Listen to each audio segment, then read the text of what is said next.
Yo, yo, yo, yo, yo. What's up, what's up, what's up? Give up the rock. And hello to my fellow revolutionaries. You know who you are. And welcome to today's live stream. It is Wednesday, the 29th of July. And I hope you are doing well on this wonderful hump day. What an important day for working people around the world. It is a day that you realize by the end of your shift, by the evening, let's just say you're going to be sailing in, or you're at a downwards slope, sailing into the weekend, which is our point of freedom, from the clutches of capital, from the economy. So appreciate your hump day. You know, you might start off a little bit sad, but by the end, you're going to be in a much better place psychologically for us working people around there. So, what's special about this Wednesday? Do I hear you ask? Well, think of it no further. We are also doing Workers' Wednesday today. So we're going to be potentially starting a new segment here. We'll see how it goes. But we're going to do a little bit of general stuff, and then we're going to move towards talking about working stuff, working theory, working people issues, etc., etc. The plight of all us working people out there. We're going to have a look into that today. And we picked it because, hey, it's alliteration, and that's the dumb thing. If you know what I'm talking about. Ben in the house, how you going? We still could have grocery stores if it wasn't for the selling of our soul to big grocery. Yes, I know what you're saying. Hey? So long are the days of the independent grocer. Hey? The little store that you knew people personally, integrated into the community. Now it is monopoly. That's how it is in Australia. I'm sure it is the same in most of the world. Let's be honest. Jag in the house, you really know how to grind my gears. Well, don't get your hopes up too soon. I know how to grind your gears in the sense that I thought that might be an actual adequate segue into today's topic for Worker Wednesday, which is is the DSA? The DSA. There's a lot of talk at the moment about the DSA. So that is the Democratic Socialists of America as an organization. They seem to be getting a lot of traction in the US at the moment. Everyone's worried about the commies coming to get them. Everyone's a little bit commie curious. I know you are. So we are going to look at the DSA for Worker Wednesday, and we're going to use, Mamdani announcement. I think it's an announcement of actually opening up one of those city-run grocery stores that he has promised, part of his election campaign. So I was just picking up what you're putting down. Yeah, it's very topical, isn't it? Hey, Dilemmas has entered the chat. It's good to have you. Hoba Joe, yo, yo, yo. Any Electric Callboy fans here? And did you enjoy the new song this morning? I am not, and I don't know what you're talking about. But if you enjoyed it, that's the main thing. I hope you had fun with your new track there. Call me Mamdani. It rolls off the tongue. It does. Just an announcement. First store won't open until the end of 2027. Oh, okay. That's a bit of a non-event there, isn't it?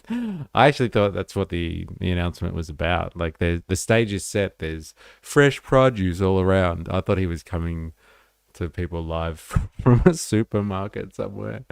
It's the end of 2027. Oh God. Man, there's a lot of drinks between now and then that the working class are going to have to deal with on their lonesome. But like, hey, we'll look into it, and we're going to use that as a launching pad to understand the DSA a little bit. You might have noticed that from the title. We have some other things I want to look at as well. I do want to have a look at some Cuba updates. I want to have a look at this viral clip of Lindsey Graham. Did you give a listen to Thunderstruck, Mr. A? Like, if we're talking about like Akadaka, then yes. But if we're talking about something else, then negative. I have not. I do apologize. I just got to check to see if everything's coming up properly. Give me a second. Let's see if both my streams are working. Okay. Oh no, they are. There we go. That's good. Coming up on YouTube, and I don't have 2 streams going, which is nice. Which is different, it's unusual. Everything looks to be normal. Don't worry, because according to Trump, being anti-pedo makes you a commie. Oh, God. Let's not even go there, hey? Let's not even go there. But yes, first of all, there's this Lindsey Graham guy that everyone was talking about last week when he carked it, or 2 weeks ago when he carked it, whatever it was. Everyone was just like, oh, he was he's a crazy, he was insane, hawk, neocon, just like trying to badger everyone who would listen about like starting some type of war, or supporting any war and all wars and stuff like that. And he was like a mad advocate for the war in Iran.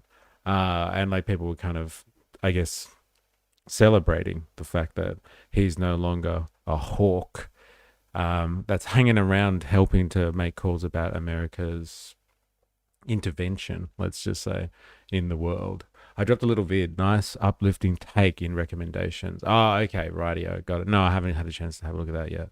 Oh, right. Okay.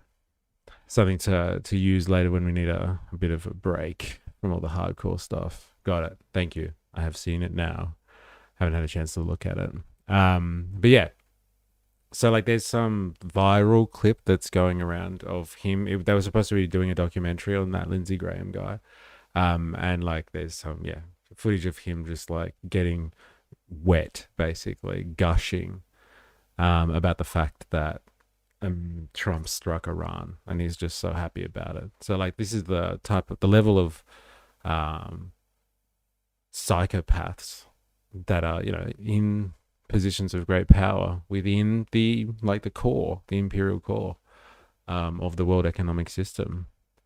And that's why we have the issues that we have today, because of people like this. Just like have a look at kind of how gleeful he gets hearing that people are going to be bombed and then civilization is going to be destroyed. Funny how Trump admitted that Graham loved war. I know, what an amazing admission that is. Like, how do these people sleep at night? That's what I want to know. Said the quiet part out loud. Yeah. Virtually everything they have has been knocked out now. Their missile count is going way down. Amazingly, they're hitting countries that Look what we've done here. I know. I almost cried. Yeah. I mean, like, how long have we been pushing this? Well, I mean, you've been pushing this for years, right? Right, it's here. I talked to Trump this morning. It's literally. Oh, he's jacked. Yeah. It's the best thing I've ever They're done. laughing about He it. loves, he loves blowing stuff up. Look, he's choking on the sweet, sweet realization that Trump, he just loves blowing stuff up. Like, goddamn, I love this guy. Like, come on, bro. Honestly. And this is what people are upset about him dying, or mourning people like this. Just like, ha, ha, ha. Drop another bomb. Ravy, hi. How you going? Hope you're well. It's, we're watching your mate, apparently, Lindsay. Once again, they have no missiles and are beaten. Or did Iran fire last night, I wonder? Apparently Iran said they're holding off. Like if America's not dropping bombs, then they're not. I don't know how true that is. So, He's choking. oh, he's jacked. It's the best thing I've ever done. He loves blowing stuff up. So, there are a lot of people inside didn't want to do it. So I've had my challenges. But President Trump, when he gets into the zone, he listens, he asks good questions, no tweeting. He has done nothing, he hasn't tweeted much at all, no drama. He's been a great wartime president. I said last night that Trump and Bibi are like Roosevelt and Churchill.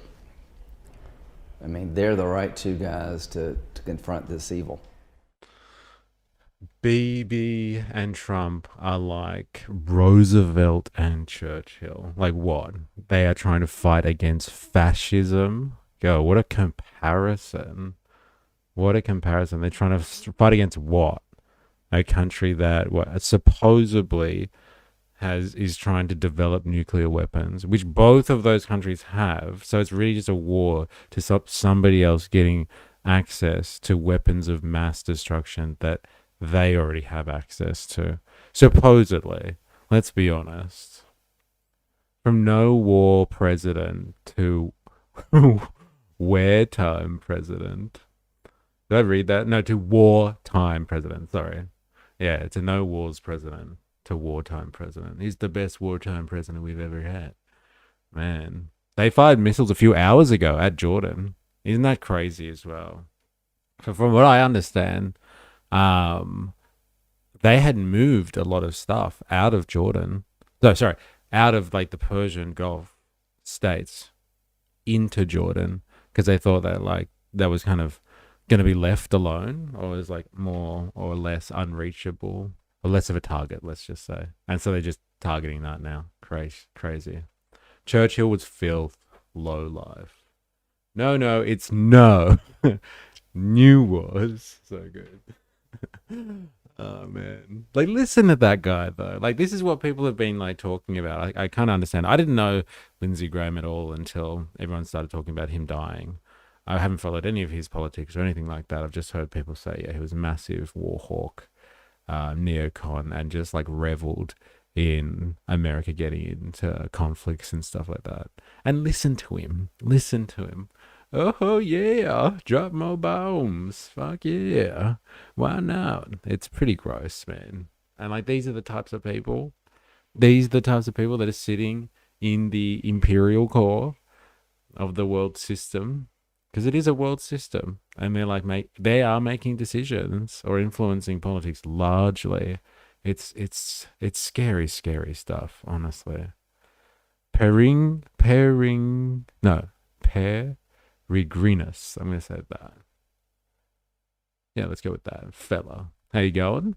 Hope you're well. Welcome back for some more punishment. Ladybug's out for Lady G. What is the ladybug thing with it when it comes to Lindsey Graham? Is it like a side joke thing? Something humiliating that he's done or embarrassing? I'd like to know more. Jordan has been hammered. Wise choice to seek refuge there. That's crazy. Hey, that's big government for you. Interesting. But like the same big government, though, that is supposed to provide defense services. So like, isn't it a conundrum dilemmas? It's just like, hey, that's big government. But like, we also expect that big government to like help us, like, and defend us as a citizenry or a nation state or whatever. It's a conundrum. Massive. How do you fucking get around that? Guru is in the chat. Who's Guru? It's a sex thing, mystery. It's actually a sex thing. Okay. Radio then. Keyword supposed to. No, but like, don't, like, there. I thought that was like the one thing that everyone was like, no, you need government to provide defense, right? Or like the armed forces or something like that. I thought that was the actual, like, one thing that everyone can agree on. Everyone who even doesn't like the state, all that sort of stuff. That's like their one function, is to protect the citizenry from external threats, etc., etc.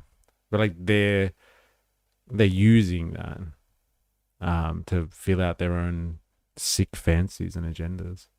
But unless you're talking about democratizing, though, the defense forces, which I'm all for, dilemmas. Like, you know, make the defense forces controlled by the personnel who make the sacrifices. I'm all for that type of workers' control. Just saying. Look out, you will corrupt poor innocent E. Yes, are easily corrupted. I know, I feel bad. You don't let the government get too big. The bigger it gets, the more people seem to die, left or right. Okay, fair enough. But I feel like there's always been like senators around, even when government was smaller. Like the federal government hardly existed. You know, like as an entity that we know it now, like 200 years ago in America, hardly existed at all. But there would have been senators around who were war hawks. So like, I just don't know how this is just like, it's just big government. It's just big government, man. Like, this seems like this guy personally, and he's in a position of power, was in a position of power, uses his own, I don't know, personal pleasure, sick fancies, personal agenda. Let's be more objective. And like, it just leads to death and destruction, unfortunately. Hey, but that's the world. Harden up, commie. All right. We're going to be moving around like a number of topics today. We got a few different things to cover, but I want to have a look at some Cuba updates. I also want to have a look at something that came across my desk, thanks to the algorithm earlier today, with regards to the network city. I don't know, a network state, I should say. And someone's done a piece on Prospera. So I'm not sure if you are across what Prospera is, but I'll give you a little explanation there.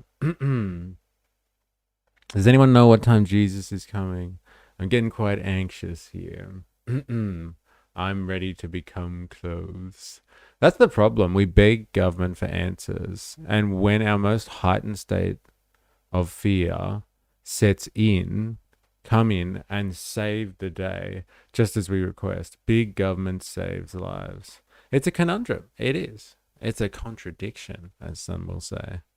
We need them to save us, but then we don't want them to get too big and save us. Or in the effort of saving us, destroy us. The more people there are, the more people that die. Coincidence? I think not. No, joke. I don't know what's going on. We're just like trying to analyze someone like Lindsey Graham, who we just saw. There's like some viral clip of him going around from some documentary that shows him to just be basically a sadist, really. He's like sadistic, taking pleasure in dropping bombs on people. And he's like laughing and so jovial that he's like choking on his words and just loving the fact that Trump's bombing the crap out of Iran. And so like we went down a rabbit hole of discussion, and Lemons was like, well, this is big government, this is what happens. And we're just talking about the effect of big government, basically. True, it's a generalization, but also if the Americans kept the government the way the founding fathers had written it to be, you wouldn't have had imperial America, and thus a lot of the world's problems. I'll take that. But like, did you ever think that America was not gonna federate at some point and like become a true entity, like a single, instead of just like a conglomeration of separate states with all different interests? It wasn't going to conglomerate. And I would even put it to you though, that like the point of the conglomeration is probably due to the driving force of capital. Like it pushes towards like bigger and bigger corporations and organizations, and in order to have it wield power over the states, it wants to kind of standardize all of the different states and all the different cultures in North America.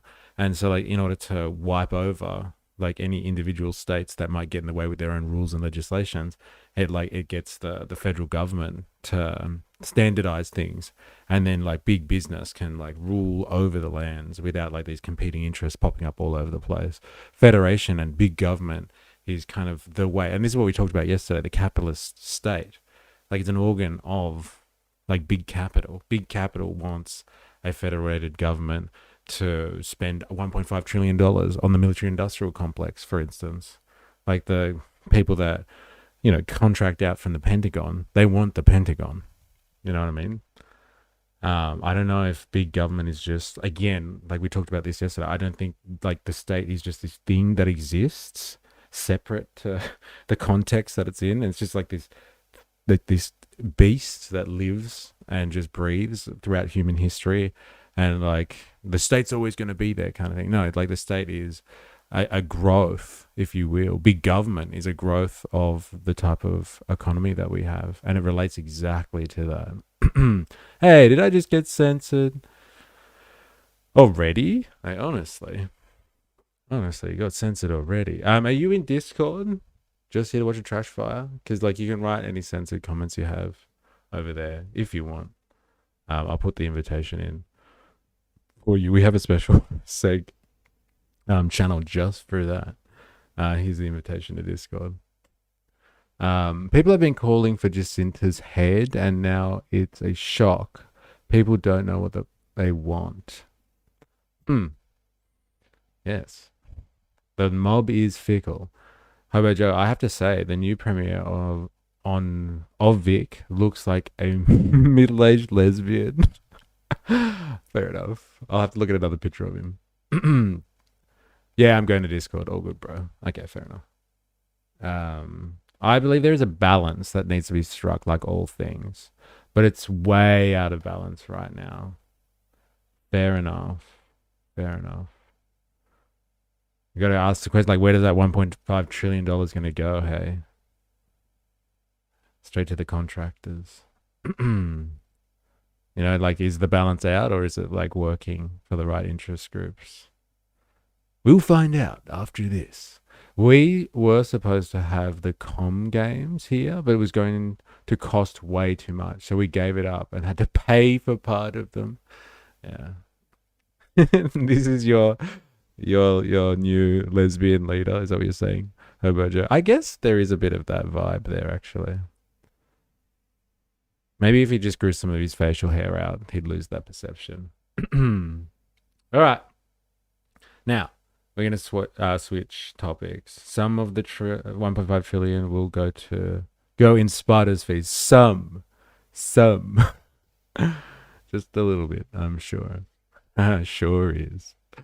Okay. All right. So yes, as I was saying before, we spent a lot of time last year analyzing this idea of surveillance capitalism and techno-feudalism, which is an idea that comes from a gentleman by the name of Yanis Varoufakis, if you've ever heard us talk about here. If you're new here, like and sub for more. Yeah, actually, that's a good point. Thank you very, very much for IS. If you're watching on YouTube and you haven't already, activate the like button. If you're new here, subscribe for more. Remember to activate the like button. It's like a mix of that really annoying kid in school and a middle-aged lesbian. That's the vibe. That's the aesthetic that you get from that face. Look at that face. Now I wonder what it is. But yes, we spent a lot of time last year analyzing surveillance capitalism. So surveillance capitalism, in a nutshell, is this idea that like the world is connected now, thanks to the World Wide Web and all of the infrastructure associated with it. So we live a part digital existence now. And like if we spend as humans in a society, in humanity, if we spend a lot of our existence kind of online, then like our socialization, the way that we relate to the world, exists kind of online as well. And most of the economy is dealt with online, digitally. And so the people that pull the levers and control the world now aren't the same as they used to be. It might not be the industrial capitalist out there, like the factory owner or the mine owner, or like that guy with the top hat and a monocle and all that sort of, and a cane.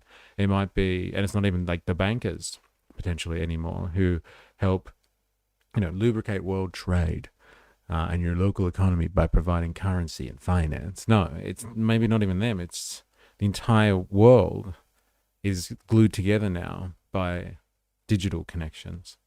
And so we have a group of people called surveillance capitalists who control all of that digital world and the stuff that connects, the technology that connects us all, the information technology. They control that, and they are largely influential on everything. And so they have their own like philosophy, their own politics, like all this sort of stuff. But they also have, as part of that, their own ambitions to create a new world. Like this is not a drill, ladies and gentlemen. This is a real thing. And so we spent a bit of time, and we have investigated this idea of the network state. And so they have ambitions of how to take over the world politically and physically. And one of those ideas from the network state is to start an online community, fund something, fund a community online, and then have that community move into the real world, like buy something out in the real world and set up their own sovereign state. And they've done that. They've done that in the real world. And they went to a place in Honduras. There's an island off the coast of Honduras in South America, and they negotiated with the Honduran government and said, we want sovereignty over this island, and they paid for it, and they set up like this private city for like tech bros and other just generally wealthy people. Some of the buy-in on this island is like $150 million a piece. And so they've set up and they're setting up like an alternate world. When you see those like dystopian movies, like, I don't know, Hunger Games or something like that, and they have like these glass cities that like shine off in the distance, and like everywhere else is a wasteland where it's basically, I don't know, Mad Max style environment where like people are left to survive and scrape a living off nothing, and you have all these rich and privileged people living in like these pristine, beautiful urban environments. This is kind of the world that they have envisaged, the tech bros. I have to be careful when I say tech bros, obviously, because that is offensive to some, but they think of stuff like this and they're doing it. And it's funny because we've been investigating this for like over a year now, and it's hitting the mainstream. So this is Channel 4, which is a British public broadcaster, and they've just done a hit piece or an investigation. I don't know if they're going to be critical of it. Who knows? We'll find out, on the idea of a tech city. And so let's have a look and see how the mainstream media critiques this, or whether they love it and they're going to glaze it, or what. Let's find out. Subbing doesn't help notifications. Just saying, be aware. Yeah, look, that's unfortunate, the reality. But yes, subs are appreciated nonetheless. Not going to lie to you there, Bansor Bandit. And it does help with certain metrics as well, subbing. Like, you have to have certain amounts of subs to be able to get to other levels and like get other features and stuff like that. Like with my short live streaming format, I believe I don't have enough subs yet for them to give me the ability to edit the layout, and I've been like capped. So like, yeah, the more subs you have, like, you get other features. So, but no, it doesn't help with notifications, that's for sure. Jostle that bell icon. Yeah, you do that. Disco Dead Pigeon. Haha, it's just Dan Andrews in a mask. Wait. He looks like he's wearing someone else's face. Savage. Is that Dan Andrews? Dictator Dan will never leave. All right. Let's do this. Let's find out how we're supposed to understand Prospera and the network state. They've said it here as Prospera, tech utopia or crypto colonialism. Inside the startup city, some of the world's richest and most influential men like Palantir's Peter Thiel and OpenAI's Sam Altman have been pouring money into a project setting up a new city on a small Caribbean island. It's called Prospera, and aims to be a kind of tech utopia with its own civil laws and system of governance. It might sound outlandish, but it's part of a broader movement aimed at creating new libertarian communities around the globe.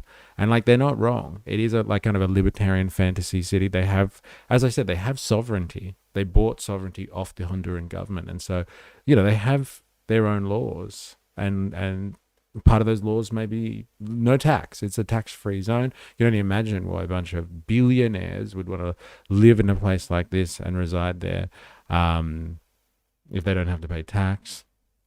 And like, maybe they have some other crazy laws as well about like medicine and medical treatment, and they go there and they do like outrageous kind of medical experimentation that might not be allowed in other places to advance their own like med tech, etc., etc. Who knows? Maybe they don't have rules around murdering people. And so like, if you're a billionaire and you want to take care of business, you take someone on a holiday to Prospera. And so like, they have their own laws. It's their own society. It's not just like a resort town. This place has sovereignty. And like, you ask yourself, maybe people move there, and you live in this private city, and it's the libertarian fantasy, but it's all built on the back of it's a bunch of rich people living in a certain area. Who does all of the manual labor? Who does all of the grunt work, basically? And they just have Honduran locals that are shipped to this island, and they're basically an underclass, and they do their laundry and do their, like, sort out their rubbish and cook for them and clean for them and all that sort of stuff. So it's not this fantasy world that you think it is, where it's just like, oh, give it a go. The rich might just be able to create some type of libertarian utopia here. It might look like glossy, but it is built on the back of an underclass of, like, poorly paid workers, I'm sure. Hard. Is it all white? Well, apart from the underclass, yeah. Oh no, giving people jobs again, these evil bastards. Yeah. Yeah, that's the takeaway. Lovely. But is it all white? Well, like, white as in acceptable persons, if not white, because they're probably billionaires. So they've been, filtered through the meritocracy system of capitalism. Can we, like, stop with the islands for a bit until the PR clears up? Hondurans need jobs too. Yep, they do. They bloody do. Welcome to Prospera, a luxury city on a Caribbean island run not by the state, but by a private company. We are building the most innovative startup city in the world. A concept backed by some of the world's most powerful billionaires, driven to create their own utopias. Humans have a 120-year ceiling, and so far, no one can punch through it. Where radical, potentially dangerous new medical procedures are easy to access. My favorite implant is my magnet in my fingers. Is this a vanity project for the eccentric and super rich? Or the start of new notions of governance? Billionaire island utopias We're on the island. don't exactly have the best rap right now, And, like, have they ever? Like, unless you're talking about something specific that's happened. I wonder what their immigration policy is. Like, if I sneak in, do I get to live there? I guess if you are able to pay, then you can live there. Like, that's the immigration. Like, you would love this place, huh? Like, they promote it as a libertarian city. That wasn't Real Utopian Islands. Real Utopian Islands has never been tried. In times of crisis, we all become a little calming. Of Roatan, off the coast of Honduras, one of Latin America's poorest countries. And we're on our way to a startup city known as Prospera.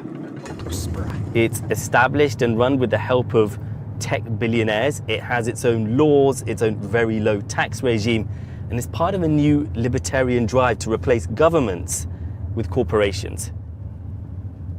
Hola, buenas tardes. Tenemos el QR code. Yeah, magnet in your finger. WTF? Like, why? Yeah, like, what does that help with? Like, wouldn't that just screw with your electronics if you're using, I don't know, a phone or something like that? What's the point of that? Ah, yes, now I can pick up screws from really hard to reach places, like from behind the television cabinet or in those weird cracks that they get into. Hey? I get upset when Mr. Reed doesn't get my jokes, but you keep trying. That's the main thing, hon. Keep trying, mate. Keep trying. Did I tell you my coworker got, what, RFID chips installed in his hands? I don't even know what they are. Like, why? Is it like the magnets that we just saw? RFID chips. Is that like some type of identification? RFID chips. And why? What's that? RFID chips. A tiny radio frequency identification microchip paired with miniature antennas used to track, identify, and communicate data wirelessly. They are split into active chips with a battery and passive chips powered by reader signals. Common applications include inventory tracking, access controls. He can program it to open the door to his apartment or whatever. They're in everything. And so he's got them in his hand. Oh, maybe that's what the guy with the magnet and the screw is doing then. I can open my door with just the wave of my fingertips. They're definitely not libertarian in the way they present. I see you have never needed to pick up tiny screws. I was wishing I had magnetic fingies yesterday working on the filthy lady, not a sex thing. Should have put it in brackets. Just get a screwdriver with a magnetic head. Yeah, like what's the thing there? I don't get the appeal. It's keycard entry stuff. Got it. He can program it to open doors. All right. Okay, thanks. To enter Prospera, you need to download a QR code. Sí, el alcalde, ¿no? Though as it turns out on the gate, they still ask you to sign a piece of paper, agreeing to abide by its rules. This is the Beta building. It's called Beta building and then the Beta district, right? Jorge Calindres is technical secretary, effectively the mayor of this place. Originally it was 58 acres and then it was expanded into over 1,000 acres. It's pretty big. I mean, I think it should be bigger. The land here is a special economic zone, or ZA. Similar projects exist around the world, but this one is turbocharged. Jorge was appointed by the Honduran government, but Prospera has its own legal system. This is the Duna Tower. It is the tallest building on island. Is that the co-working space up there? Inside, a cash machine that converts bitcoins to dollars. Cryptocurrency is the lifeblood of this startup city. Is what you're doing here providing at least an alternative to the idea of a nation state, if not undermining it? It was through Honduran independence and sovereign autonomy that states were created. What we are offering in Honduras, and possibly in the Western Hemisphere, is an alternative form of governance. We believe that people have a fundamental right to freedom, and that as free and conscious human beings, we should be able to agree between each others on how to govern our societies. Welcome. Like, what happens to these people? We asked this question when we first started investigating this, but we talked about this earlier in the context of Lindsey Graham and big government. What happens when these people get threatened by an external force or foe or something like that? Let's just say the evil Cubans are no longer hell-bent or satisfied with undermining America and its political system because they are the headquarters of world communism, as we've heard from Marco Rubio. They're not satisfied with that game anymore, and they decide to invade the island of Prospera. Like, what happens then? Like, it's nice to have your little state experiments, and like we just create a private city, and we don't need no government, man. What happens when they're under attack, I guess? Maybe they just need to have good relations. Is it just a big gated community, essentially like sovereign citizens, but in a poor country? They can't enforce actual laws. I think that's actually a really good way of looking at it. It's just a big gated community that has obtained sovereignty so it can create, yes, its own laws. So it's like we have our own rules with blackjack and hookers. And they can, just use that so they can support that entire network on a base of exploiting a local population to do all the heavy lifting, let's say, and build the stuff for them and service it for them, and they just get to enjoy being rich, basically. They are libertarians. I'm sure they have a lot of guns. Okay. No, oh no, pirates took all my shit. I probably should have paid tax to support wider enforcement of laws that would have stopped the pirates. Maybe they'll have like a private military of some sort, or a private defense force, and then they'll have to hire more Hondurans and then give them weapons, and then that group of pirates or privateers, let's call them, may turn on the technical administrator. Is that what they called the mayor of Prospera, the technical administrator? They might turn on Prospera and then lead some coup and overthrow them. Blackwater. What's that? Is that another tech city? Should know about.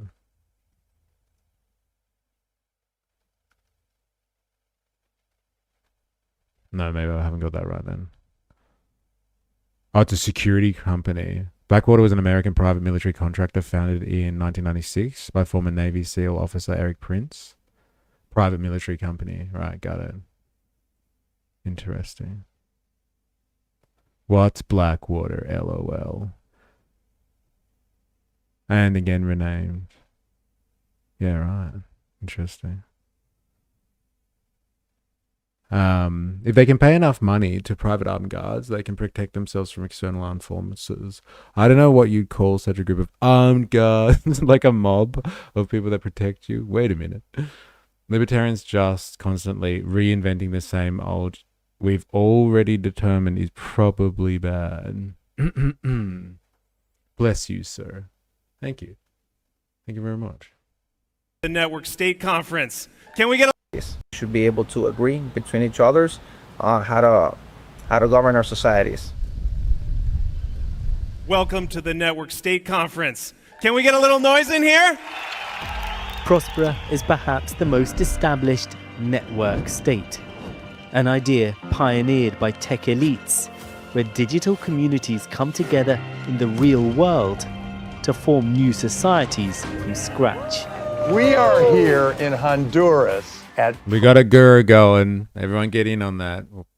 What sound does a tractor make? I mean, what's the difference between mob protection money versus paying taxes? Libertarians, I have a choice which mob I pay. Yeah, I hate those institutionalized mobs. Oh, wait. They need their own Prospera militia as security. From scratch. We are here in Honduras at Prospera, freedom capital of the world. Prospera has received nearly $200 million of investment, financed by some of the biggest names in Silicon Valley, ideological believers in granting entrepreneurs as much freedom as possible. The place is lit up with entrepreneurs. When we visit, it's quiet, with around 200 residents staying here, largely foreigners. Our apartments are for sale as well. Ivan grew up in Donetsk, eastern Ukraine. What is it that attracted you to coming here? What's your vision for this place? Since I was a kid, I always wanted to build a city, Saro. The best idea behind it that you vote with your feet. If I move here, it means I believe in it. It means I want to invest my time and money. It's nice, beautiful. It has 2 floors. Ivan sees himself as a pioneer, planning new apartment blocks. But Prospera is very much a work in progress. Food deliveries, waste collection, all comes from the rest of the island. We could do anything here, right? We want people here that are interested in what's happening here. Guillermo is a Honduran filmmaker and stand-up comedian who now calls Prospera home. I really like to think of these crypto founders, all these startup city guys. They're kind of like that guy you knew in middle school who had a really cool treehouse, right? Except now that they're adults, instead of a treehouse, it's a third world country. That makes you laugh. I mean, it makes me laugh, but it also kind of worries me. Does it worry you? Did he just say that? Do we just hear that, ladies and gentlemen? Can I just double take that one just quickly? Can we just get that action replay? Thank you. It's a third world country, right? Except now that they're adults, instead of a treehouse, it's a third world country. That makes you laugh. Well, he's a comedian, right? It must be in jest. It's like, yeah, okay, the rich kids who used to have tree houses are now rich kids that have enormous amounts of like disposable income, let's say, access to resources, and so they want a tree house, and they're just gonna buy it off a third world country. God damn. Say what you like about the market, but anything can have a price on it. That's the way of the world. That's the way of the world. I'm sure he's fine from labor right, but that's a tradition, basically. Hopefully he can slap the media daily instead of capitulating, pretending that the journalist Murdoch talking points have validity.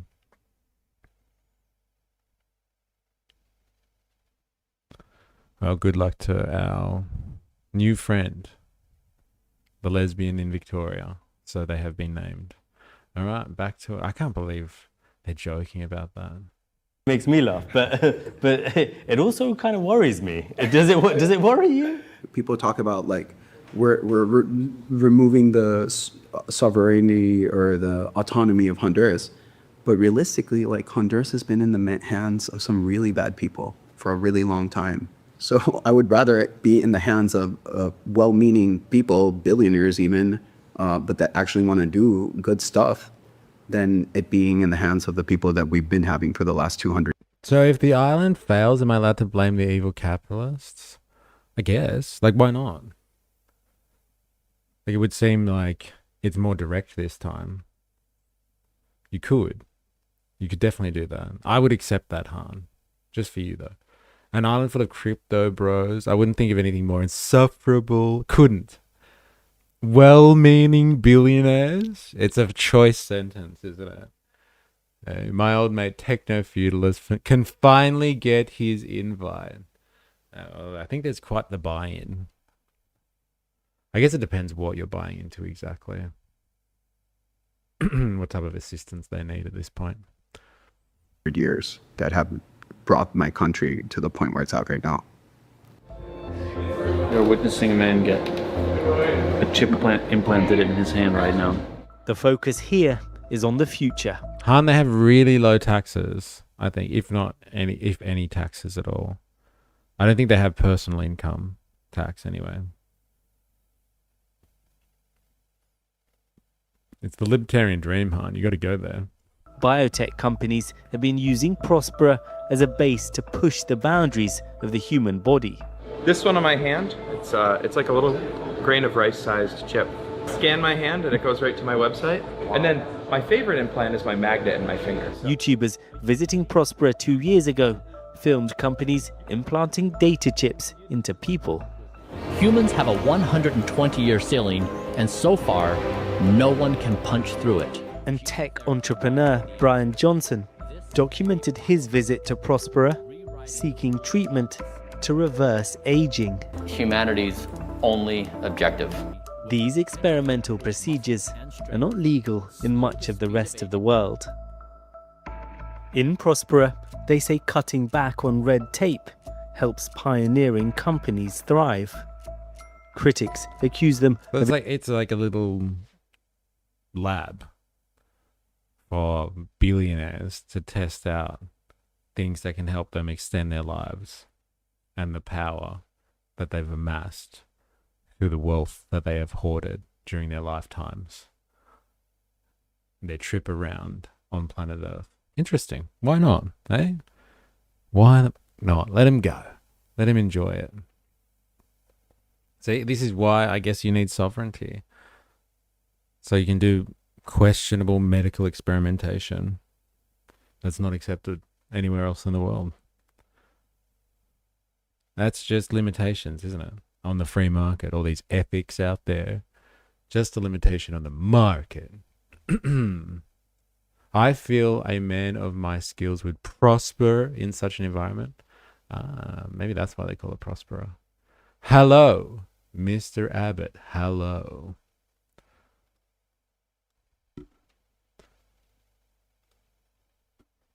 What's this? I deal with the goddamn customers so the engineers don't have to. I have people skills. I am good at dealing with people. Can't you understand that? What the hell is wrong with you people? Very good. What is that, Han? Court jester. It's a good role. It's a good role. They've already got a comedian, so Han's going to have to pick something else. Endangering patients. So if you have a cancer that has been proven in laboratory tests to be curable, let's say, you could come and you have that cancer and you want to get that treatment, you could come try it out here. And so that's what they're proponents of here, is the right to try. So it's your body, you have a right to try whatever medication, seems to work. Even if there's a risk? Even if there is a risk, yeah. But you have a right to try it. Prospera has proved... I'm taking an online course, but I'm here in spirit. Thank you. It's good to have your spirit. Your digital spirit, of course. Your spectre. of Mao. Iraq is getting hit hard by joint US and Saudi strikes. Why? Do you know why, Saint Chi? How you going, by the way? I am much funnier than this guy. Yeah, do you joke? You wouldn't joke about third world countries and tree houses, would you? Babylon strikes back. Controversial within Honduras. It was set up with the help of a right-wing government, but a subsequent left-wing prime minister repealed legislation creating the ZA Special Economic Zones, leading Prospera to launch an $11 billion lawsuit, unaffordable for a poverty-stricken state. Now Prospera's supporters are back in power. There are people who accuse this of being a neo-colonial project. And of course, there is a history in Central America of multinational companies owning land here and that not ending very well for the people who are living here. You know, there is actual state presence within the city, and which is my job essentially to make sure the labor inspector works, to make sure that there are proper environmental standards, proper medical ethics standards. I believe that cities, if they're allowed to grow, they will bring Honduras into a new stage of economic growth and development. Oh, he should have said prosperity. The residents of Crawfish Rock.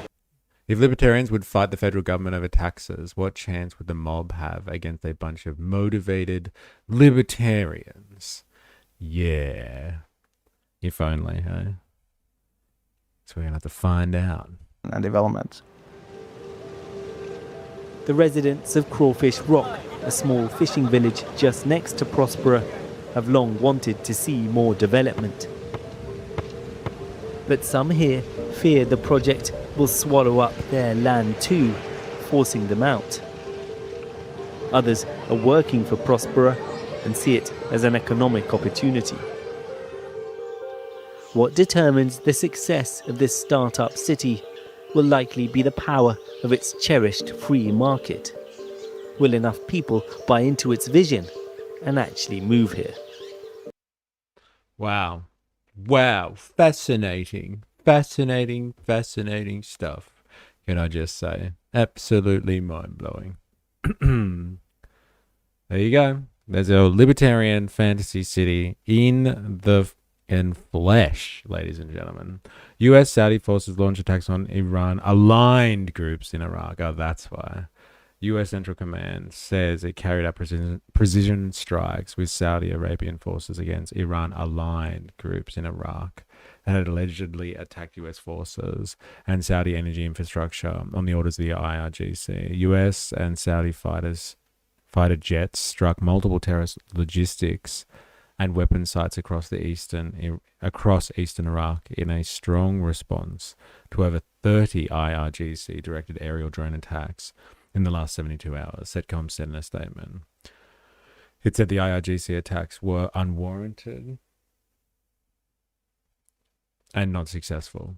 CENTCOM added that between February and April, Iran-aligned armed groups in Iraq attempted more than 600 attacks on U.S. citizens and facilities. It warned that the IRGC and its proxies must cease these attacks to avoid further U.S. military response.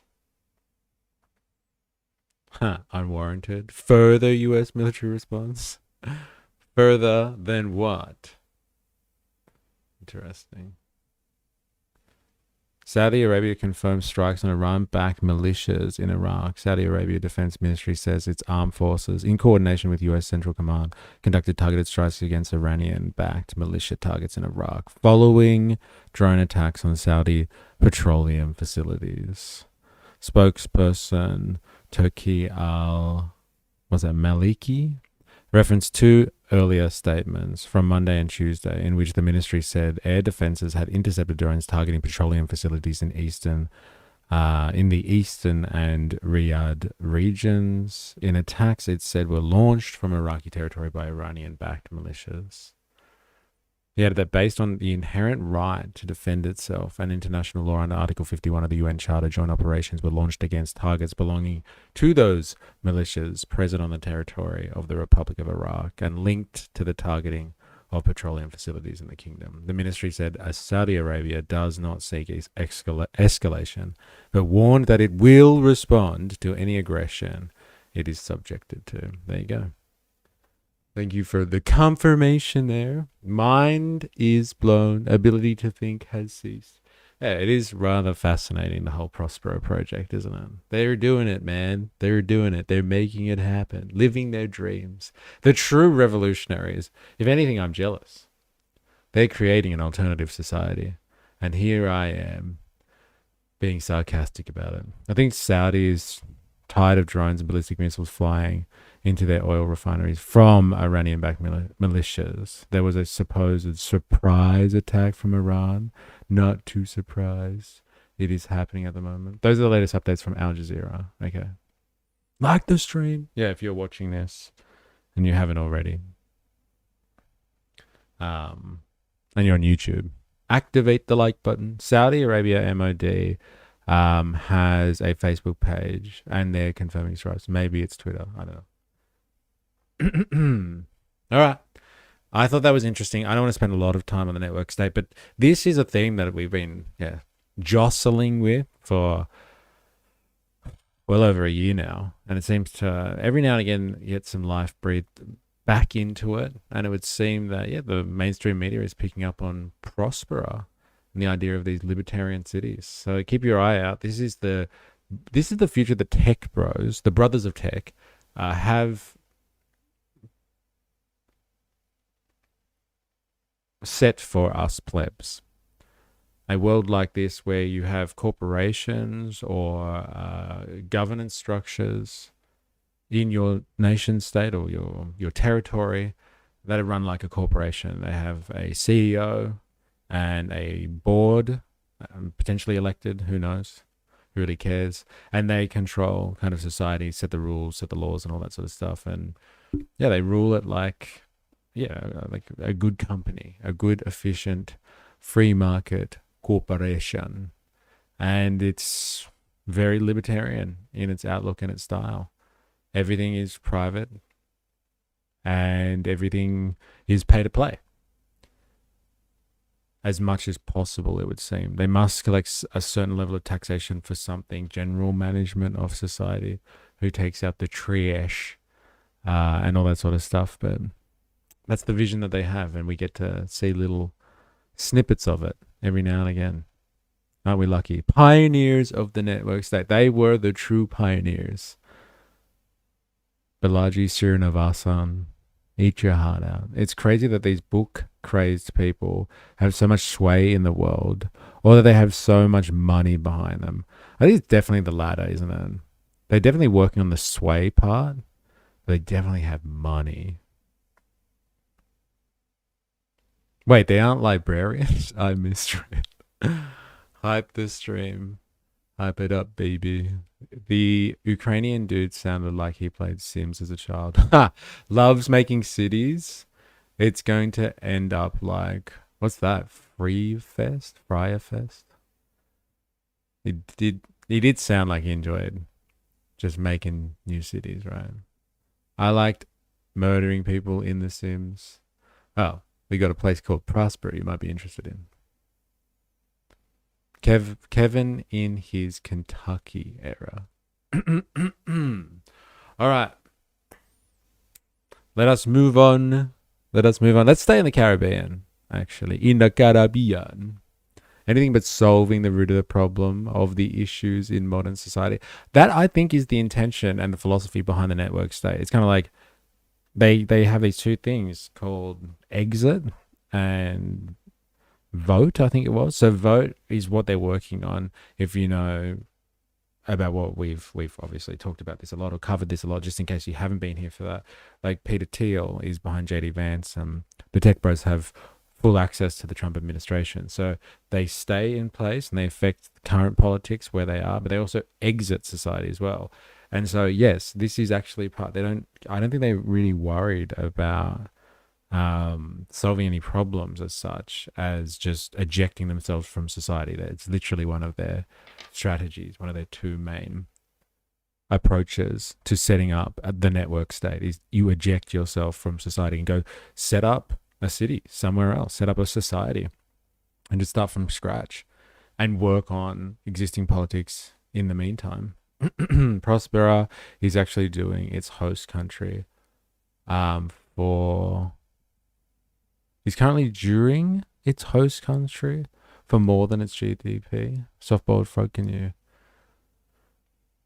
clarify that one for me? Oh, damn. Fry Fest is legendary for its epic fail as a music festival. Okay. Like when the first colonists left Europe for America, to set up like little communities on their own. I guess it's akin to that. Like exiting and going to set up somewhere else in the new world. Hey? Bring back the new world. Good luck. I'm behind 7 proxies. Oh, God. God. All right, let's do this. Let's change gears, shall we? I want to see some updates from our friends in Cuba. This is a piece from the New York Times. I'm not sure why they're covering this exactly, but it seems like they're just documenting ways that people are creatively finding a way to survive despite being under economic warfare. Now, this is interesting. There was someone I was listening to recently talk about this idea of hyper-imperialism. And so it's the imperialism that we have today, where there really is no imperial competitor for the entity that kind of controls the world and has its military bases all over the place. There's really no competitor. And it's not like during the Cold War where there was actual, fight, I guess you would say, between the USSR and the West under the guise of the United States. But like under hyper-imperialism, there's no real challenger for that militarily. And this idea, and the part of the theory on hyper-imperialism is that it's not just about kinetic war or like actual fighting and military oppression, military intervention. It's also about economic warfare. So sanctioning countries, blockading embargoes, whatever you want to call it. That's a form of imperial dominance and takeover. So why people might not think of strangling a country like Cuba as a form of war, this theory definitely suggests that is the case. So Cuba, according to this type of theory, Cuba is under attack right now, and they're being crippled economically in order to make that transition to some type of military takeover much, much simpler. And that is the way of hyper-imperialism, apparently. But yeah, the New York Times is going to give us a little piece here about the inventions helping Cuba survive Trump's oil blockade. So what are people doing? What innovations have they come up with? Also relevant. Good luck. I'm behind 7 proxies. Very good. Collective punishment. Yes. So let's see how these people are dealing with their collective punishment in creative ways. As they say, necessity is the mother of all innovation. And it would seem that maybe capitalists should come and study Cuba if they're worried where all the innovation has gone, because there's no more necessity out there. And go to Cuba. Esto es hidrógeno. Opa! Okay, so that creates the explosion. He just said there's hydrogen. We're in western Cuba, where the price of gas has reached as much as $30 a gallon. Humberto Palmero is trying to increase his mileage by pulling hydrogen from water to create combustion for his engine. Fue, ¿qué? ¿De cerveza?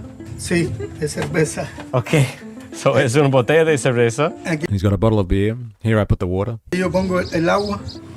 We came here to see how Cuba is managing an unprecedented energy crisis and found residents are finding new ways to survive. I started to invent. I worked on it for a month and a half, creating and innovating. Look at this, the free market. Hey, who thought?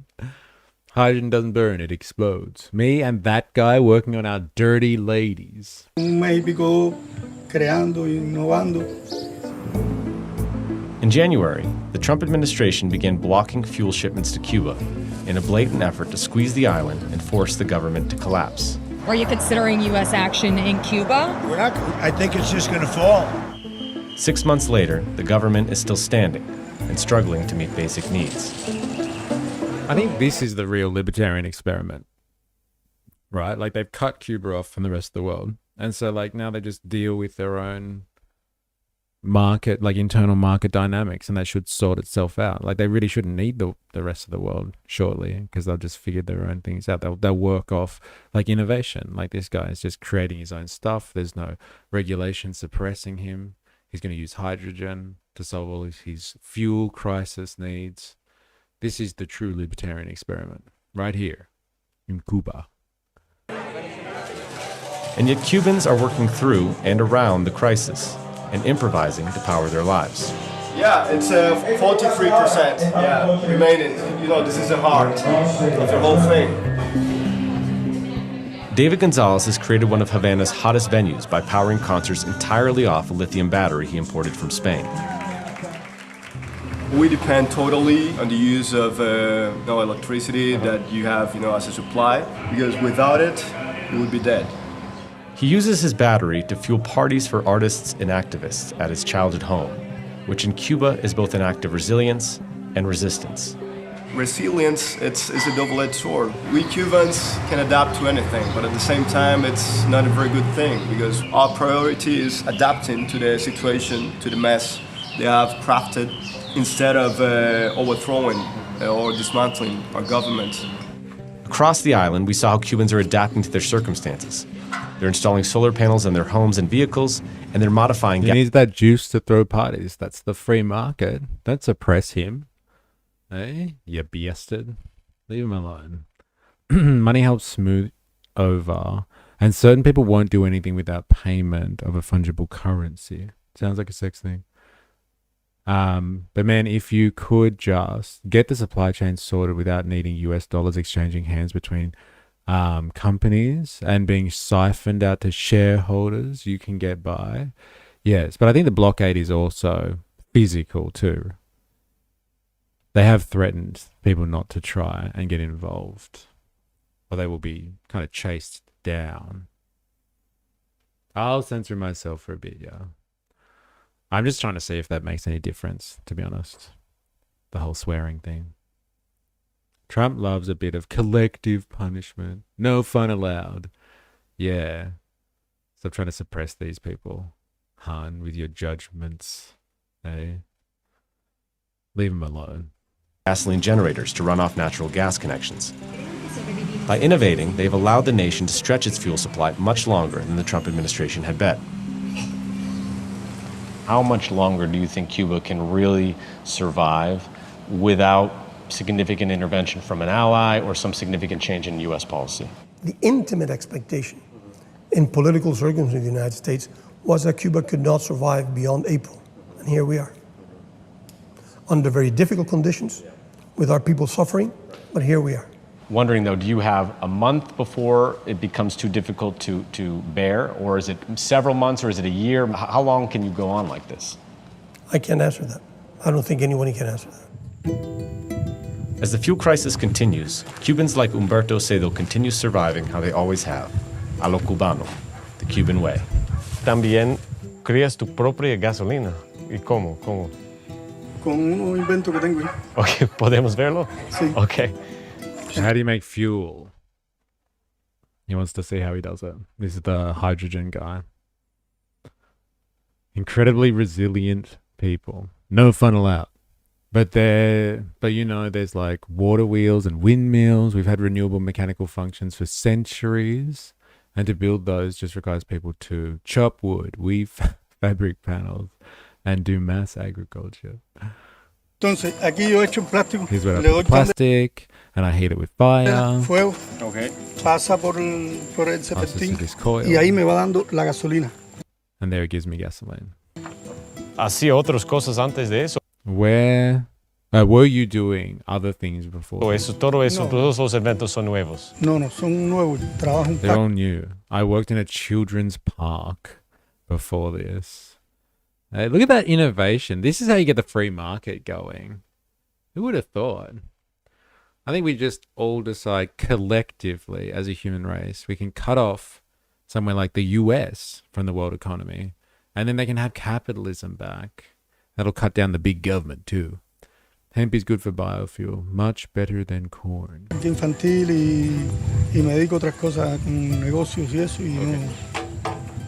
So es algo de necesidad. Eso es una. So it's out of necessity. Out of necessity because of the crisis. Algo de necesidad ahora que por la crisis lo he ido usando. Los cubanos somos fuertes. We Cubans are strong and resilient. Resistentes. Hay que seguir guapeando hasta que exista una solución definitiva. We have to keep hanging in there. There you go. Hey, what not? Create some gas. Get my own gas.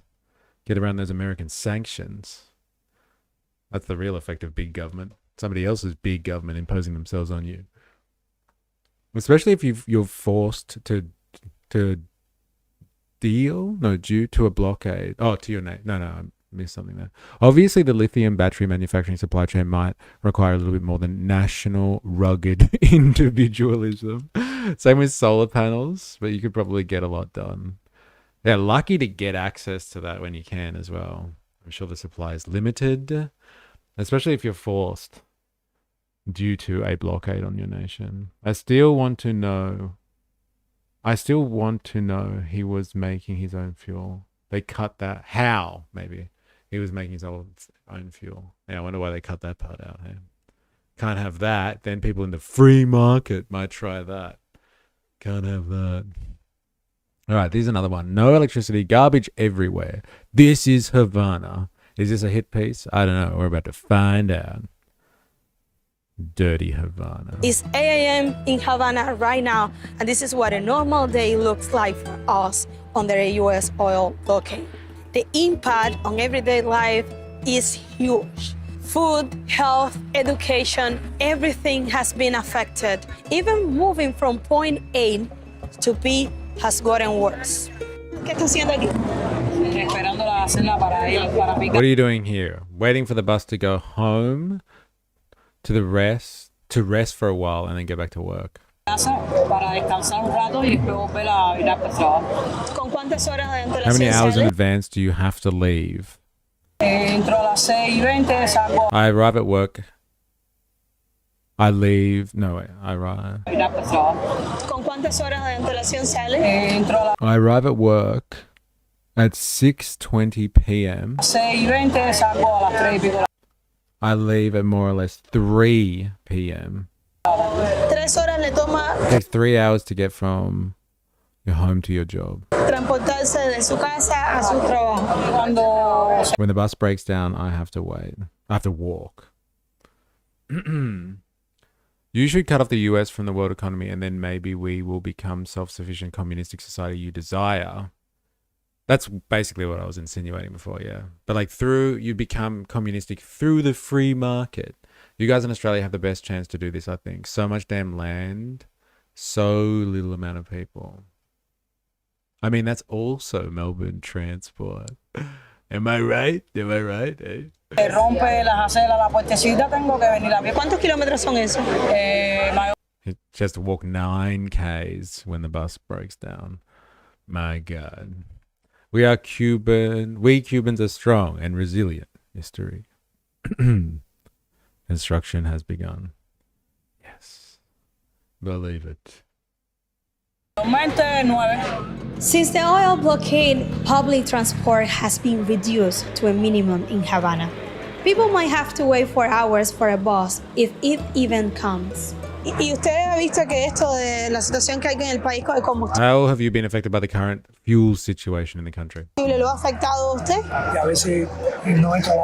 Sometimes I'm late to work precisely because there is no transportation. I wonder what these people are working on without power. Surely not manufacturing, unless it's all like solar powered, I guess. Wonder what it is. I wake up early, and if there's no car or buses, what do you do? I walk. They work in the bus repair business. Oh, dude, that's hilarious. You are way funnier than that. Honduran comedian for sure. Taxis that are still running have significantly raised their prices. making them unaffordable for most Cubans. How often do you take the electric tricycle? All the time. It's the only transport that exists. And it gets more and more expensive. And we still need to eat. Do you think the oil blockade has affected you at all? I wonder what the answer is. ¿Esto de la situación del petróleo lo ha afectado en alguna manera a usted? No, a mí no. Not just me, the whole country. Crazy how Cubans has become so iconically a cigar taxonomy term. You just showed it. Jerry-rigged LNG generators. We are used to U.S. sanctions. They have decades of experience doing this. No, a mí no. Al país completo. We are used to U.S. sanctions. Cuba has lived under its economic blockade for the past 6 decades, the longest in modern history. But the oil blockade has turned the country upside down. In January... Do you reckon that's true? It's the longest in history? What about what they did to North Korea? I wonder who got sanctioned first. I'm gonna have to check that there, Bob. I'm going to go to my research assistant. And you all have to wait. Is that our famous petrol station? Dude, you saw it. That's so good. Look, it's the one. It's the Bowser, man. It's that famous Bowser. That is hilarious. Oh, man. Bingo. We got him. It was on my bingo card. I'm trying to establish who has been under U.S. sanctions or U.S.-led sanctions for a longer period of time.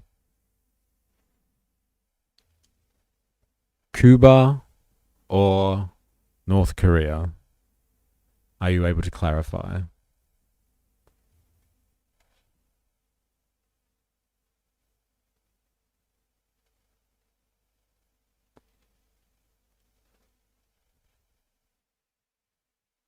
If you're comparing US sanctions, Cuba has been under them for longer than North Korea.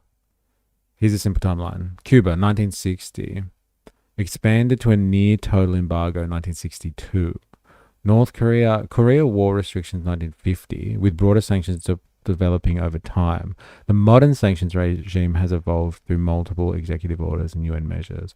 Around 75 years in some form, but modern comprehensive sanctions are much more recent. Interesting.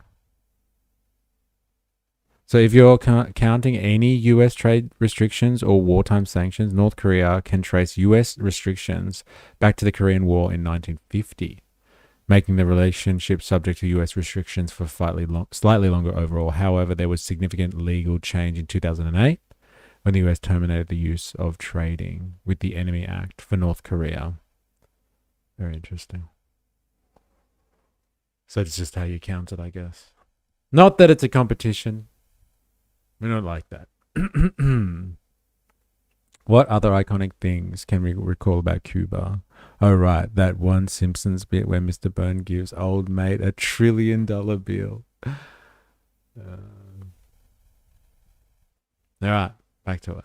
The oil blockade has turned the country upside down. In January, U.S. President Donald Trump threatened tariffs to any country that tried to deliver fuel to the island. Only one tanker has entered Cuba since. No fuel means no trash collection. There is a pile like this one every few blocks, and it's even worse for people like Odette who have to live with it right across her house. Odette? Mi amor, ¿cómo tú andas? ¿Cómo estás? Todo bien, mirando la basura. Ya veo. ¿De cuándo fue la última vez que la recogieron? Mamá, yo pienso que, vaya, hace como más o menos una semana, el viernes creo.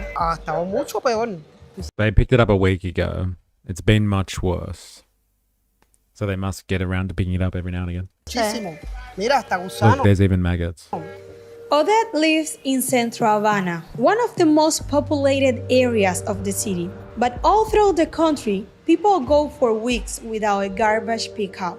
Existe la cucaracha, las Cockroaches, ants, mosquitoes, flies. hormigas, los mosquitos, las moscas. Mira ahora mismo Look cómo at está how eso ahí, high que es it una is right cochinada. now. It's ¿Qué es lo que más te disgusting. preocupa a ti? A ver, What worries you the most? Well, I'm the most worried about the garbage. Maggots are high in protein. Stop complaining. Take that. Eh? So much for that innovation and necessity rhetoric. I'm sure the free market will step in somewhere there and collect the maggots for these people so they can eat again. There were people who went there on religious trips, but that was BS. It was just a vacation.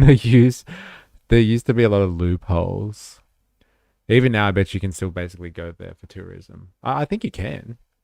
And there are just certain places, like if you're a US citizen, that you can't go to and service commercially. The real health issues that come along with that would be horrible for kids. Yeah. If you squint your eyes, they look just like rice. It's fine. Just close your eyes. me preocupa más el I'm tema most worried about the garbage, she says. de la basura, me preocupa el tema de la I'm salud. worried about our health. Aquí vivimos personas We have elderly people living here and children. mayores, vivimos niños, personas enfermas, por ejemplo, como Sick people like me. yo que estuve haciéndome hemodiálisis I una was on dialysis for years, but you know, pila de años, ¿entiendes? Y salí del sistema I'm in remission, but this can hurt me. y todo eso a mí me perjudica. Mira, ella es una Look, she's one of my neighbors who is also being affected. ella es una de las vecinas mías que le perjudica también. Ah, no, llegamos hasta allá. It reached over there where the counter is, Donde está el mostrador ese. ¿A dónde está la cafetería? Esos son gusanos, where the cafeteria is. These are worms. Look. men. ¿Y esos gusanos de dónde vienen? De la basura. Y They llegan come from the hasta... they come from the garbage. They come all the way inside, and we have to fumigate. La está allá adentro que tenemos que fumigar. Y eso te cuesta dinero, me imagino. Claro And que that costs money, I'm assuming. Of course it costs money. Like, check out those I deep cleaned a house YouTubers, etc. Yeah, I mean, what do you do with the trash? Yeah, they should send those YouTubers out to Havana. Eh? They'd have a field day. You need sanitation workers. Bury it or burn it. I guess they could burn it.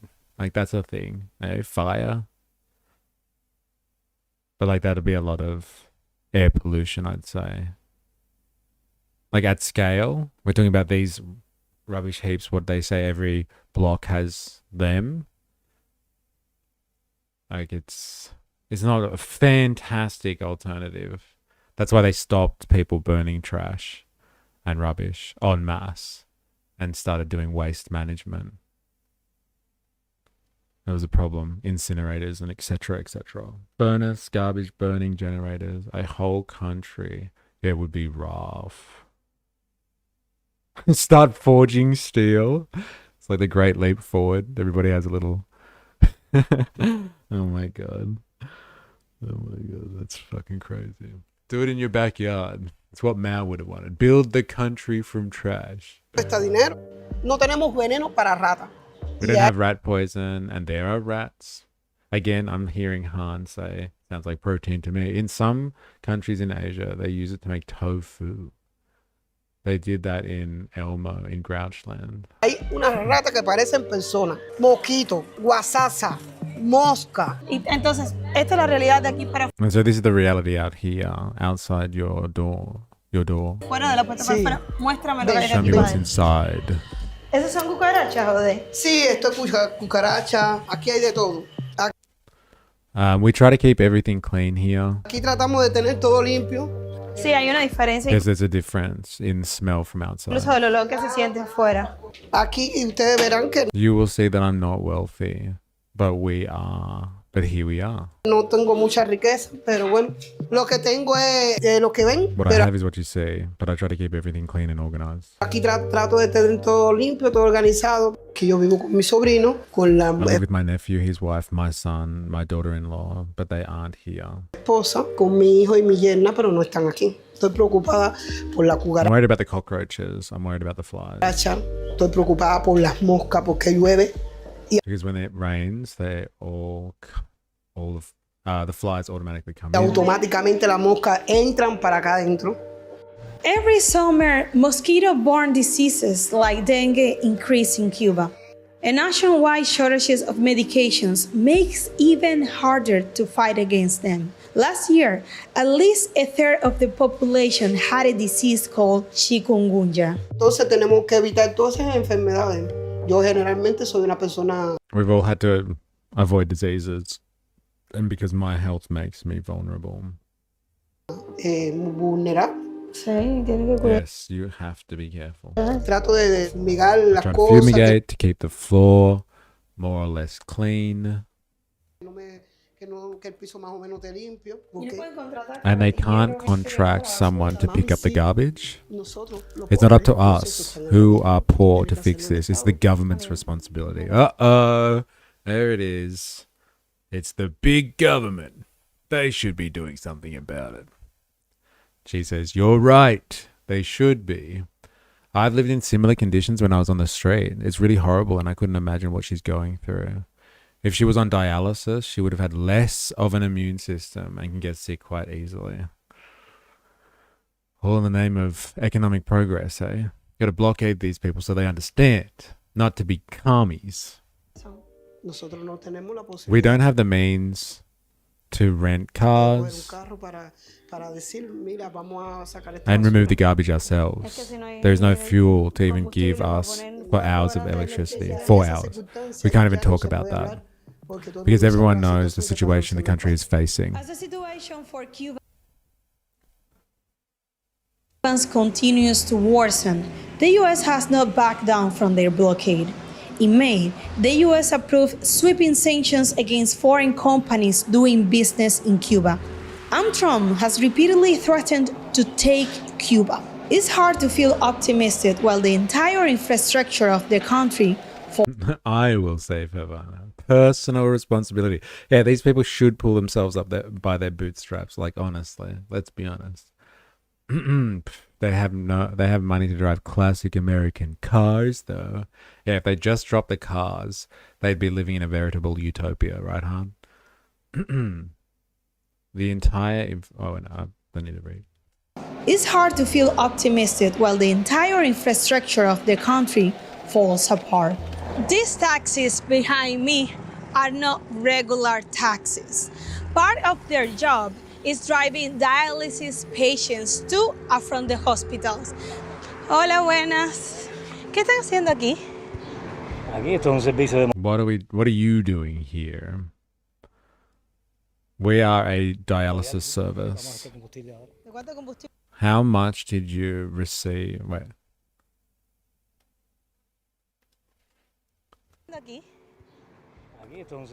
We're a dialysis service. We're going to fill up our fuel now. How much did fuel cost before? How much fuel did you need before? 40 liters, more or less. And now how much can you get? 15 liters. 15 liters. How often? Every 3 days. The government has rationed fuel sales. And fuel cells. Both state-run and private cars are giving turns to refuel, and they might wait days or even weeks to be called out. ¿Por qué está empujando el carro? ¿Se le acabó la gasolina ya? Me queda para llegar ahí a serviciar. He just didn't have it. She asked him, why are you pushing a car? And he's like, I just didn't have enough to get to the fuel pump. Es lo único que le queda. ¿Y cómo les está afectando esta crisis de combustible a sus pacientes? Ya hay pacientes que han How is the fuel crisis impacting patients? Some patients have had to find their own way to the hospital tenido que ir por sus propios medios porque no because we go too many days without fuel to take them. And that affects them because they are patients who feel unwell. Many of the times they get out of the machine unable to even walk? ¿Y cómo le afecta a usted la crisis de And how has the combustible? fuel crisis affected you? El combustible para The servicio. fuel is Nos quedamos en el just for the hospital ahí hasta que day. ellos salen porque We no stay nos at the podemos mover hospital porque el until they combustible come no nos da. out. We don't have Déjate el enough then paciente to y try and trata pick de up coger un a viaje passenger en tu trayectoria para tu en casa. route home to try and earn something. Costear. Eh? And God for sanctions. Govan in the house. How you going? Yo, boy. How you been? Hope you're well. Maybe they should go visa free for Japan. Mass importation of Japanese people. They'll clean everything and sort it too. Even under sanction, the Japanese will pull it off. But for real, they could learn from an island country like Japan. They really adopt some of their techniques. Actually, the whole world should adopt some Japanese techniques. As a single kidney haver, this is terrifying, lol. Cuba was in crisis before the oil blockade. The state no longer is able to provide cooking gas canisters to families. Many relied on electricity to cook, but Cuba's electricity relies on oil, which has meant more blackouts. Many Cubans like Maria Teresa and her family now use alternative options like coal or wood fires to cook.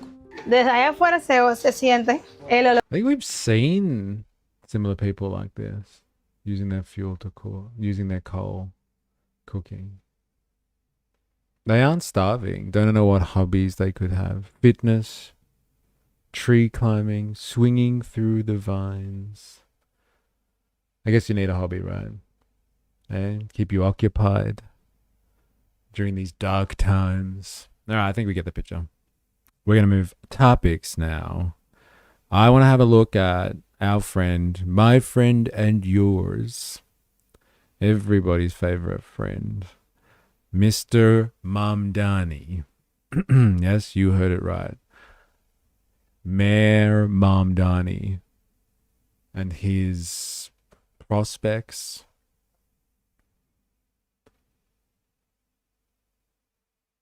I thought he was actually opening up a grocery store. So, okay, one of his promises, if you weren't aware. So we're going to look at like New York now, and to the mayor on everyone's lips, the most popular mayor in the world, Zohran Mamdani.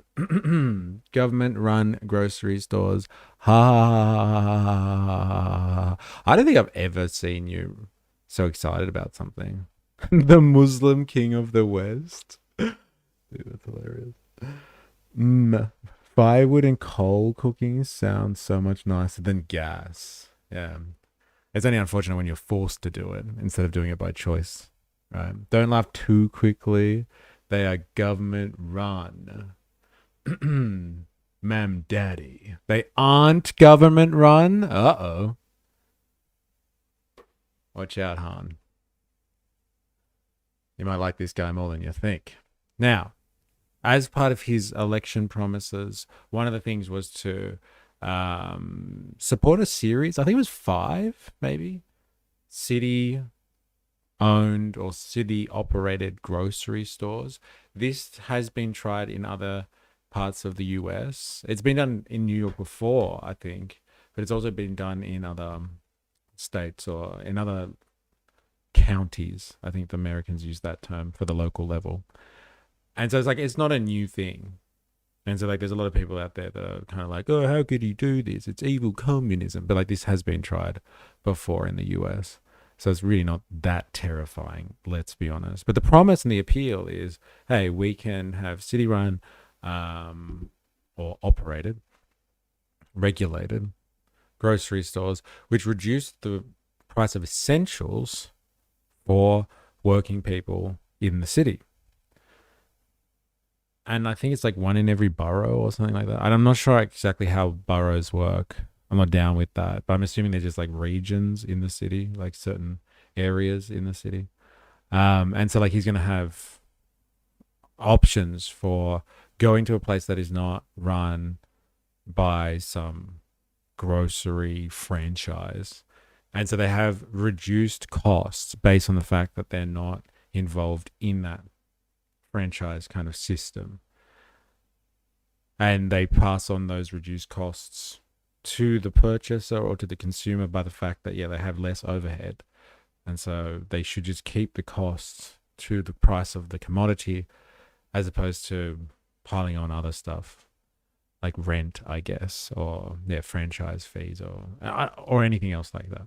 So the idea is to allow, working people to get access to cheaper essentials, cheaper goods that they need, especially given the cost of living crisis. Now, this might seem radical to some, really not. Like, it's really not like commie at all. Like, people are calling this like crazy communism and all that sort of stuff when the government intervenes in the free market and blah, blah, blah, blah, blah, blah, blah, blah, blah, blah. But when the government provides an alternative to the free market or like to a market option of something, that's a policy decision by elected officials. It's not communism, okay? It's just offering something that isn't privatized, and its sole objective is to profit off the sale of goods and services. They're just providing shit that people need, hopefully at a lesser price. Now, that might sound scary to some, but like, it's really not communism or anything like that. Although it aligns nicely with the ideas of socialism and communism, which is like, providing people with a bit of dignity and the ability not to suffer so much. It's really got nothing to do with socialism and communism, but whatever. If people want to call it that because it makes them feel better, then let's go with that one.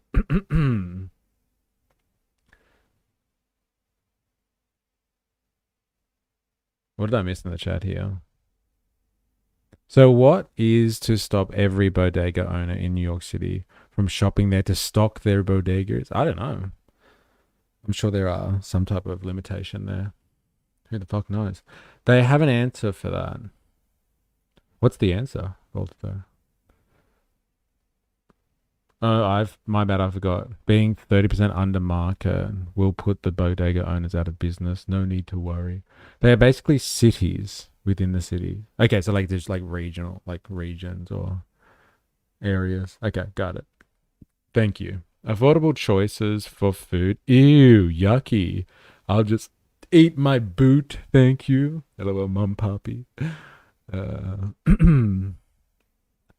But I really enjoy overpaying for my food. Yeah, with inflated prices, just for the sake of it. Why not? And a little bit of price gouging as well to go with it. Chicago just lost a chain of subsidized grocery stores. Even subsidized, they could not make money and closed.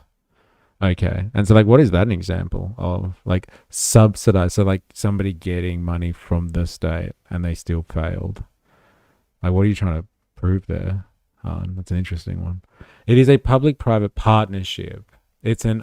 okay. Oh, it's public-private. That's interesting. It's an RFP, a process to contract out the operations to a private company that will receive a $4 million a year subsidy to offset the discounted core basket of goods. Only 30% off the products, whereas everything else will be normally priced and the store can still operate for profit. That's interesting.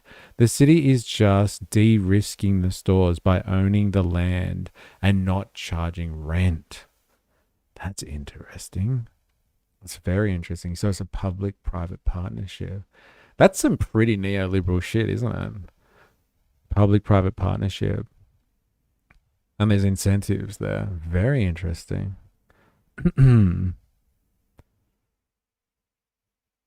Yeah, Kansas has government-run grocery stores. Yeah, I've heard of it. Other examples that have them.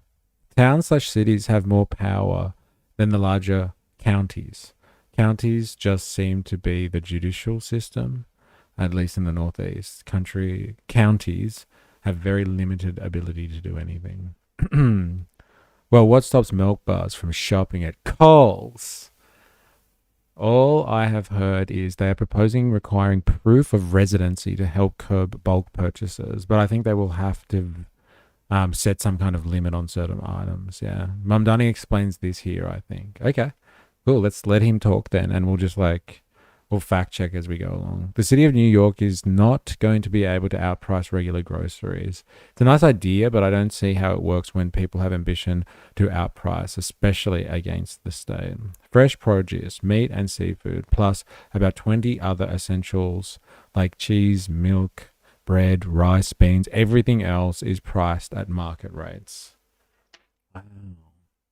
God, when you say it like that, it doesn't have the same punch to it.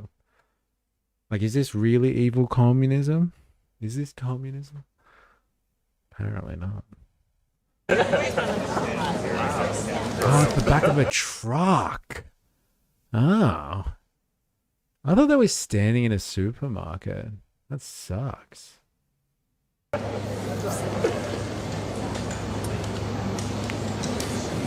Good morning, Brooklyn. Good morning. It's an honor to be at the Campaign Against Hunger with so many friends and partners. I want to thank all of you for coming out. At this time, I want to acknowledge with us our Mayor Mamdani. Put your hands together.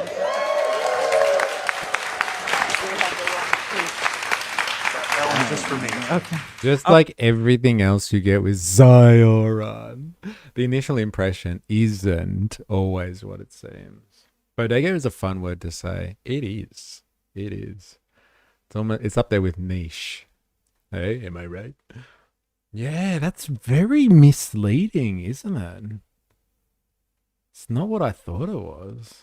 Anyway, maybe they'll explain it better. Fuck. I felt gypped. Our Mayor Mamdani, we also want to take this time out to recognize and honor our Deputy Mayor Sue, our interim president and CEO, Jeannie Pack from DYCD Economic Development Corp. At this time, without any further ado, as you're with the Campaign Against Hunger, as many of you know that we serve thousands of families right here from this place, from our East New York hub. Yes, I know. For a hot second, I thought she was going to say, I want to acknowledge First Nations people. The land was never ceded. Yeah, I thought that's what she was going to say too. Wrong place, man. Understanding what is needed in our community. And not only that, we know that personally, from our experience, all of you, for those of you who are community partners, understand that many families struggle to put food on their table. And when they go into a supermarket, because of the cost of food, it is very difficult for them to feed their family. And this is why today we're here. And I am excited to let you know that I am overly excited because our mayor, Mayor Mamdani, is about to do an announcement right here in this space. And I want you to put your hands together and welcome Mayor Mamdani because he believes in affordability and access. God bless you. God bless you. God bless America. Fun fact, Native Americans were the last people to give up their slaves. And what are we talking about? Like chattel slaves? Like they were importing people from the west coasts of Africa or something like that? Or are you talking about slaves within their own communities? You have to clarify there, Harn. I don't think it's as shocking as you think it is. I'm assuming this has to do with wars. Hey, what would David Graeber say? Hey, 4IS. Good morning, Brooklyn. It is an honor to be here at the Campaign Against Hunger with so many friends and partners. Can we have a round of applause for Dr. Melanie Samuels for welcoming us here and for your lifetime of service to the people of New York. You know, for nearly 30 years, you have led the fight against hunger here in our city, growing this operation from a small emergency food program to a leading food distributor that serves hundreds of thousands of New Yorkers each year and provides programming on how to live a healthier life. I also want to acknowledge leaders here from our administration, our Deputy Mayor for Economic Justice, Julie Su, and our incredible interim president and CEO. The Fox News watchers aren't liking this. Well, like, I blame them for a misconception here. Like, I thought we watched Fox News or Fox Business talk about this, and they were just like, communism. It's communism. It's outrageous. But it's like, it's a public-private partnership, it would seem. Like, they were well off the mark. I go to Fox for, like, you know, the real story, man. Cut through the bullshit. Well, this time. Jeannie Pack of the Economic Development Corporation. And I would be remiss if I didn't also acknowledge a future assembly member here in the crowd, Christian Celeste.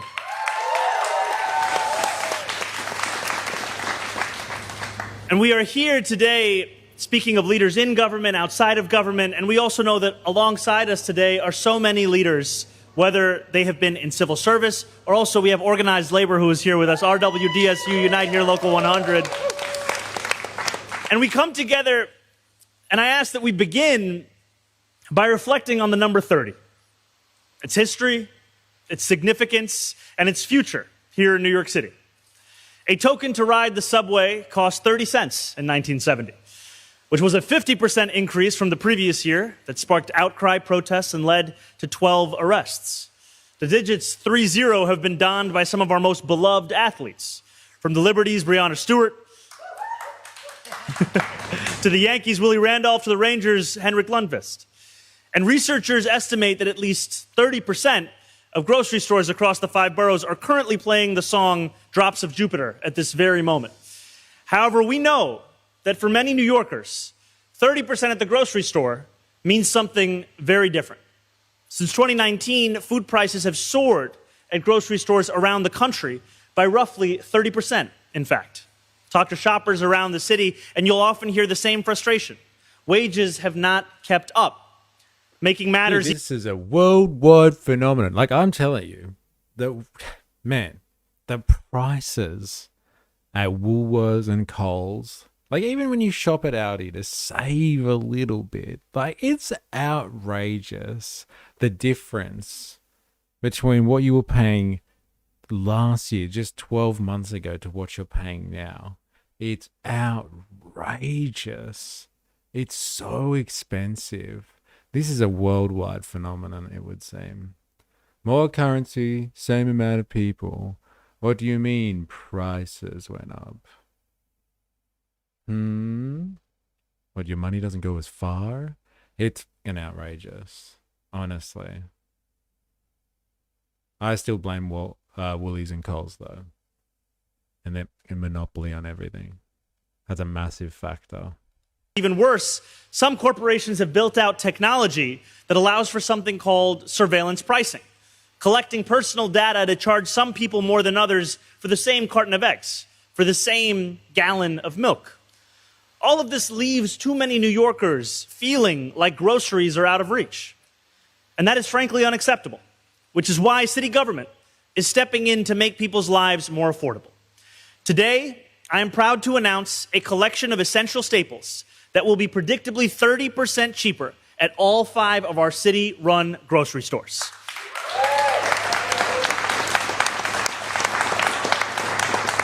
This core set of goods will include all fresh produce, meat, and seafood, along with 20 other essential items like cheese, milk, and bread. Here's how it will work. Once a month, our 5 city-run grocery stores will set prices for this core set of goods at 30% below typical retail prices. No exceptions, no gimmicks. The savings will... City-run. Capitalists are a part of the city, eh? So they really control it. So city-run, they control it by extension. So once a month, they set prices. And is that based on the prices? That's what he was talking about before. He quickly brushed over this idea of price fixing that happens in the surveillance capitalist world right now. If you've ever been to shops and see digital like price tags on shelves, we have seen like reports or investigations where people talk about like those digital price tags that you see on shelves are actually hooked up to a broader network, and prices for the same item in one shop on one street or one block might be different to the same shop on like a block just, you know, within walking distance. And it's set to kind of, it fluctuates thanks to, you know, artificial intelligence and the integration of this shop with the larger and broader network of shops. And so like they're effectively, I think, price gouging persons. And like he's talking about like how individuals even get targeted, let's say, thanks to very impressive machine learning, and they get prices set on their buying behavior and potentially other data that they've scraped off them. And so like there is this digitization of pricing that is happening underway in New York, in places all around the world, that like try to scrape the maximum amount of profit, or squeeze the maximum amount of profit out of people based on trawling them for data and trawling areas for data. If things are in more demand all of a sudden in one area, then they'll jack up prices, etc., etc. You know, good supply and demand economics. Or is it purely invasive? You decide. You decide. Price fixing always works. 2 years ago, I changed my prices from 50 to 60 an hour for gardening. From $50 to $60 an hour for gardening. Today, I'm officially charging $75 to $80 per hour. The prices have shifted big time. When I first noticed, it wasn't that bad. It's honestly crazy, the price changes. It is mental, isn't it? When you read Woolies' data collection policy, they state that they are tracking your face and connecting it with your car that you drove and what you buy and when. That's mental. They admit to collecting information on your behavior, and they use that to modify it as well. Audi has the digital ones. Spooked me the day I realized when one of them glitched. This is why I shop at Drake's. No self-checkouts either. Actual checkout checks the way it used to be. Dude, that's crazy. And according to industry in my region, they are charging even higher. The difference a few years makes. It's scary. Yeah. This is a brave new world, all of this stuff. Surveillance capitalism. They're not just watching you just to link you up. They also will try to use that to change your behavior. That's the scary part. That's totalitarian. We haven't had this much ability to go totalitarian before, hey? Scary. A grocery store CEO was fired for treating employees too well. In response, 25,000 workers emptied store shelves and closed 71 stores until the board rehired him as CEO. Wow, look at that. The workers have spoken. That's dirty communism. Just so you know, Sanchi. The workers demanding a better CEO. Last for the entire month. That means no weekly fluctuations nor sticker shock at the checkout line. Not for our seniors living on fixed incomes, nor for the parents who rely on a regular supply of apple slices to keep toddler tantrums at bay. Now, can we all see, dude, this incredible example of produce? It's so good. This is like our version of the coal moment. Look, it's not scary. It's clean coal. So good.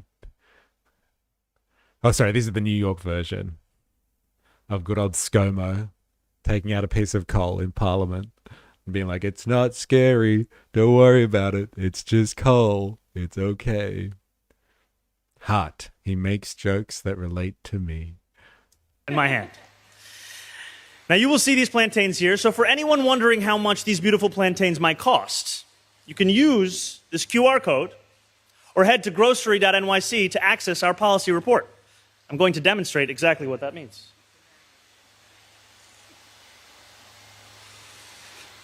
Ladies and gentlemen, the QR code does work. You can see this here. think of the QR code work. There you can learn more about our city-owned grocery store program, including the 30% discount. 30% off adds up to real money for New Yorkers, with an estimated $90 saved on grocery bills each month. That is more than $1,000 saved every year. And just as important as money, those savings add up to time. For many, that 30% discount is the difference between an evening spent around the dinner table with family or working another double shift to make ends meet. Our vision of affordable, well-run, city-owned grocery stores can only be accomplished with experienced operators who know how to source products, stock the shelves, and help answer shopper questions. So today, we are also issuing an RFP for private operators to help us with the day-to-day management of our 5 city-run grocery stores. If you know how to run a grocery store and you want to do more to help your fellow New Yorkers, I encourage you to head to grocery.nyc or scan the QR code to learn more about how to apply. As we make these stores a reality... What does that mean in the US? A Chinese fire drill? I don't think we have that term in Australia. I'm not sure about that one. Okay, so this is like the thing. This is how they make this work, is a public-private partnership.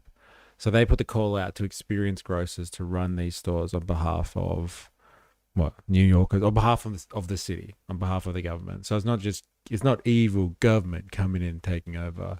They just give the space out at a subsidized rate.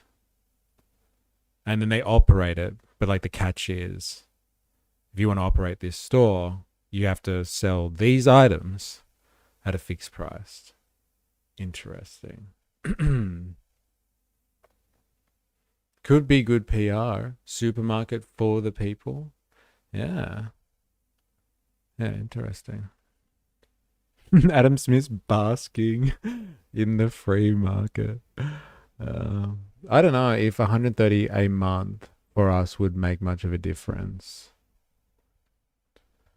I don't know, man. Like it's a fair point. Like 130 a month, $1,000 a year. We're talking about here, a little bit more, right?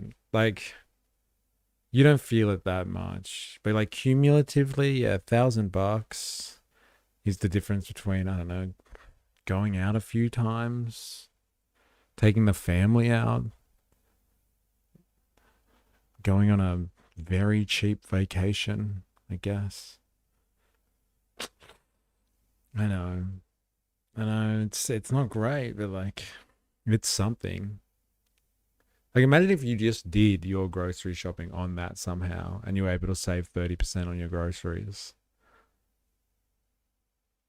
It's unfortunate that it's not store-wide. I don't know why I had the feeling that system was going to be like that. It was the entire store. But it's just the essentials, man. I wonder if they have stuff for kids in the essentials there. I spend about $500 a month on groceries and $150 a month eating out. What do I spend? Like, I'm going to spend about $800 at least, maybe $1,000 on groceries, I'd say. And we eat out. Like, we hardly ever eat out. Like, it is a fucking luxury. Like getting pizza or something like that. Pizza night. But it's what you got to do. But like, 30% off, $800 or $1,000 on groceries a month. Like, why can't it be all of it? Yeah, I would be about $1,000 a month. Yeah. I guess when my kids get older, they want to eat more. Like, it's going to jack up massively. But like, I'm just going to enjoy it while I can. Aussie welder? No way. It's been ages. How you going? Did you know Australian farmers cannot grow bananas any longer? No, I didn't know that. And that's me not buying meat as well. Whoa, are you vegetarian? Or are you just not buying meat? Meat is expensive. My God. If they were any longer, they would not fit in the box. LOL. That's an expensive date. $150. I spend about $400 a month. My most expensive items are mixed nuts. Yeah. What's the rent in Sydney these days? I don't know. Good question. It depends where you are, right? Like if you're renting a house in like the suburbs, then, you know, you're paying like $700, $800 a week. But like in the city, I have no idea what people will actually pay for to be closer to the city or closer to the beach or something like that. It really depends. Flexitarian. I will eat meat, but mostly I cook veggies at home lately. Okay, fair enough. You and your retarded weekly rent payments. Yeah, I know. Foreign things are scary, aren't they, hon? I get it. 800 a week in the suburbs? What the fuck? All right, well, like, if that sounds outrageous to you, let me just double check that. Are you able to tell me what the average rent for a detached house is in Western Sydney per week? Please provide sources.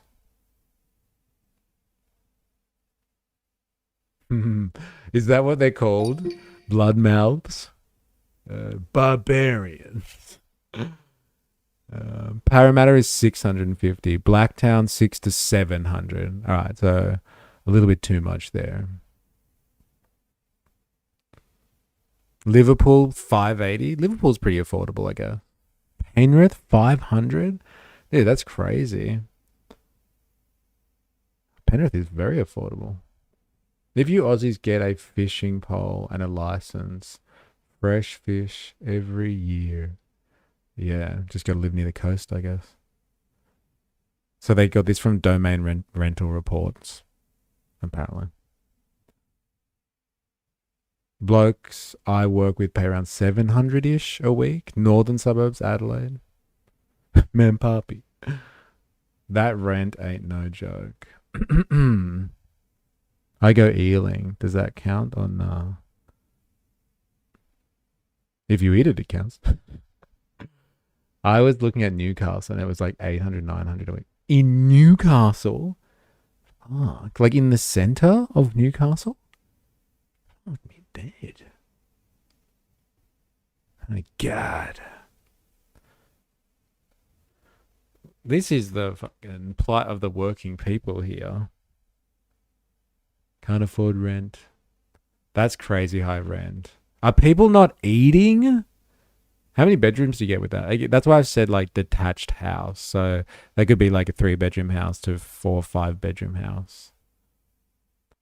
I'd say on average. I heard eel can be tasty, but never tried it. Do yourself a favor. Super sticker, $10. Lemon character. Laughing out loud. Why can't I actually see the lemon character? There it is. Govan, thank you very much. I appreciate it. Thank you. Thank you. Straight to the stream, baby. Dude, and that's US dollars too. The conversion rate is fantastic. Thank you very much, Govan. I don't rent though, so it's not going towards my rent. Don't worry about it. It's going to the stream, baby. Nah, towards Lake Macquarie. That's crazy, man. Yes, I'm terribly vexed. Thank you, Govan. Appreciate it.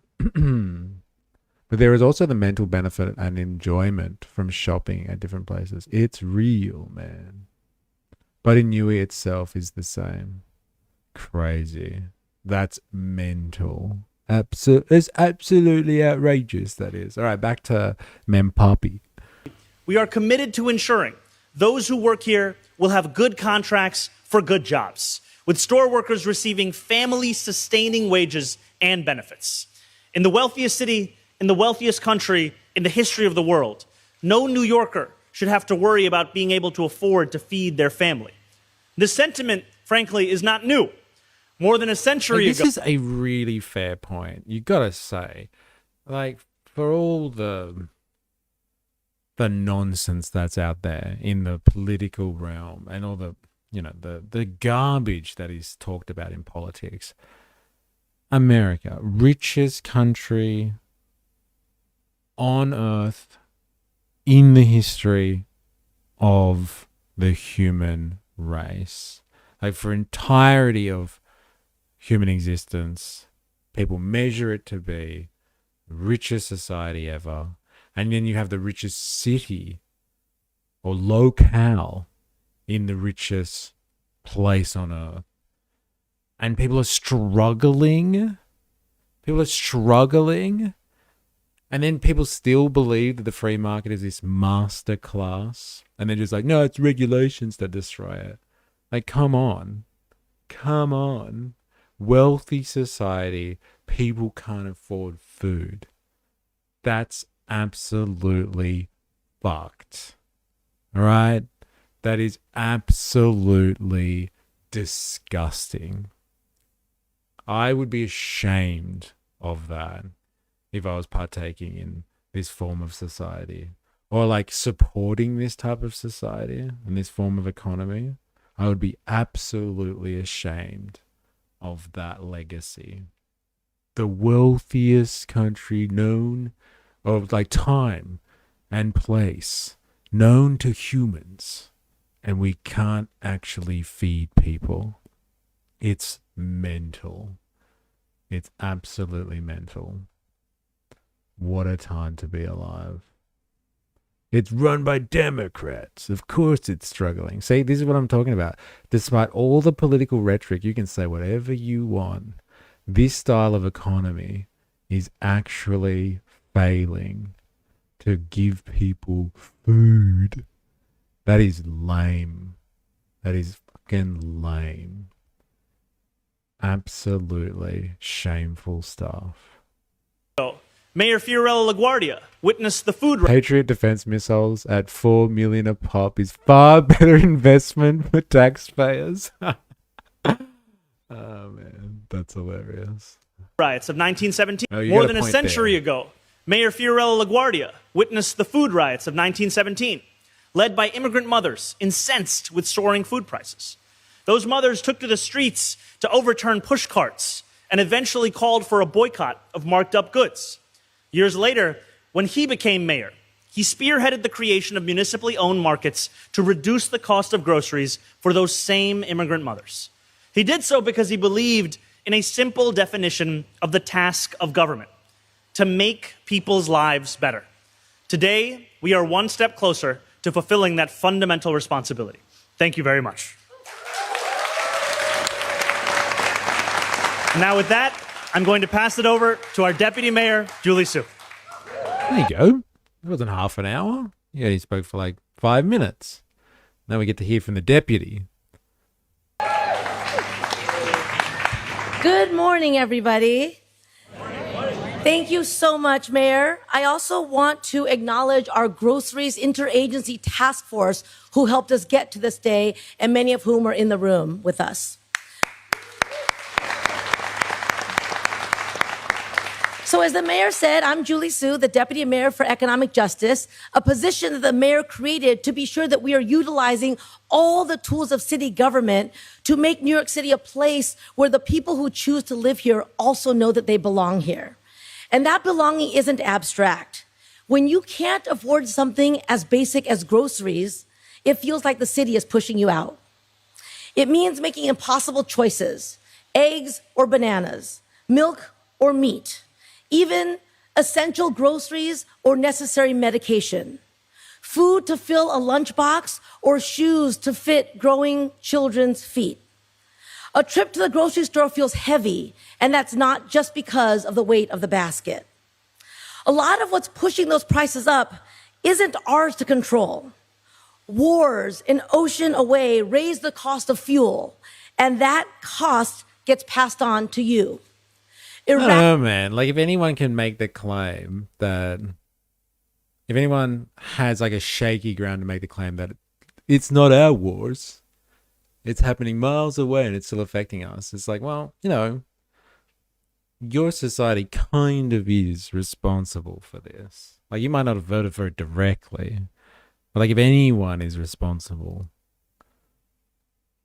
You guys have something to do with it. Like, let's be honest. Come on. Ma'am waiting, ma'am done.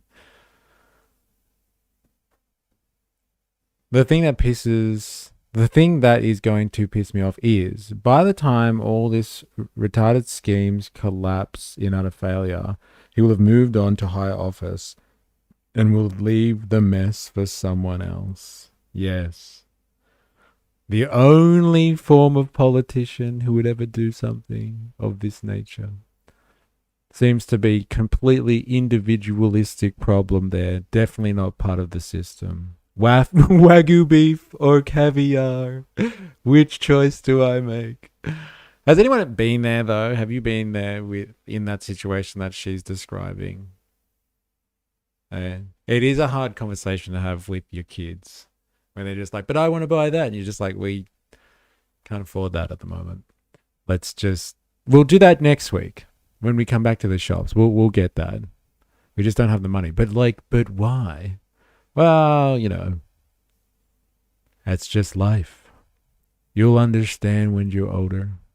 We live in global markets. Global prices can affect every country that it is part of it.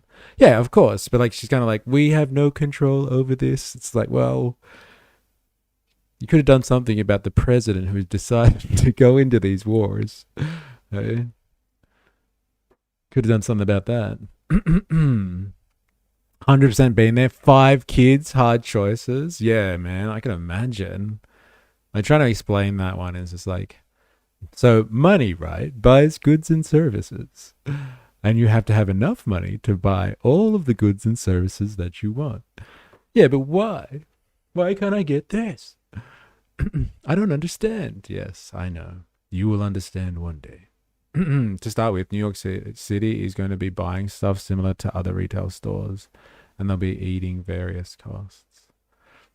Then they'll hopefully start tackling the supply chains until you get the proper reductions. Big agriculture controlling the seeds and the farming lands, and also massive subsidies affect prices. Sounds like big government. Rah, rah, rah, rah, rah, rah. Big government. Tariffs that have raised the prices of everything from coffee beans to tin cans shows up in grocery prices too. Farms across this country are struggling, destabilizing our food supply, affecting what's available on the shelf and what it costs. And some of it is just plain old price gouging. Companies charging more, including doing things, as the mayor said, using algorithms to figure out who's desperate enough to pay what, and then charging accordingly. None of that is unique to New York City. But this city doesn't have to take it either. Since his first day in office, our mayor has made one thing clear: the essentials of life are too important to leave to chance. To those who say, why should government be in the business of cheaper groceries? Our answer is, we've been showing since January that what government can and should be doing is about making life tangibly better for people and ensuring that New Yorkers can put healthy, fresh food on the table is among the most important ways we can think of. So, while we don't control all the reasons that groceries are unaffordable, we are going to be ambitious and imaginative about what we can do. It's interesting, they really didn't explain too much more of how the system works. It's kind of just the rhetoric of it, which is fine. Like, that's politics, whatever. They're not really, it's just like, well, we're going to do something about it. Starting with this. How does it work, though, and why? Why did you choose this system? How much do we need to feel and be there for one another? It's not equal across humans and never has been, unfortunately. But we do need to be there for each other. That is the essence of society. Whether we put a price on it or not, that is how society works. So true. That is why FDR was one of my favorite presidents. During the Great Depression, he had farmers plow undercrops to artificially keep prices higher for his cronies. An American hero. If I had a time machine, I would roll that into the lake or off a cliff. I think they're still figuring it out as well, to be honest. Yeah, fair enough. We did it really hard one year, and to our amazement, a few of our neighbors supplied Christmas presents for us. We were absolutely blown away. Community. Dude, that's lovely, isn't it? We had someone move out, like down, like a few units down from us, and they came over with all of these things that they must have bought for their kids and then lost in storage somewhere. And they gave it to our kids on the weekend. Like those shoes that have like little wheels in them and stuff like that. So the kids were out like for most of the weekend trying to figure out how to roll on their shoes without falling over and hurting themselves. But like, it was nice. It was really nice to see. And like they got joy out of it as well. They're like watching the kids play with stuff because their kids are all like grown up now, I guess, or much older. And like, yeah, it's a nice sense of community. That is awesome. The mayor talked about the discount, bringing down the price by 30%. As we've also said many times, affordability is about both sides of the equation, bringing prices down and bringing up what workers get and the number of good jobs in this city. Today, we're making absolutely clear that these grocery stores will provide quality jobs with families sustaining benefits and wages for the people stocking the shelves, ringing you up, and keeping the lights on. This is what it looks like to build a city where your government is doing everything in our power to make sure that New Yorkers can stay, can live, and can truly belong. So with that, let me introduce our interim president and CEO of the EDC, Jeannie Pack.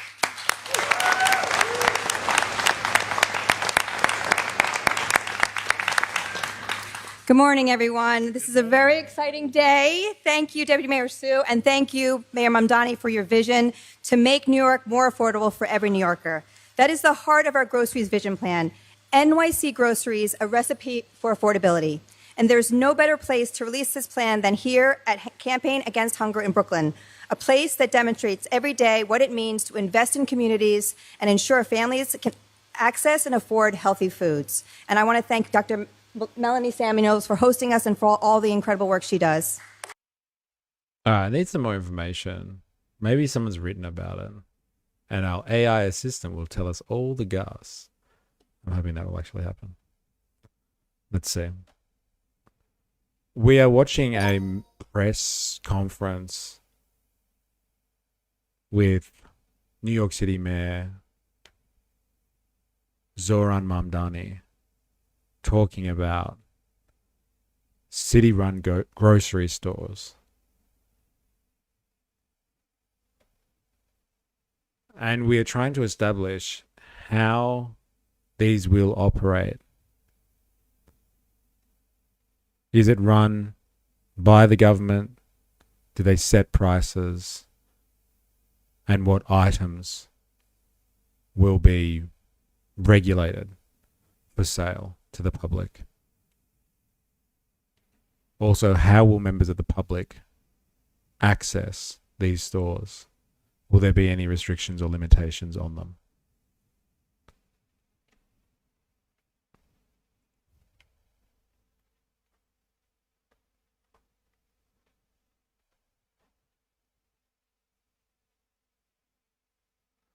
Based on the details released so far by Mayor Zohran Mamdani, these stores are intended to be publicly owned but not directly operated by city employees. Ownership. The stores would be owned by New York City. The city would lease the premises, cover rent and property taxes, and provide capital funding.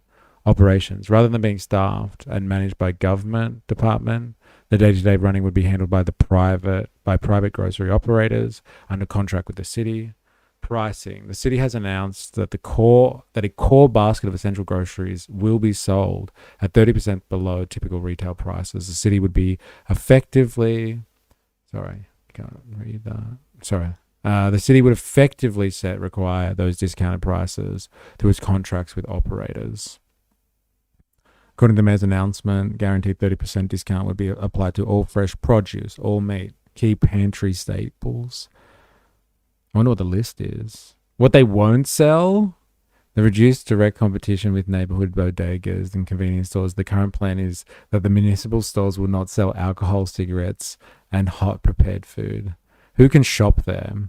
They will be open to the general public. There will be no income test, membership requirement, or residency restriction. This is from the New York City government website, apparently. Anyone will be able to shop there, much like a normal supermarket. There you go. I thought they would have put restrictions on that. But that's apparently from the New York City government's website. Are there purchase limits? No purchase limits or rationing have been announced. The city has not said that it will limit how much of a discounted product a customer can buy, although operational rules could be introduced later if needed. That's from the government website, apparently. So there's no rationing system or a members-only food program. So there you go. No discussion of whether or not you have to be a resident to get access to it or not.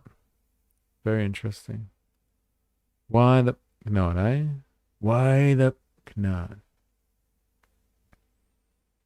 Man, we're only 12 minutes in on this. God damn.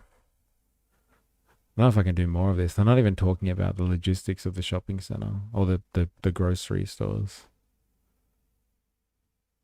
They can only set prices through collective bargaining or subsidy or maybe charity.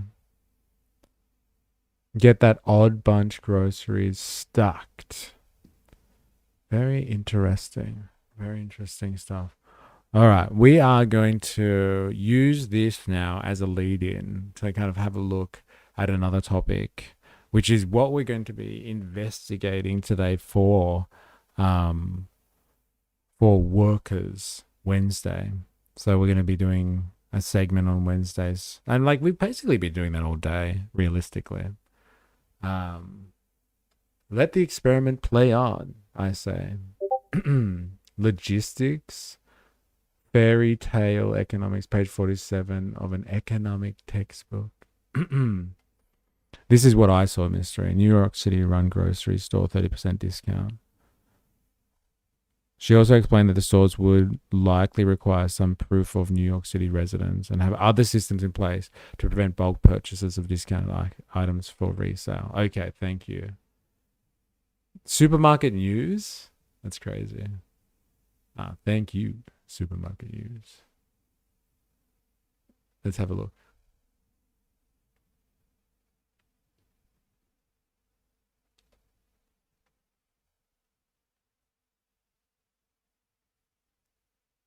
Can you use EBT there? Food stamps? I don't know. Good question.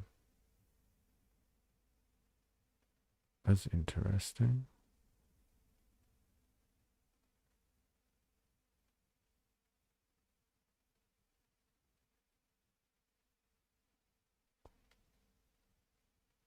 Okay then. Wonder why I can't see it. That's a little bit strange. What happened there? Sorry, give me a second. I can't seem to access this site. Apparently.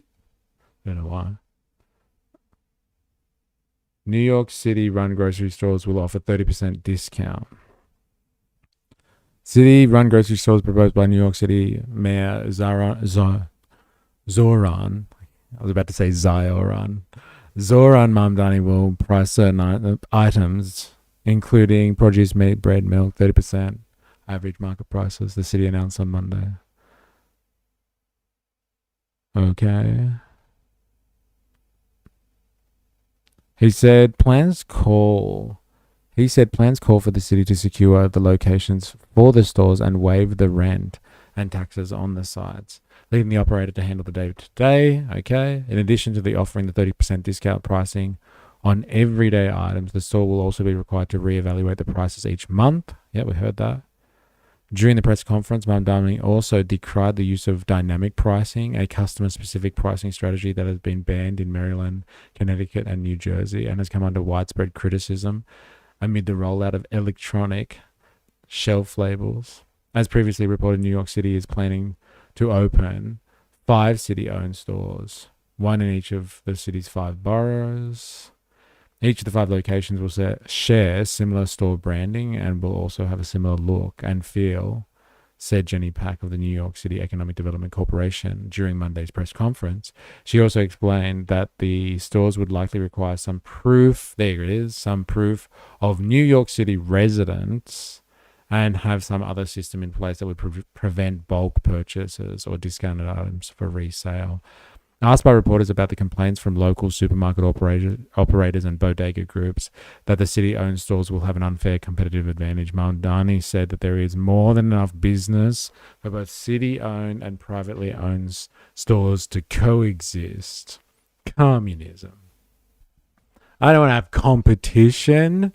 That's not what the free market is about, is it? Surely not. We will see this as a city that is big enough for 1,000 privately owned grocery stores plus 5 city-owned grocery stores, he said. In addition, the city-owned stores would not offer hot prepared foods or sell items such as lottery tickets, which are both big sale drivers for a lot of bodegas, Mamdani said. He also noted that lowering the cost of living in New York could help retain more working class families in the city, which in turn could help retain customers for the privately owned stores. Dun dun dun. Mamupa in the house, how you going? Like dogs, retail stores try to make profit and try to manipulate customers into buying more profitable goods. Sometimes there are loss leaders, but that seems to have been left by the wayside since COVID, as shareholders have become even more avaricious for returns. But IDs are racist. How do they prove residency? Why are IDs racist? Or like IDing people for IDing people for like voting and stuff like that is racist. That's funny. How do they prove residency? It's hard for black people to get IDs, Momo. A state-owned grocer is a good thing. It's simple as that. Remove some of, if not all of, the profit motive from the service of selling goods people need. Yeah, the voter ID thing. Got it. I understood the slight remark there. Snide remark. I wanted to make sure we're on the same page here. You smart ass. Very good. Do you need ID to prove residence? Can't they just take around their electricity bill instead? Just keep that on you. Thank you, Mr. Mayor of America. I don't know if that's a joke. What is this? Oh, this is his actual office. It's from the office of the mayor. Channel. That's why. So there's going to be a lot of glazing going on, I guess. He's the reason I'm back in New York City. I'm European, but this is my mayor. People love him. I feel so left out. I want my own Zohran running my city. This man actually providing for his people. What a breath of fresh air. He'd just be doing anything and everything. LOL. Love him.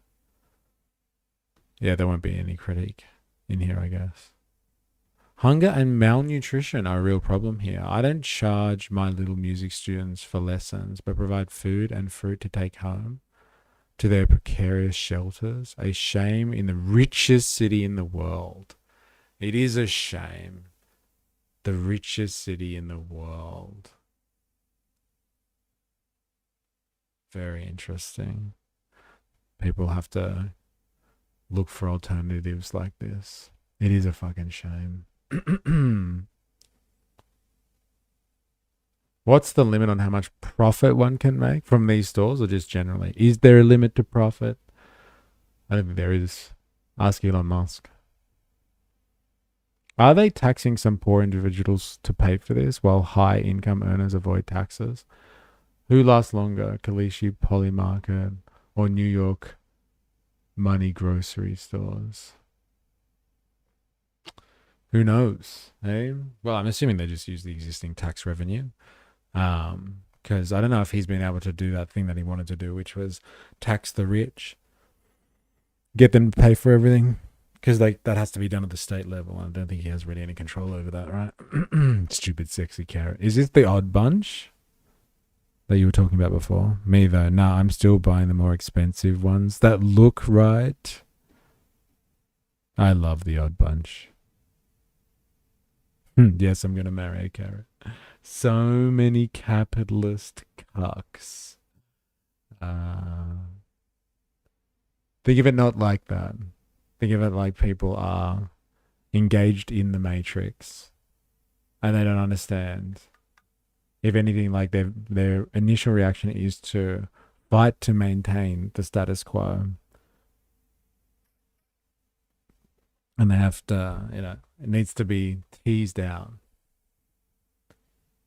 The future red pill YouTubers. Yeah. Fair enough. All right, that's enough of this one. I'm done. I don't know, and then they're going to do press conference, and he's probably not going to speak about things that are related to this topic, I'd say, right?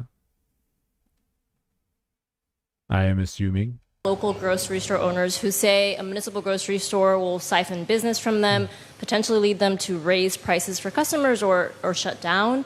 And is your administration considering other alternatives, such as maybe helping grocery store owners subsidize rents or increase their purchasing power in some way that they can then pass on to the customer?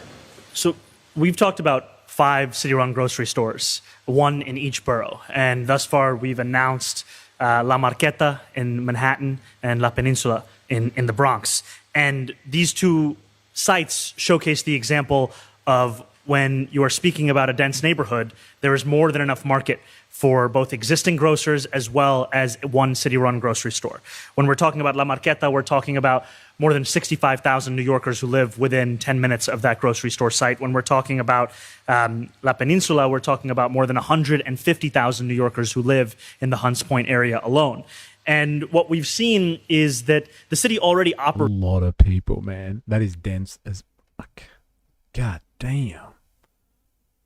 The trouble with charity stores these days, people treat them like a rubbish tip. The money wasted in disposing of all the crap donated is insane. Interesting. Would you like to know more? All right. That's enough. Let's move on to the meat of today. All right. What we're doing now is there's a lot of kind of, yes, Mamdani is dense. Yeah, very good. What we're going to have a look at now is the DSA specifically. So we're going to have a look at this organization, its history, like kind of what it means, I guess, to average people, because there is a lot of hype, I would say now, about the DSA. The DSA is the Democratic Socialists of America. It is an organization, a socialist organization that operates obviously in the US, and Mamdani is a DSA member, and he's been part of that organization for years, I believe. And there are a number of candidates that are running for Democratic positions that are members of the DSA as well, and call themselves Democratic Socialists. And so there seems to be this sentiment out there, or this discussion in politics generally, of some rise of socialism because these DSA types are infiltrating the Democratic Party and taking over American politics. I have a feeling that this has got something to do with why we're seeing all of these commie rhetoric coming out of the Trump and the Trump administration at the moment, is that they are seeing that people are reacting positively towards socialism in the US. Like, people keep citing this stat. I don't know where it comes from, but some stat that socialism among younger generations, or people under 30 or something like that, socialism is more popular than capitalism, etc., etc. And so to beat off the scourge of communism, Trump and the boys are just going to talk about how left-wing violence is on the rise, and like communists are coming to destroy everything that you love and you hold dear. And so they're releasing hit pieces on Cuba to explain how Cuba is the center of world communism. Like, it's an actual document. We read it last week. It's real. It's actually real. Marco Rubio put it out recently. Like, Cuba is some tour de force and is threatening America. And like, you know, honestly, we've seen some footage of Cuba recently, and if America finds Cuba to be an actual threat to their existence, America is not the place that we all thought it was, to be honest, if it's threatened by a place that is struggling in the fashion that Cuba is. Anyway, it looks like there is a bit of a response at the moment from conservatives in America, I guess, the right wing, the people behind, you know, Project 2025, and all those think tanks that control policy and politics in the US on a large scale. They seem to be, I guess, concerned about the specter of communism. As Marx and Engels described in the Communist Manifesto, there's a specter of communism that is over, that hangs over the world at the moment. There must be a specter of communism that is hanging over the US right now, as people are struggling. And so they can express itself in a number of political movements, things like MAGA. I think that is the same sentiment. It's directed to different ends. It is this idea of focusing on nationalistic interests, and a nationalistic agenda will help save us from the ravages of modern society, and predatory corporations and organizations and big government, etc., etc., etc. We just need to make, you know, insert nation here great again, and that'll be the trick. We just double down on our nationalism, and that'll solve all the problems. And like the opposite, or an antithetical, contrary kind of response to that, is like a working class movement, like built in working class politics. So a rise in popularity, or people openly supporting socialists and communists. So people who openly identify with socialism, like people that are DSA members and people that describe themselves as Democratic Socialists, like running in political office in the US, considering the history of, you know, the Cold War and McCarthyism. So like actual communist witch hunts, and like destroying people's lives based on the slight notion that they might be associated with communists or Communist Party or something like that. Despite all of that history, relatively recent history in the US, there are people that are still openly identifying themselves as communists and don't find any, and aren't scared for their lives when coming out and saying this publicly. If anything, they are actually challenging for political office. It's some scary times, I'm assuming, for people that thought that they had put communism to bed in the US. And like one of the big organizations that seems to be behind all of this, or like leading the charge, ostensibly anyway, is the DSA. And like they're responsible for politicians like him.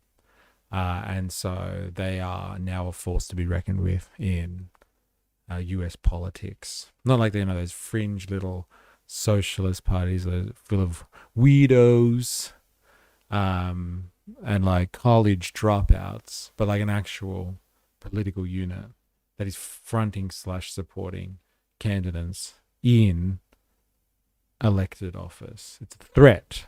It's a real threat to the American way of life. So we're going to study. Or investigate the DSA a little bit. Spandong, how you going? Sorry to go MIA yesterday and this morning. Had to deal with my whole family stuff, but I am back. How wildly woke are we getting? Dude, it's Wildly Woke Wednesday. Affectionately today called Worker Wednesday. But yes, it's Wildly Woke, and we're looking at the DSA. That's what we're going to be investigating this afternoon. Thank you to all the gorgeous souls who have liked this stream. And even if you haven't, give that button a smooch. That's right. Like the stream, ladies and gentlemen. Like it. Like it. Do horrible things to him. Do you think the DSA is a good step in the right direction?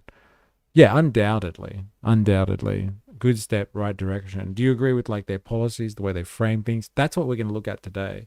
But like, is it good that like people are somehow looking for an alternative form of politics to like this current or this domineering notion that has controlled, I would say, much of politics in the West, which is like the end of history? There's no alternative to capitalism. Like, does the DSA assist with that? Yeah, undoubtedly. Is it a good step in the right direction? If it's pulling the Overton window, like dragging the Overton window across, so like it's not a shameful or embarrassing thing to call yourself like a socialist or a communist or something like that, and to even have the audacity to run in politics in that way, then yeah. And it's good for the Anglosphere, because like, you know, if you just have to go to Europe to understand, like, this is not a scary thing. Like, all European countries have socialist parties and communist parties that are constantly in government.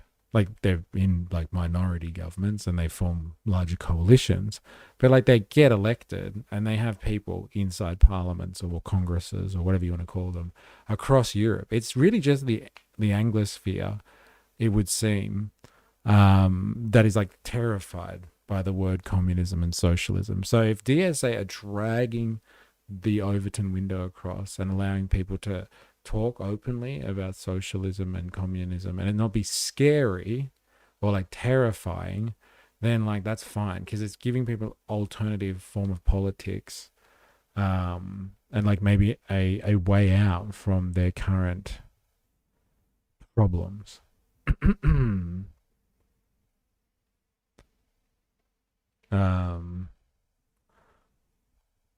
Greetings, fellow mod. Salutations. No, that's a separate conversation. I might not read all of that out. All right, so that's what we're going to be looking at. Now, let us investigate DSA. Let us get like a small kind of... Let's just look at their propaganda first, like their motivational videos, as to like, you know, which might G you up, make you think, yeah, DSA, that's the one for me, man.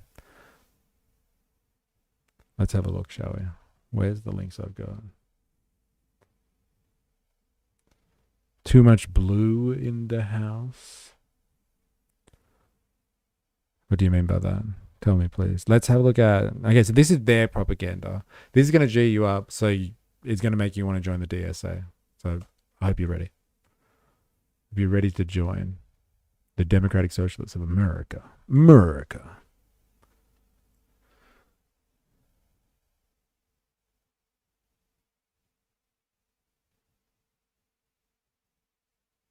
Damn. The last 2 years have... Sorry.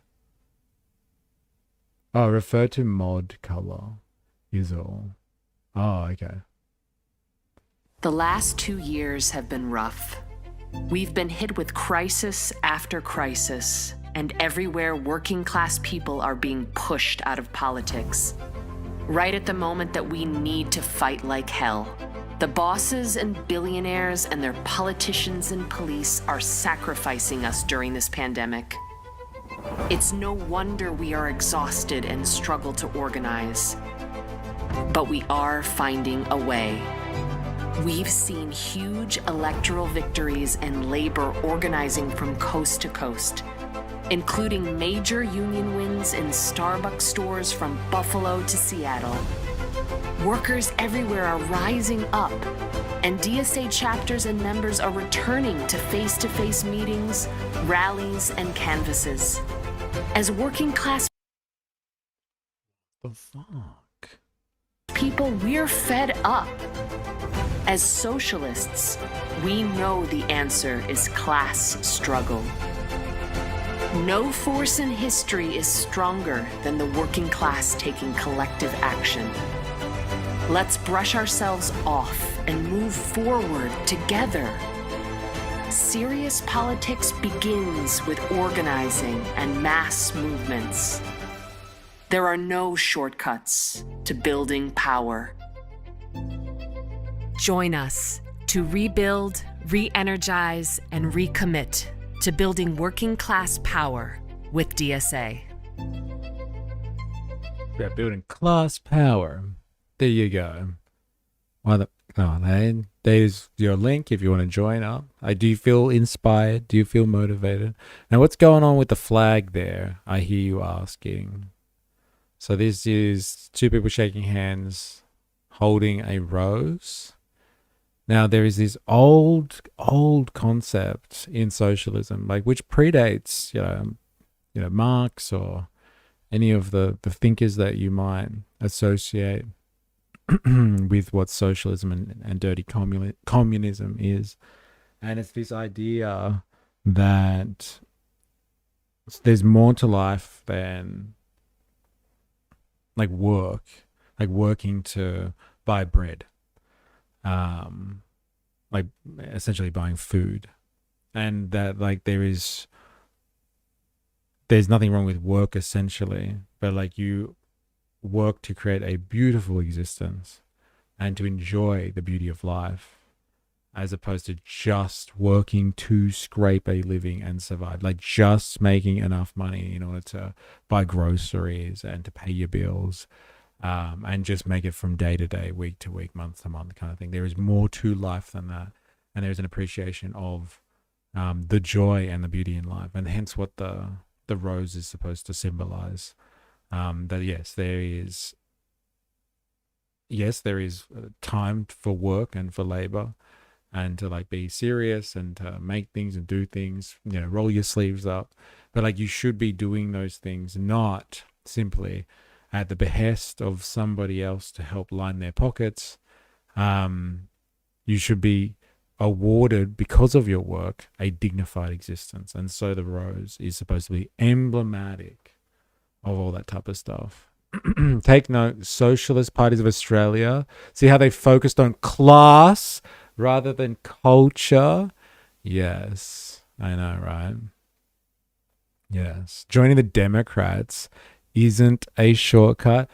Good question. There's no shortcut to building class power. But like joining up with the Democrats is an interesting method. I wonder what they have to say for themselves in that regard. We'll have to look into that. Very much so. Definitely have to look into that. But yeah, focusing on class. But I would put it to you, Hobo Joe, like as we investigate this, that we're probably going to be hard pressed to find that they're not actually involving themselves heavily in the culture wars. And they're not just focusing on class power. But the rhetoric is there. Definitely there. We'll find out, hey?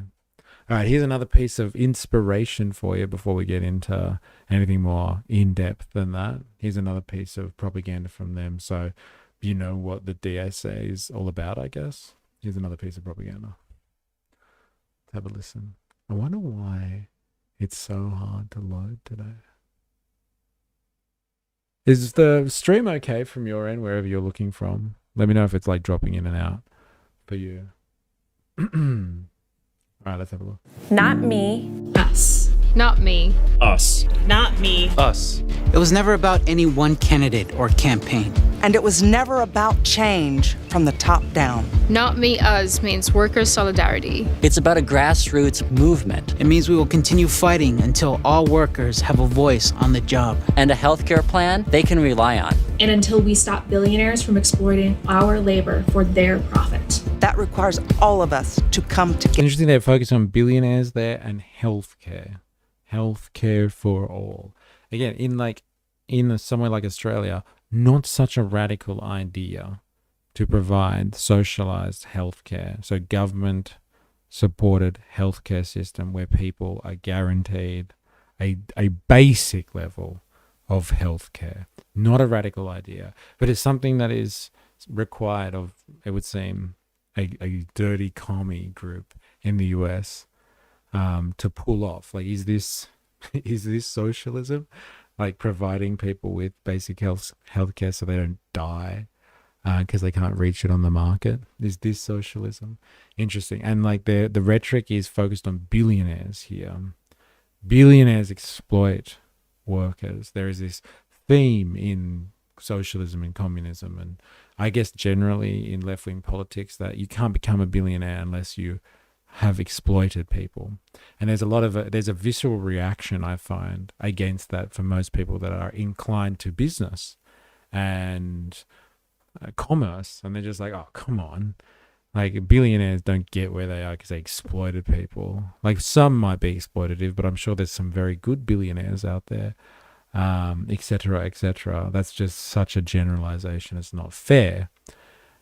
And these people, I don't think, or people that generally spout that type of rhetoric about, like, billionaires only exist because of exploitation, don't really explain that one very well. But the idea is that in order to accrue billions of dollars, you need to have a large workforce. And if you have a large workforce of people, you are generally corralling people to work for you, and you get them to produce value.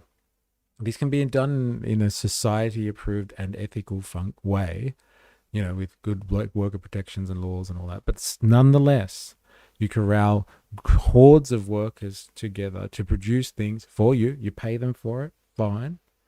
You pay them for it, but you take all of the value that they produce, and that's the basis for your profit. So you shortchange them, or you pay them at a certain rate, but you extract from them way more than you're paying them for.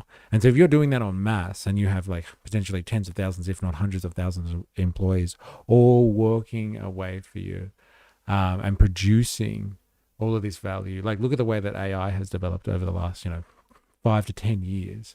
Like you have all these computer scientists and tech nerds sitting in a room like trying to develop systems for you, and you're someone like Sam Altman, who sits at the head of that organization and gets to decide what to do with all of the work that they're producing. Like, it's all the workers that are producing the AI revolution, but like someone like Sam Altman gets to control the billions of dollars of investment and money and value that is being produced there. So like by default, if you are controlling and making profit or bank off the value that a whole bunch of people are making, whether you can justify that in your mind on some ethical basis, I paid them for it, so it's okay. If you're putting them to work to scrape that value off them, to take that value off them, the value that they're producing, that is a form of exploitation. That is the argument that comes from dirty commies and socialists, is that is a form of exploitation. It doesn't have to be a pejorative, but many people are very sensitive about this, and they're just like, oh, don't call me an exploiter. I'm not an exploiter. I paid for that labor. The system itself is exploitative. It is the action of like getting people together, they making stuff and having no control over it. And so if you take that control off someone to the value that they're producing, even if you pay them for it, and that's the value. And if you're using that as the basis for being a billionaire, then like that's why people argue that there is no such thing as an ethical billionaire, or a billionaire that doesn't exist outside of exploiting a workforce. That's how that phenomena exists. It is just this system of employment that we have under capitalism. It is the way that we do things. Now, like I said, we justify it by saying I paid someone for that. So if I paid you off, then shut the fuck up and get over it. I get to control your work, and I get to control what you produce. These people argue, well, they should be arguing in this way, I would say, but these people should be arguing that it is that system, that feature, which is not a bug, it is the system that is inherently exploitative, putting a group of people somewhere for a period of time, getting them to make stuff and saying they have no control over what it is that they are making or producing, any good or service. Hey, say you have no control over that. That is mine, and mine to choose alone, because I pay you a wage or I pay you for it. Because they would also argue that in a system like a market system, do they have any other choice but to seek your employment in order just to pay for the groceries that we've been debating about or talking about now for an hour? That's the basis of this conversation, and doesn't have to be as offensive as people make it out to be. It's like, how dare you say that Mark Zuckerberg is a billionaire because he exploited people? He worked really hard. he worked really hard to be a billionaire. It's like, hey, look, I'm sure he worked very hard. All right? I'm sure he worked fucking hard. But like, should he control all of that just because he has some type of legal private property claim over that organization? Like the thousands and tens of thousands, hundreds of thousands of people that have been employed and built up Meta from the ground. They don't have any say in how that goes just because like contractually they asked for a wage and they got paid a wage. Now they have no say. Like they built that organization with their blood, sweat, and tears, man. Like they're being shortchanged in that relationship. They are. They're being shortchanged. All right, that's the system. Fine. We all get like that some way or another. But like they're getting technically shortchanged. They should have a share in the organization of Meta or something like that. They should have power in there. And that's where the exploitation comes in because it's a power dynamic situation. That's what they're talking about. And people get really offended by hearing that. Billionaires, for some reason, might have gotten to where they were because of a level of exploitation. Like, it's not as scary as people make it out to be. But it is confronting, apparently. Very confronting. Together. That's why we're building a democratically run, member-led organization. Committed to creating a world where we, the workers Of all races, ethnicities, Genders and immigration status. Control our own destiny. From working with unions to build power in our workplaces, to electing working class candidates representing working class interests.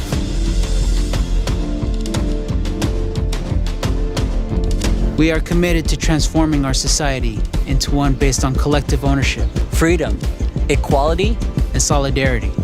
We're democratic socialists because we reject an order fueled by corporate greed and private profit. We're fighting for each other. Like, I didn't even know what that means either. Like, there is definitions here that we're going to have to unpack as we go through this. But, like, democratic socialists isn't someone that fights against corporate greed. Like, there's a lot of different types of people out there that have exception or take exception to corporate greed. So you don't have to be a democratic socialist to hate corporate greed. It's like, there's specifics that we're going to have to get into. Hi to the sausage in the house. Hello, hello. How you going? E's voice is the exact voice I use when I'm pretending to be my mum. So good. They go hard on the music. Got an orchestra hiding back there. Yeah, I wonder if they exploit the labor of the orchestra to make the soundtrack. That's what we're going to find out. That's what we're going to get to. And we're fighting for someone we don't yet know. we are the Democratic Socialists of America. Will you fight with us? Join the fight, brother and sisters. All of you. There it is. Now, do you feel motivated? Do you feel that energy? Do you want to join the DSA? Do you? Do you? That's the $1 trillion question of the day. But before we get into the juice and the meat of the DSA, so what we're going to do is we're going to go on their website and have a look through what their platform is, what their agenda is, so we can better understand this organization. Maybe we'll look through the history. I think it's important. It's a conglomeration organization of like other unions, basically, or other socialist organizations that came together not so long ago. I want to say like 5-10 years ago, maybe.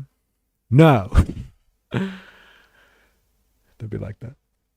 We're gonna look at what they have to say for themselves, what their vision for socialism is, etc., and then decide whether or not, collectively, as a group, as a stream, whether we want to take them seriously or not. So, if you've just come in or just come back in, we're going to go into a deep dive on the DSA because they're incredibly popular at the moment, or they're rising in popularity. And should they be the defining feature of socialist politics in the US, as many are giving them that mantle at the moment? We're going to find out after a short break.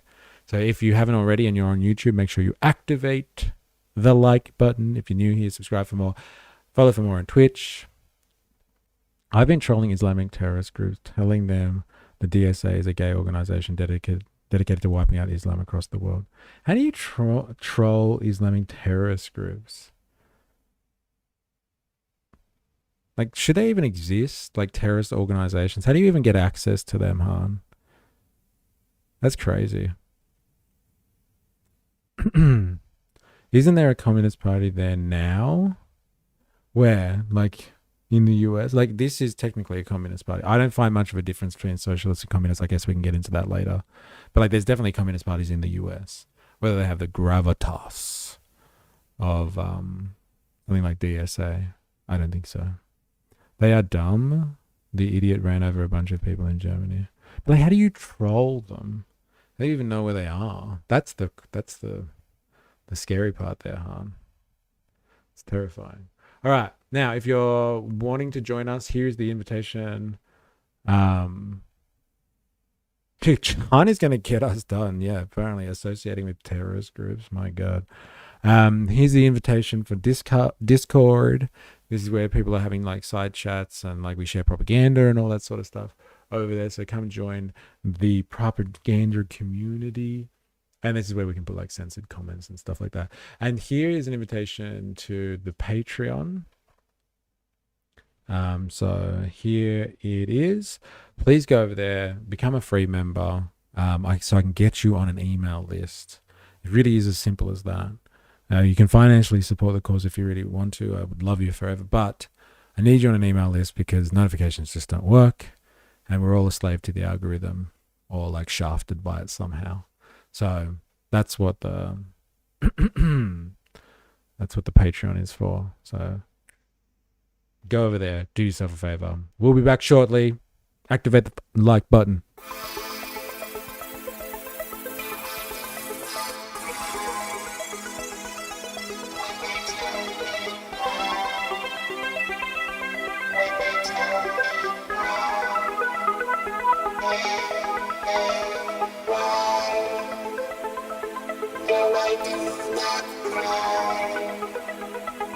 When they tell me why, when they tell me why, why.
No, I do not cry when they tell me why. When they tell me why.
me why, when they tell me why.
No, I do not cry when they tell me why. When they tell me why.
cry.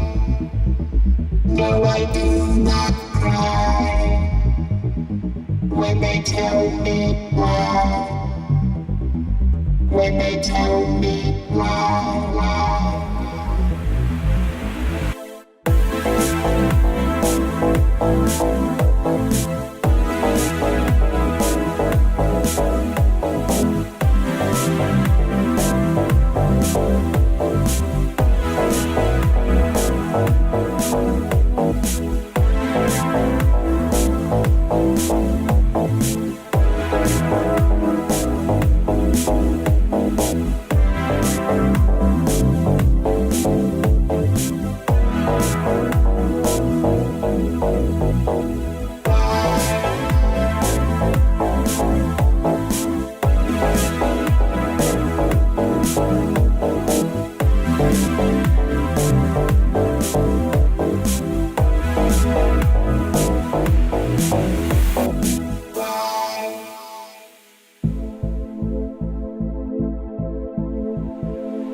No, I do not cry when they tell me why.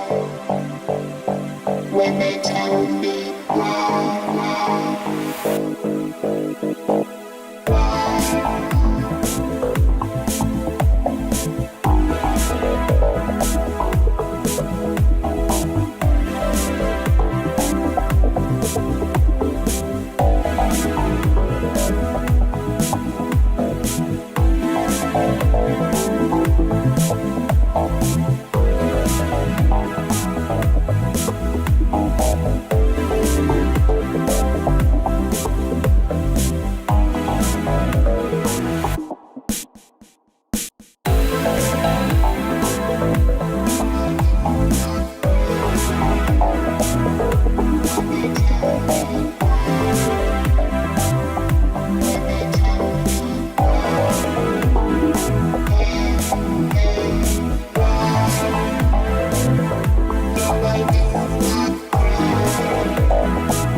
No, I do not cry when they tell me why. When they tell me why.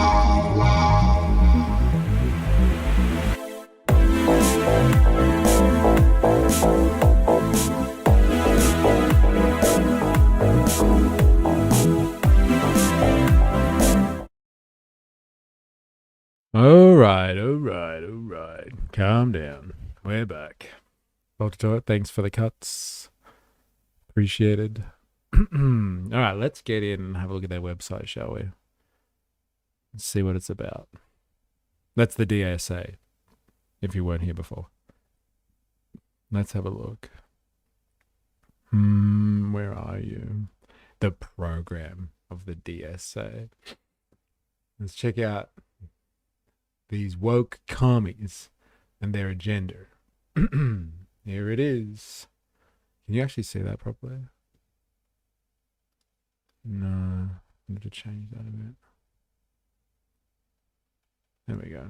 Democratic Socialists of America. Our program. Workers deserve more. Yeah. Anyone out here or in this audience object to this idea that workers deserve more? Anyone have a problem with working people getting a bigger cut? Or some type of political control in the system? I'd like to know your thoughts on that. Now, this is their program, okay? This is what they say is like what they want to achieve, I'm assuming. And we're going to kind of get into like the weeds of what that is. So strap yourself in. Like I said, the DSA are getting more and more relevant in American politics because everyone's scared of the evil communist wave that's coming to take over the world, apparently, from Cuba from the HQ in Cuba. But yeah, the DSA is more relevant than ever, considering people like Mamdani. And so, like, what the hell is it that they actually want? What is this type of politics? Imagine. Here you go. All right. Imagine taking a day off from work in a future without capitalism. So we go straight into the world, the realm of imagination, which is rather interesting. But like, I guess we're going to get like a utopian view of what a world could look like. What would it be like to go to work or to have to exist with a job in a world without capitalism? So here it is. You'd have a side desk, a bed, a window for light and ventilation. Eh? What luxuries. It might not feel as badly needed as it does now. You enjoy your work. It's interesting to you and you're well trained for it. You work as much as you are able and no more than needed. And you would control your own labor and see it going to good use. It's not just a job to pay the bills. So I guess what they're talking about here is a world where, yeah, you get to decide what you do with your work, whether you take a sickie or not, and go to work today. Because it's about you being skilled and you contributing to something larger as opposed to, I guess, the profits of an individual. And it's not just about paying the bills. Why? We'll find out more after this. Speaking of bills, you don't really have to pay them anymore. So under the socialist utopia, you won't have bills.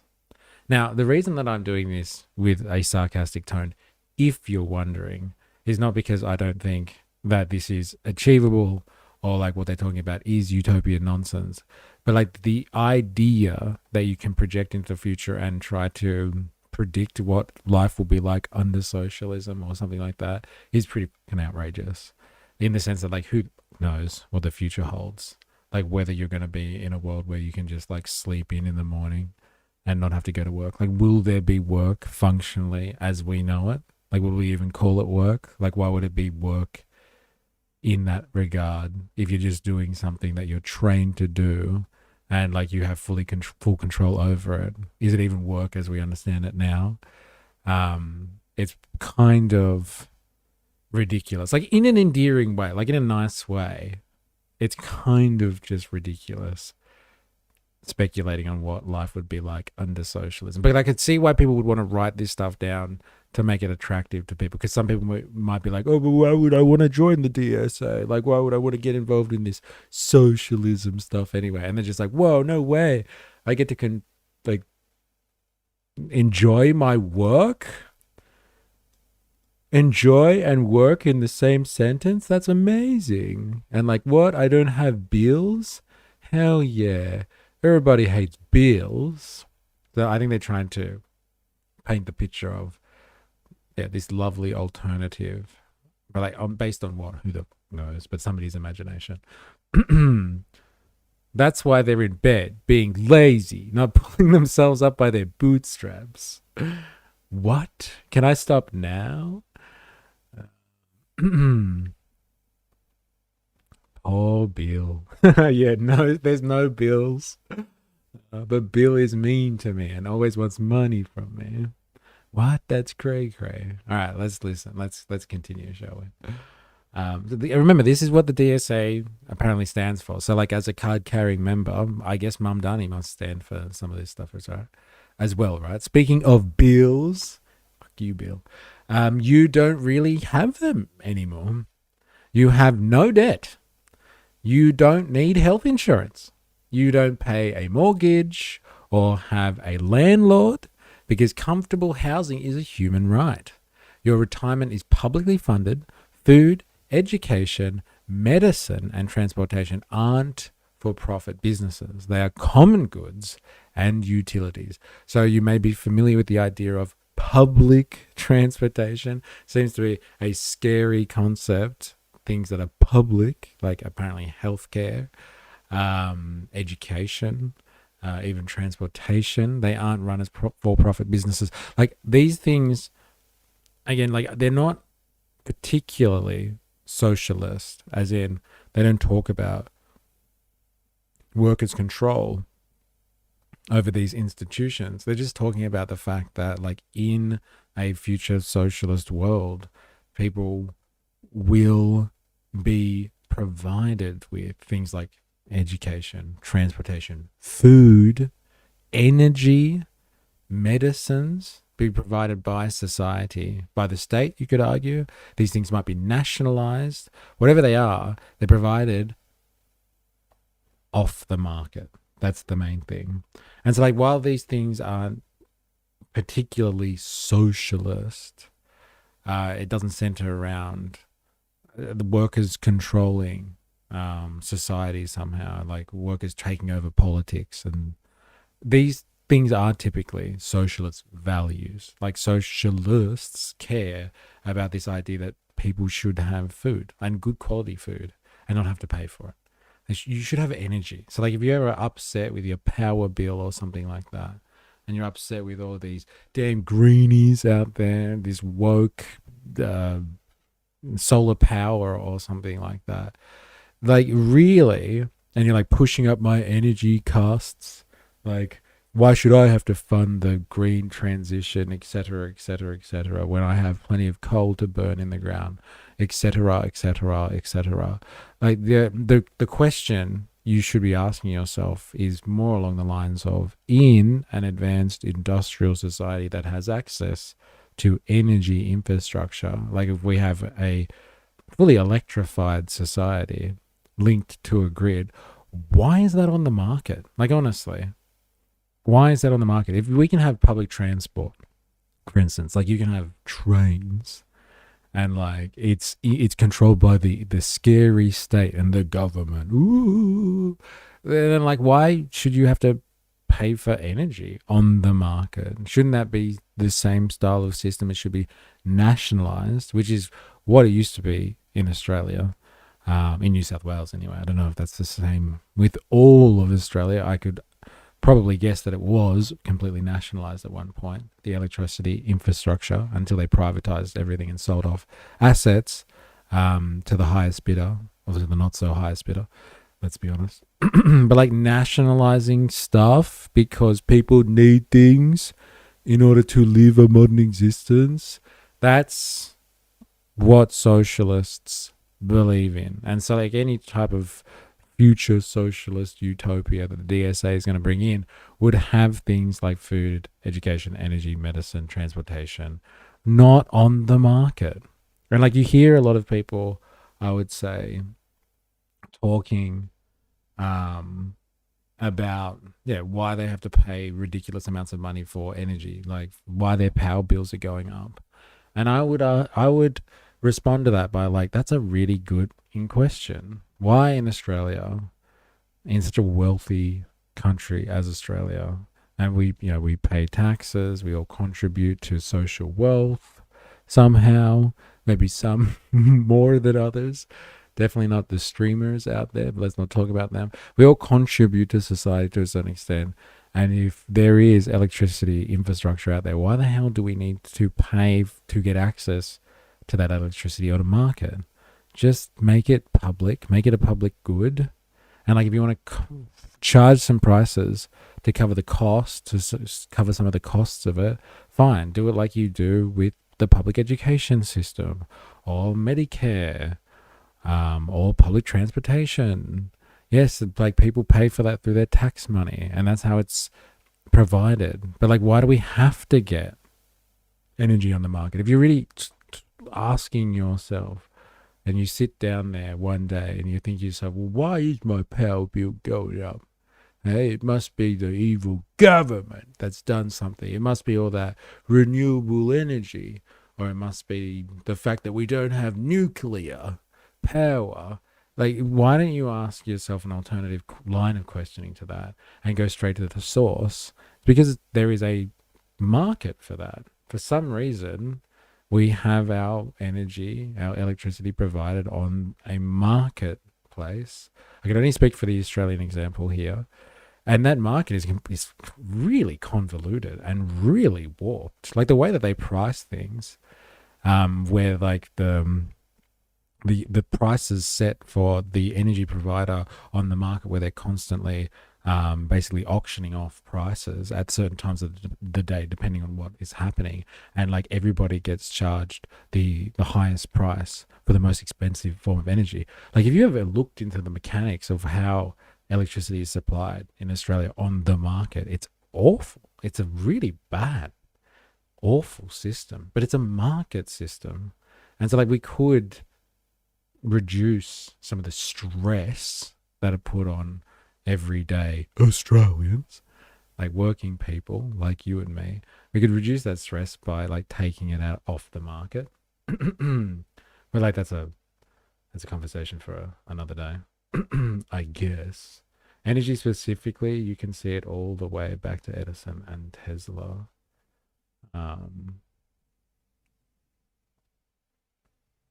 People have always paid for food. Why should that change now? And power and the rest? How should all that be free? Well, like, how's your healthcare free? Like, riddle me this. Why is your education free?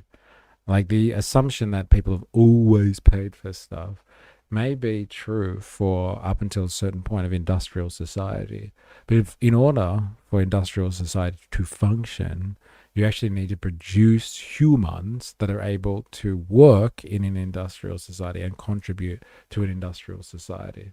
And so I would argue with you on that premise that like we've always had to pay for everything. That is just not the case. It's not the case at all. For much of our existence, humans have lived in like peasant style existences, and they've made much of their own stuff. They've made their own clothes. They've basically been able to supply their own existences largely because they owned the means of production. They owned the ability to produce for themselves, and they lived in communities that were self-sustaining, and they didn't buy it. They might have bartered things.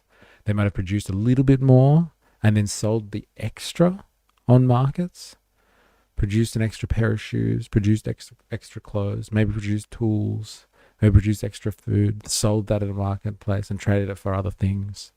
But like humans have been largely self-sufficient because they've controlled their means of production. In industrial society, that is not the case anymore. Humans don't really, for the most part, as groups of people, don't control the things like the industrial level agricultural production, the industrial level clothing production, the industrial level style energy production that is required for an electrified industrial existence. And if we don't own the way to make the things that afford a dignified human existence, and those things are in private hands, then the logical alternative to that, like the contrary position to that, is, well, then you collectivize those things.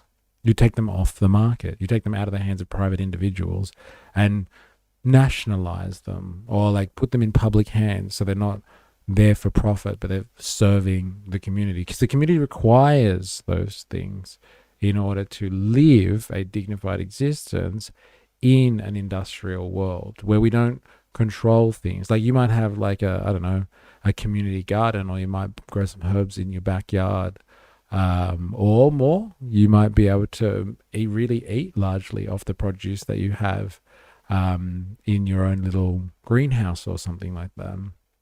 But largely, in order to partake in society and to have the level of existence that we expect in an industrial world, like you need to engage in the marketplace somewhere. You have to buy those things. People don't make themselves a smartphone.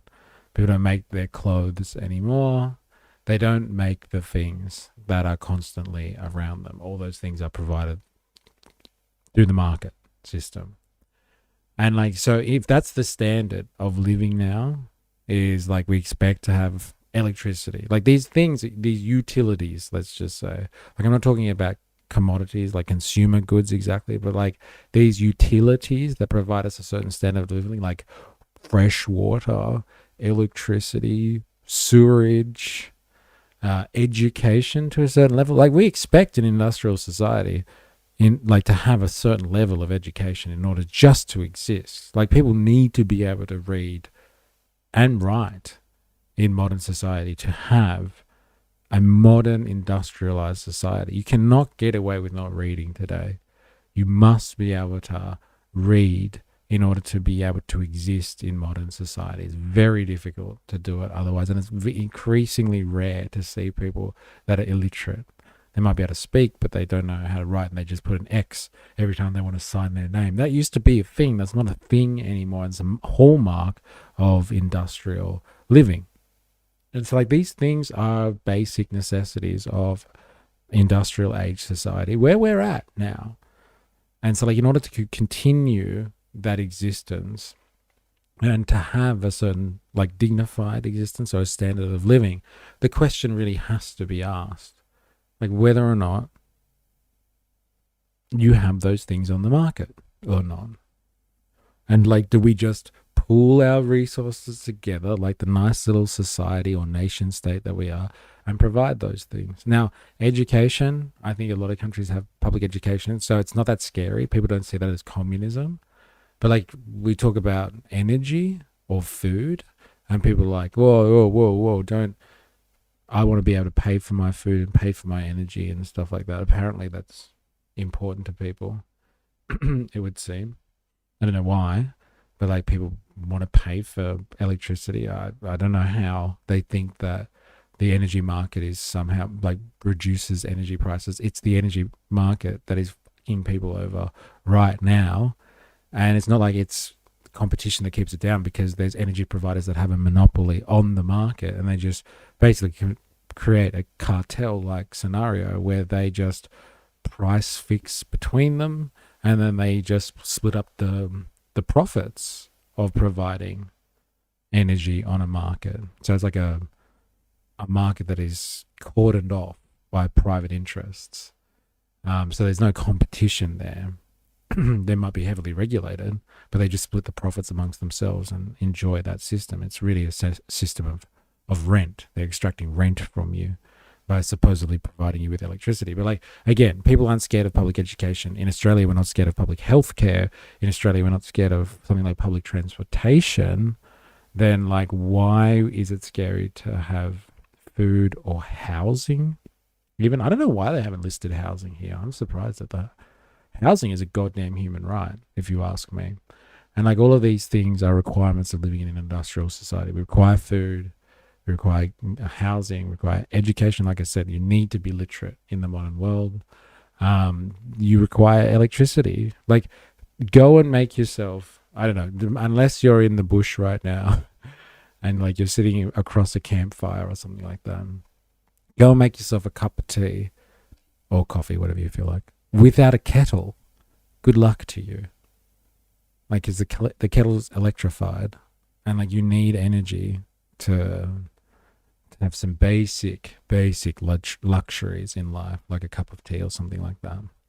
So they classify, these dirty commies classify these things as common goods, and so these common goods should be off the market, and they should be provided to the public, because that's just how you provide someone with a decent existence today, by giving them access to power, food, water, housing, etc., etc., etc., and don't leave it up to the market.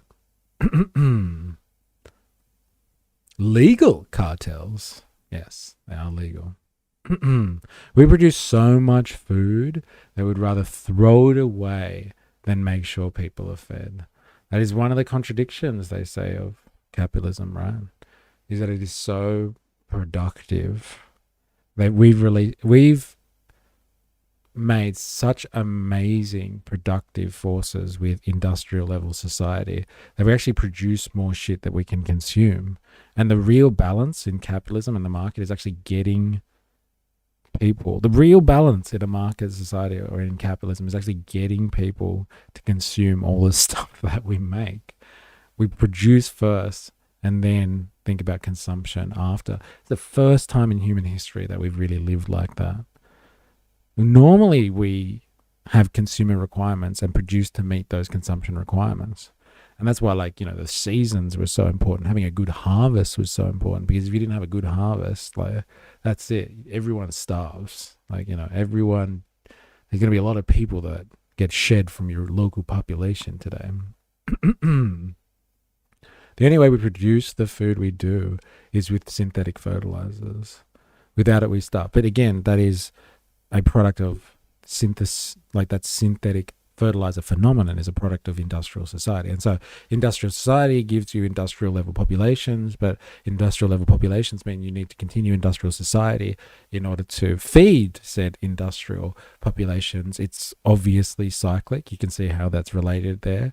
And so, like, is it the problem of the industrial population that they live in now in a world that has been industrialized? And so we humans are so numerous that we can't just go back to living off the land, and we need a continuation of industrial living to support our existence. No, that's not our fault for being born in this time and not being born, like, I don't know, 5,000 years ago or something. That's not our fault, but like, these are the standards of industrial society, and so these basics should be provided. And that is a socialist ideal, which is we should be building a world where bare necessities, and bare necessities doesn't just mean, again, the things that keep you as an individual functioning, like food, water, and shelter. It is the bare necessities to keep you at the socially expected standard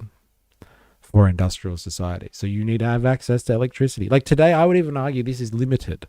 Like today, we would expect, as we have and we should do in the modern era, in the 21st century. Like, I think internet should be a goddamn human right. Like, we've funded the NBN because we thought it was critical infrastructure that would be important for Australia's placement in the modern world. And so, like, people, I'm going to argue that, like, in the digitized world, that people can't actually live, or it's going to become harder and harder to live over the coming decades without access to the internet. And so if it becomes almost impossible for you to function without something or access to something like the internet, if it's like you just can't do anything, you can't even really exist because you go outside and you have to be able to get online in order to, I don't know, receive payment for something, or to sign up to a new community, or to get a service. Like, that is the way the world is going. If that is the case, and you will fall through the cracks of society if you don't have access to internet, I would argue to you that this list is not sufficient, and internet should be a goddamn human right. And it should be something provided by society, like the common good, like the social contract, like all that sort of stuff. We live in a society, and so, like, we spend our lives being built up from a young age. We go to school, and we have to find a set of skills, and like we trade those skills on a marketplace, or we produce something that wasn't there before. Or we go to work. We're industrious humans, and society produces us with a skill set to allow us to be industrious and do things. And so, like, we've paid our dues. We've gone through society. We've played the game. And, like, we end up coming out. Usually most of us become productive somehow. We enter into the economy on some level, whether through our own entrepreneurial skill, or whether we, go and work for somebody else, whatever. We are all in this big social system together. And so, like, there are certain baseline requirements for that, and to compensate us for going in and working in the economy. And we should be compensated in certain ways, which is like, we should have public access to certain essentials. So food, education, energy, medicine, transportation, I would add to this list. They shouldn't be for profit. They should be provided. And then beyond that, they can be put on a market. So, like, let's just say you have a desire for fine food, then yeah, of course, there should be all the restaurants out there that provide the types of food that you like. But, like, if you don't want to, if you're not interested in fine dining or something like that, or some type of cuisine, like, basic food stocks should be provided by society. Like if you want to go out and get like some type of special healthcare system, or healthcare services, yeah, there should be a market for that. But the baseline should be like what we have in Australia, for instance, a socialized healthcare system, and then you have private healthcare on top of that. So I'm not even arguing for some old like radical communist dictatorship where like it's the market is completely suppressed. But like we have systems like this already in the world. We have a mix of market and public options for getting goods and services. So it's not as scary as people think, but like people do think this sort of stuff is evil communism. Okay, enough about bills. Poor Bill. What do you do on your day off? Maybe in the morning you walk your kids to school, run errands, go to a doctor's appointment. In the afternoon, you might play a sport, practice a new skill, read, plan a trip. In the evening, you could meet up with friends or family and eat together, maybe go to the movies or go down the park. Just don't doom scroll on your phone. They're watching you. So like, again, this is nice kind of stuff. It's kind of like, why are we doing this? Yoga, knit yourself some socks. I'm on board, but just curiously, would you be funding it through increased taxation, redistribution of current budgeting, printing more money, or a combo of the above? Now, the question is, how do we do this right now? And like then we can work backwards from there and even have a discussion of whether it's relevant now, how we do all of this sort of stuff. But yes, the current way we fund a healthcare system, a current way we fund public transport, a current way that we fund public education is, yes, through taxation, which is, i.e., another way of saying the redistribution of wealth in a system. We take a section of people's income or their wealth or their commercial transactions and combinations of all of those things, and we take a cut and we say, this is for the public good. And then we fund those goods and services through that program of taxation. So like, it's not, I don't think it's that outrageous to use current systems in order to do this. Bird watching is nice. So like, this is what you can do in a communist utopia. You can go and do bird watching. But like, yeah, you can fund that through existing systems. I don't think it's like crazy. Like, I take a modern monetary theory, so like an MMT kind of approach to economics. I don't even think taxation is really about providing the funding for the next year's budget. I think, to be honest, taxation, and this is largely true, taxation is a form of inflation control. So if people have less money, disposable income to spend, then like that'll act as a control on inflation. And budgets actually proved in different cycles through legislation before tax is even collected. And so the budget really is the thing that approves what the government's going to spend money on. And the taxation is actually separate to that. And so governments produce budgets all the time that aren't funded by the taxpayer. They're just approved by a parliament or a group of politicians, and then they just provide those goods and services. But like, that's too technical at this point. Join the Discord for more bees. Yeah, join the Discord, goddammit. Or we could nationalize our resources and just sell off the excess. Yes, we definitely could. Bee napping is a big business. That's hilarious. It is, actually. But like, this is funny, this stuff. So anyway, you can go down the movies. You can join the mystery hive. In the Geordie's Byzantine show, going back to the fall of Constantinople thanks to the Venetian finances, we used to value our civic servants. People wanted to be soldiers, builders, teachers.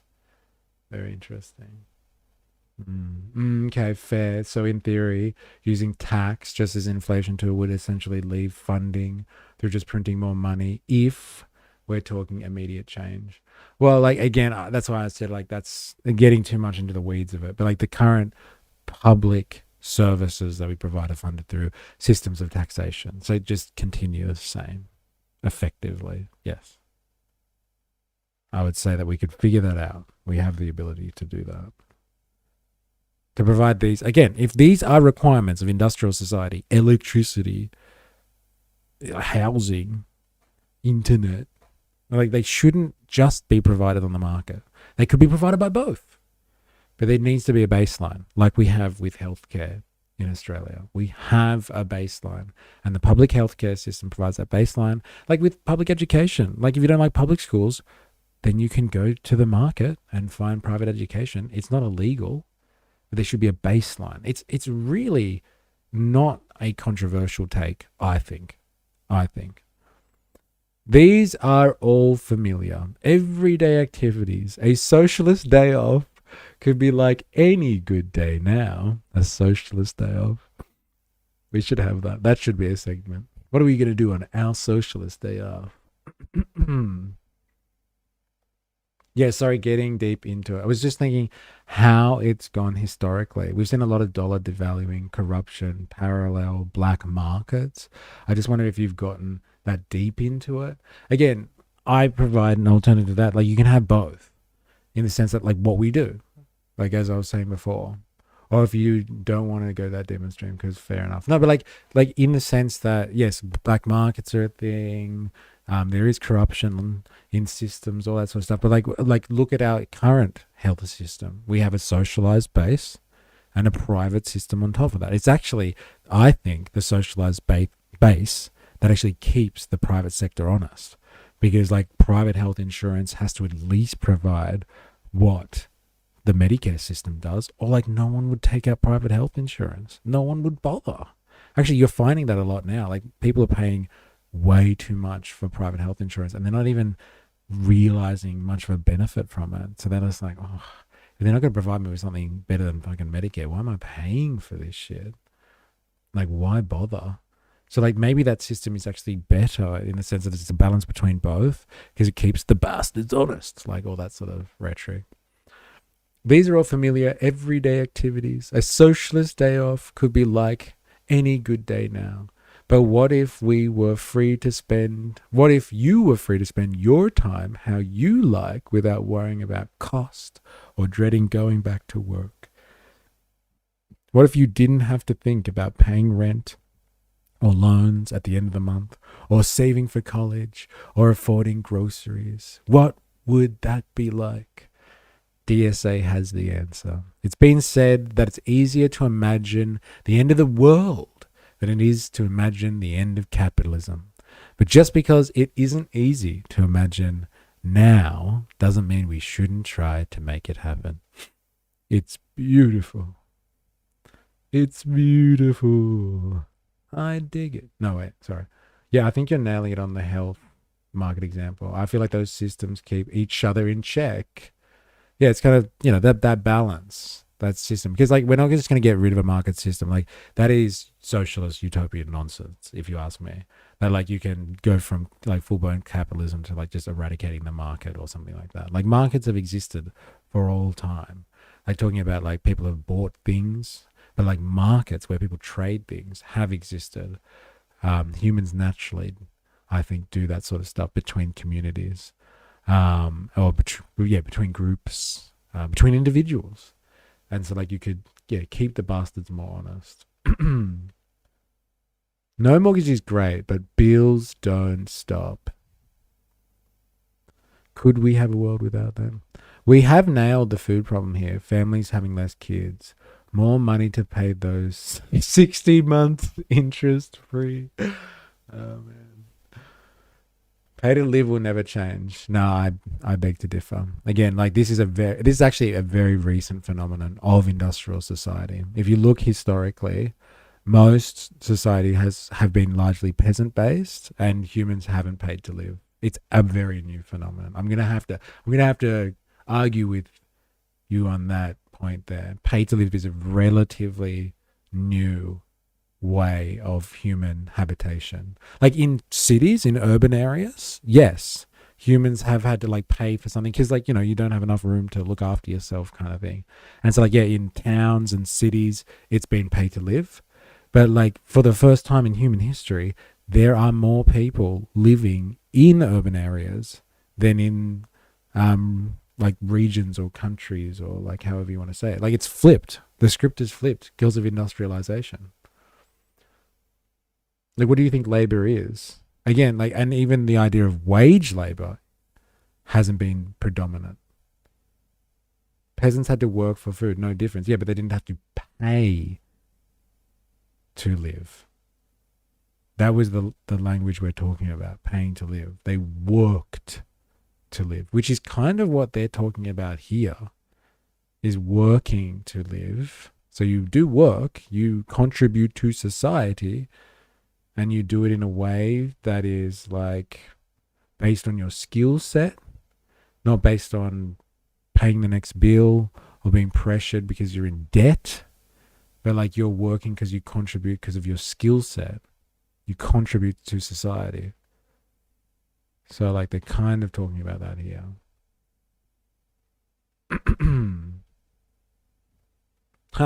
This is being anti-Semitic.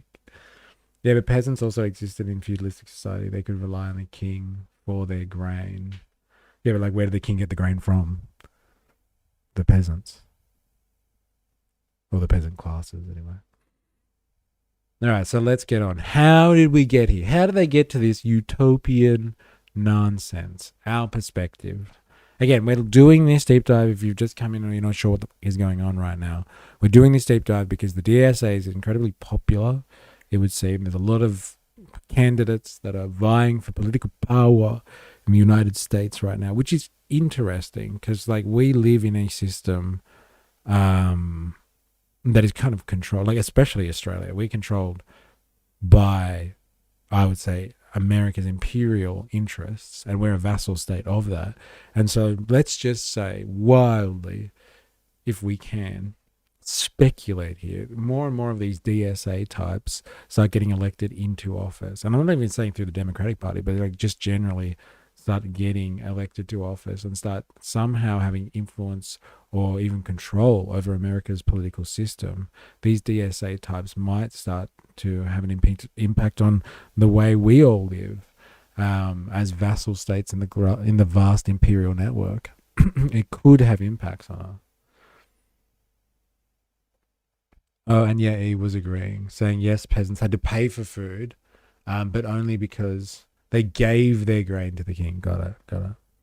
We all live in a yellow submarine. All right, let's hear what our perspective is. So, just in case the DSA ever takes over America, then we know who our new overlords are going to be. The king's grain, the king, working peasants who grew all the grain. All right. Let's do this. The world is in chaos, but for the bosses, it's all going according to plan. We can see their plan in the countless heartbreaking images coming out of war zones like Beirut, Gaza, Tehran. We can hear it in the rumble of of bulldozers. No way.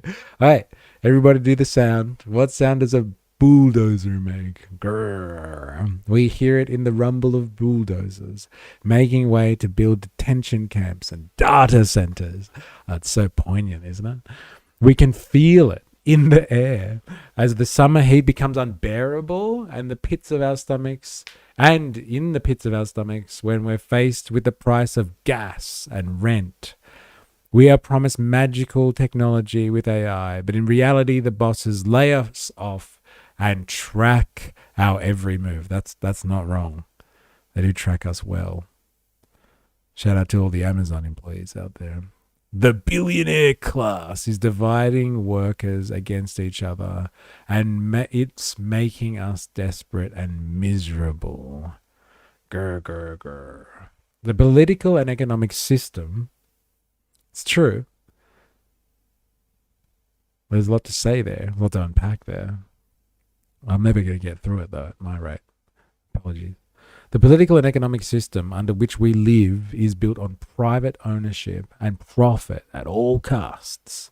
As capitalism fails to solve problems of its own making, it turns to right-wing authoritarianism.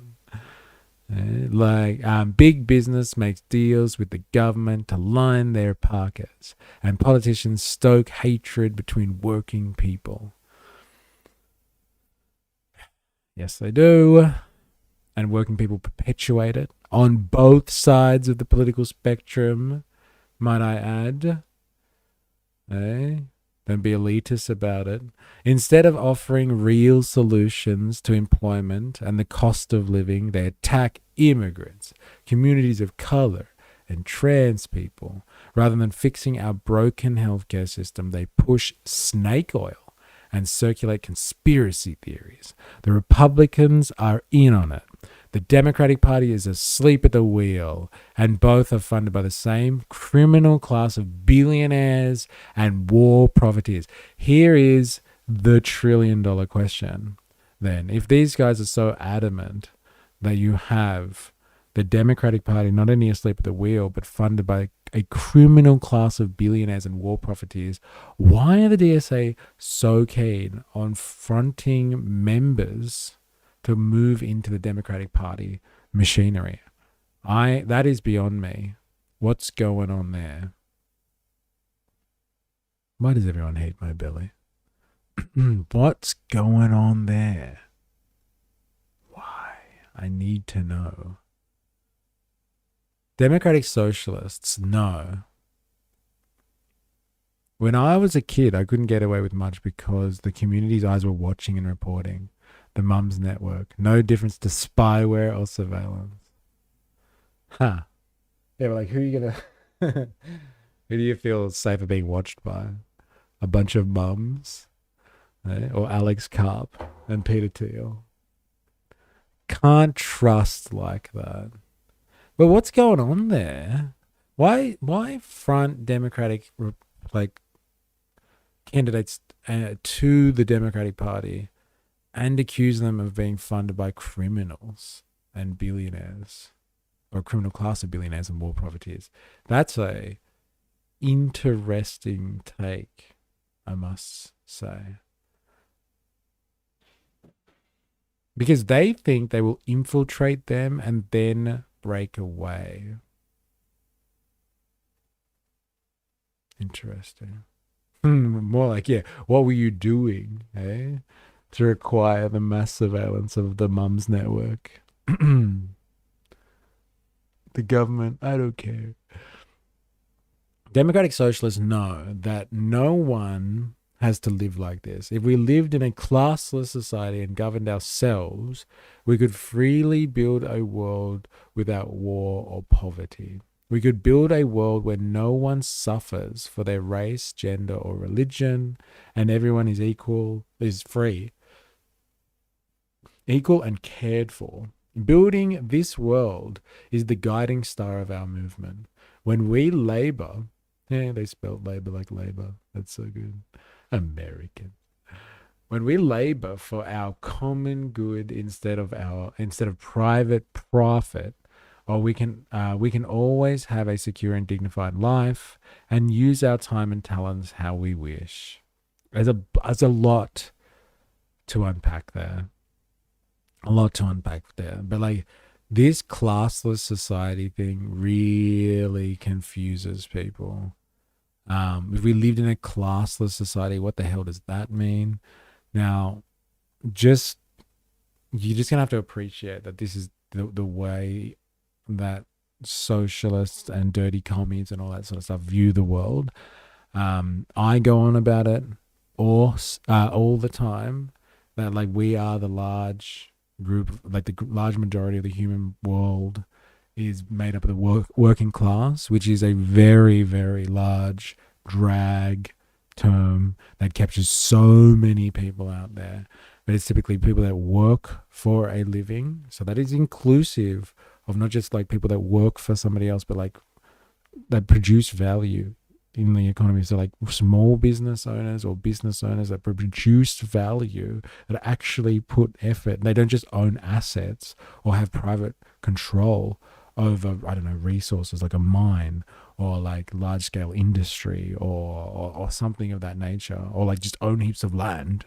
Like it's not that. Like there are plenty of entrepreneurs out there that produce a lot of value, and they work tirelessly to produce value that contributes to society. There is a great mass of the world's population, probably more than 90% of the world's population, that constitute what it is to be like a working person out there. And like the core understanding of how society works today from the socialist perspective is that we do live in a class society. It's way different to class societies previously. Very, very different, but we live in one nonetheless. And it's broken along those economic grounds of people that own elements of the economy which give them the power to control it, and those who work in said economy. That is like the large distinction there.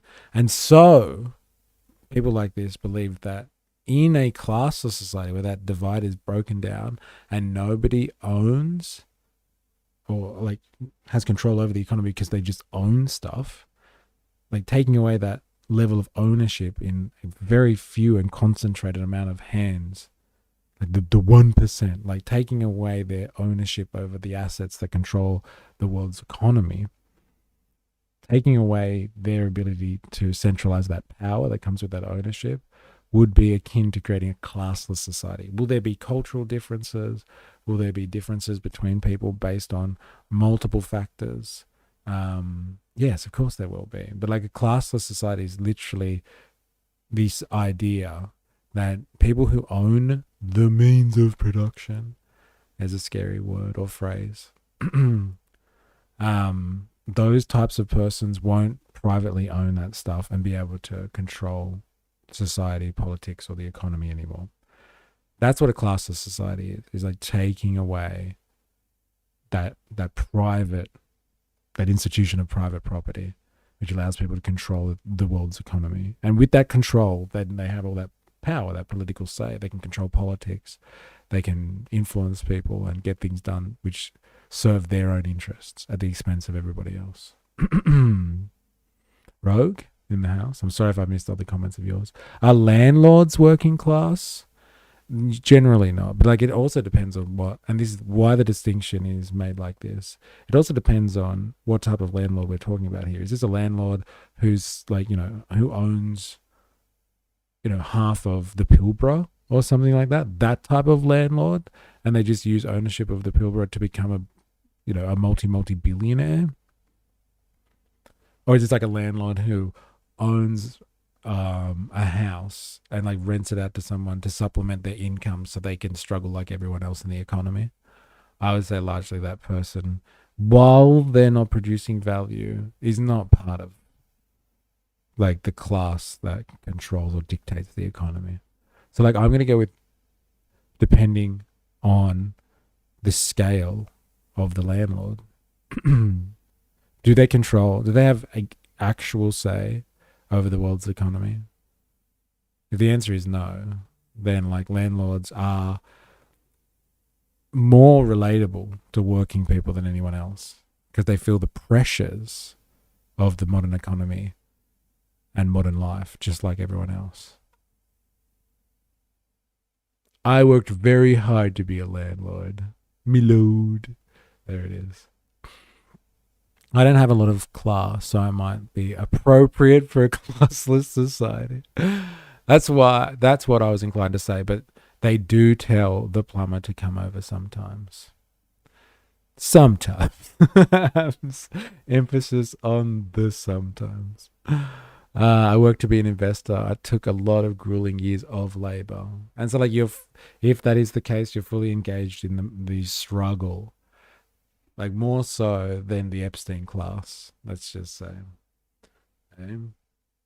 They wouldn't understand the struggle of the average person out there.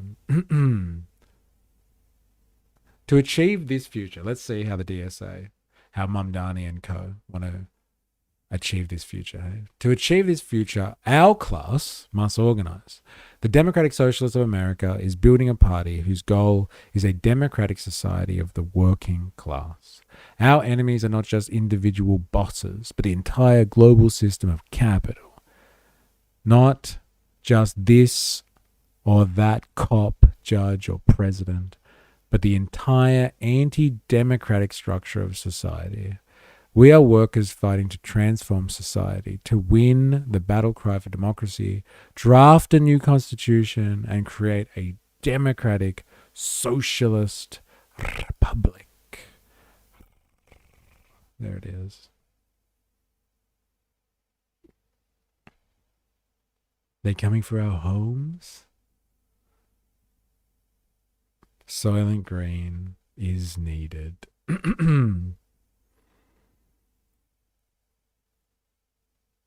Shay would be proud of the R roll. Yes, thank you. He would. DSA has written this program for ending capitalist oligarchy and creating a real democracy. Some of these demands may be won under our current system, but we know complete victory will require building a new society from the ground up. We push these demands to their furthest extent today, so we can fight for the fullest realization in a socialist future. Join us.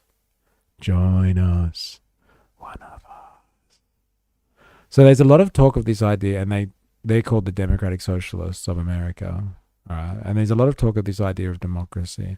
Now, one of the core ideas, if you spend enough time with socialists and stuff like that, just sounds like the DSA is the new boogeyman to replace Antifa.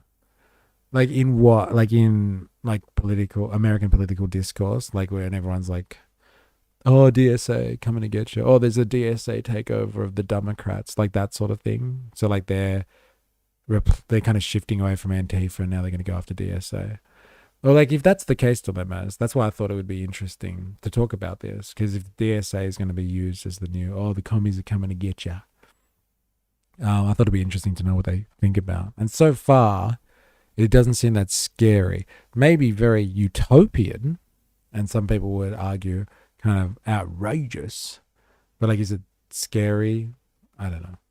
Can we just have responsible social governance whilst also leaving people alone with their own lives?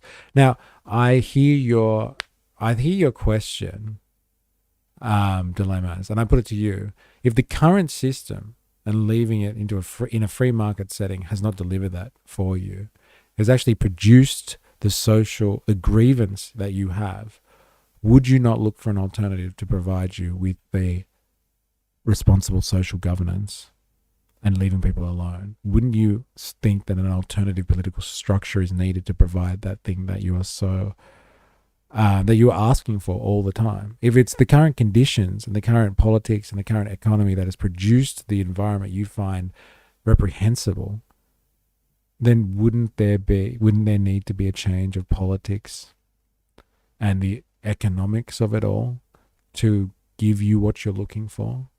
It is the current system that has produced the grievance that you have. That's the $1 trillion question. You don't even hear of Antifa anymore. It's all DSA.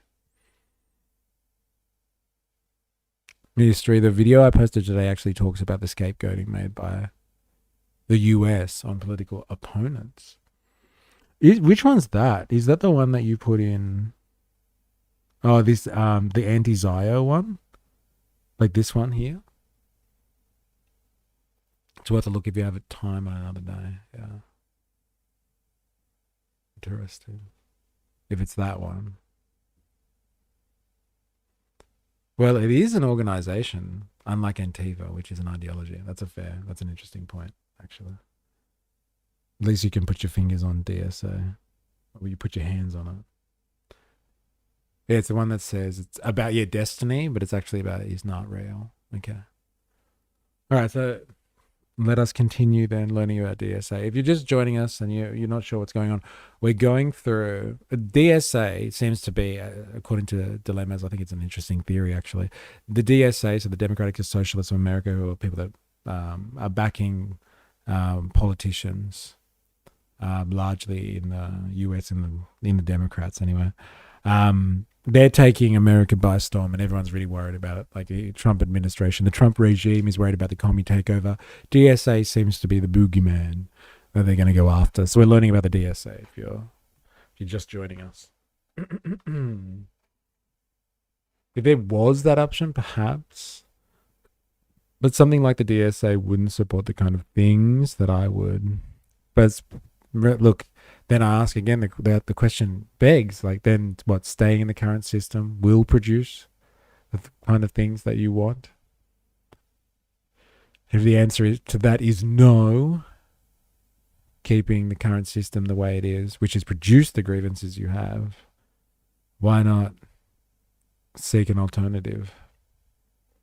And like the DSA is one arm of this, I guess. Let's see. What do we fight for? Thriving working class communities. What does that even mean? We're about to find out. All right. Freedom to flourish. Expand public resources to support recreation, learning, social spaces accessible to all. Establish paid family leave for all workers, a 32-hour work week with full pay and benefits, and a living minimum wage. Provide free, quality public education from pre-kindergarten to college, and cancel all student debt. Interesting. Very interesting. Cancellation of student debt. I don't know, like, how do people feel about stuff like that? Like debt, jubilees, canceling people's debt. I don't know if that's such a big thing in places like outside America, really. A lot of places have some type of scheme set up to help people get education without crippling themselves with debt. Crippling themselves. Kind of a golden cuff scenario. Damned if you do, damned if you don't. Yeah. So I guess it's damned to stay in the current situation. But like, what about the unknown? Maybe damned, maybe not. One has a higher rate of providing what you look for, what you're looking for, it would seem. 32-hour work week. I don't know how you institute that, but hey. What's the standard work week in Australia? 40 hours? Anyone want to contend with that one? I'm going to say 35 to 40 hour minimum. Or is standard work week dropping it to 32 hours? Do Americans pay for school? Generally asking. Do they have public schools? Yeah, I think they have like public schools. But I think the type of debt they're talking about is student debts for like university. Yeah, I think 40. Yeah, okay.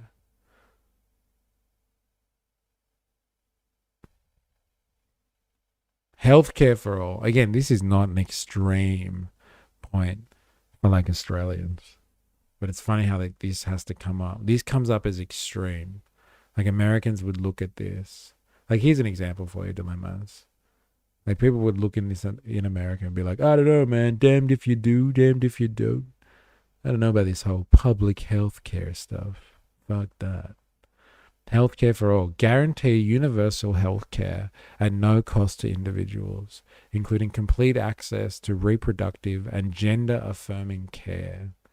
Expand healthcare access and quality by investing in new public hospitals and clinics. Make all medical education and training public and free. I can get down with the education and the training being free as well, actually, not just the care.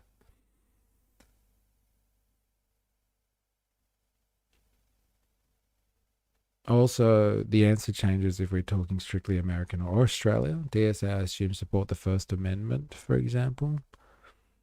I don't know. That's a good question, actually. Yeah, I got that point. Just don't know about public schools. Just wouldn't surprise me if they had to pay for all schooling. Ah, sorry. Yeah, no, they've got public schools. Definitely. I'm sure they do. Any Americans there? We have public K to 12, but quality varies quite drastically around the country and even city to city. There you go. And like public meaning you don't have to pay for it, right? Like you're not expected to make a contribution or anything. Like it's public. If I heard debt cancellation was coming, I'd run up a credit card or two. I don't know about general debt cancellation. Right, it's paid for through taxes, yeah. Like our healthcare is here. Actually, no, that's not true. If you earn above a certain amount, there is a Medicare levy in taxation. So it's not just like, general taxes. Like some people are levied further and have to pay more. Like if they're single above a certain age, I think, and then you pay an extra Medicare levy. So it depends on, it's not like a generalized tax thing. They don't wear uniforms at public school like we do. I have a 32-hour work week if you don't count helping me mum. No, that's a free service, that is. That's out of the goodness of your little commie heart. Just out of the goodness of your little commie world there. Housing for all. Here we go. I don't know why they didn't put housing up the top there if they believe in housing for all. Housing is a human right. Build new, publicly owned social housing. Strictly regulate investment properties. Establish universal rent control and guarantee right of counsel for all tenants. Interesting one. The stethoscope looks funny. Okay, so like this sounds like what Mamdani's doing, right? He's talking about rent controls, I guess, and regulating investments, or like at least, the right to counsel for tenants. Now, build new publicly owned social housing. This is the thing, like you can build social housing on the market where it's like given away to people that have, are struggling, but it's still just private.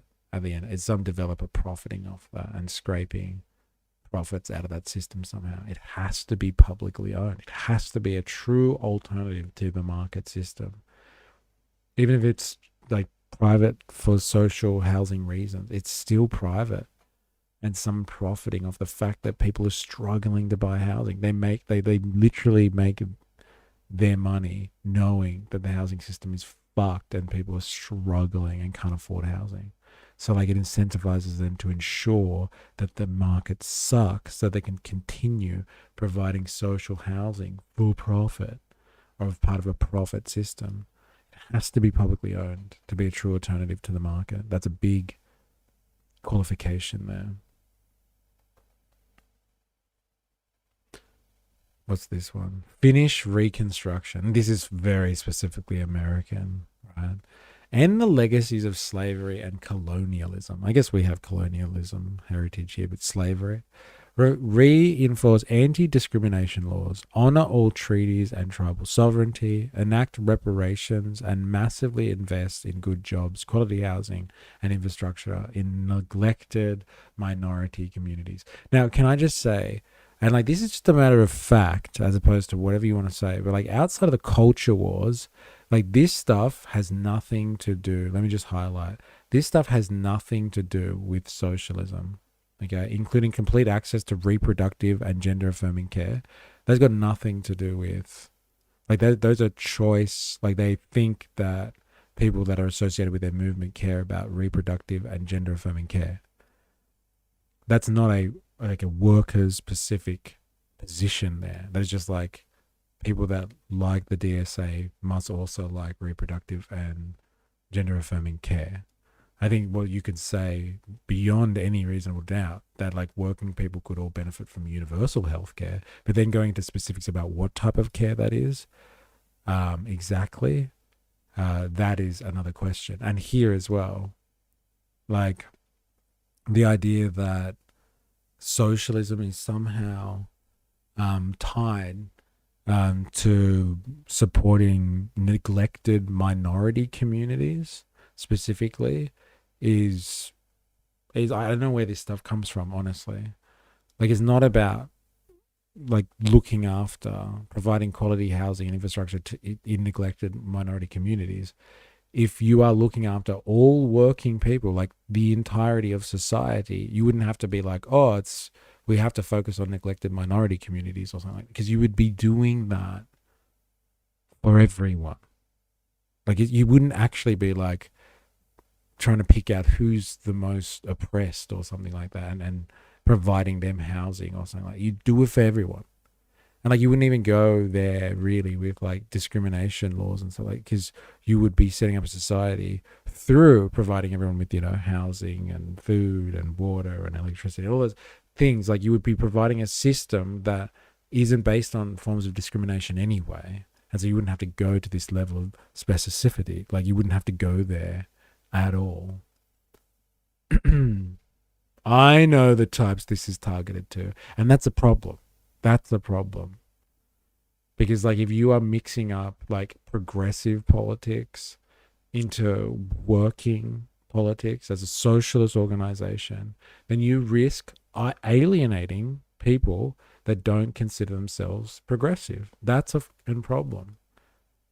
But again, like if you had a proper system that looked after people, you wouldn't even have to get into the level of detail because people would be cared for and looked after. And there it is. Just stick to the first lot of ideas, please.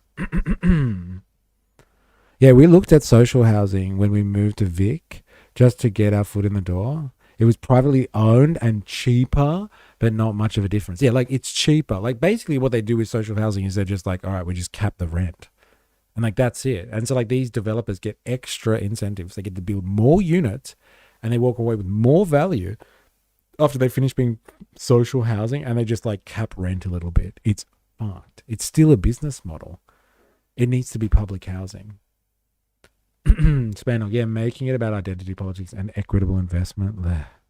No, thank you. Just evidence why they have no issues aligning with the Dems. I had a sex slave once. Okay. I'll take your word for it. Me too. Everyone's having a look. And mass incarceration and police immunity. This is an incredibly fascinating topic. And it's more fascinating when you look at it from a class perspective as opposed to like an identity politics perspective. Like this community is specifically targeted by the police, etc., etc. But like you look at it for what the police force literally is in industrial society. In industrial society, when you mass workers together in urban areas and they can get rowdy when they collectivize, like they riot and they burn workplaces down, they sabotage workplaces because they demand benefits, or if they like go after institutions like, I don't know, go and with Woolies or something like that because they're price gouging. When you have large amounts of workers in an area and they need to be managed, a bit of crowd management, then you have the requirement in industrial society for police forces. Police were not a thing as we understand them today before industrial society. Police services, as we understand them, were provided on the market. People like, if you were rich enough, you had a private militia that you used to enforce law and order, if you know what I mean. And then the capitalist class or like wealthy people got together and like, no, this is not profitable for us. We're sinking too much money into a private militia. The state should take over policing. And the police do have a certain level of immunity. Like we've seen it. We've seen it. Like what happened to any of the cops at the Herzog rally? They were like, you know, beating up old ladies and stuff like that. What's happened to any of the ICE agents that have like killed American citizens in broad daylight, like execution style? Whether you agree with what those people were doing or not, but like execution style in the streets, they've been put back on the job. Like you can murder people. And like, what do I always say? Yeah, all right. I get it. A cab. All cops are bastards. We get it. It was maybe 100 less, but it still ranged from 350 up. Very interesting. I'm taking applications. There were volunteers. Well-armed militia.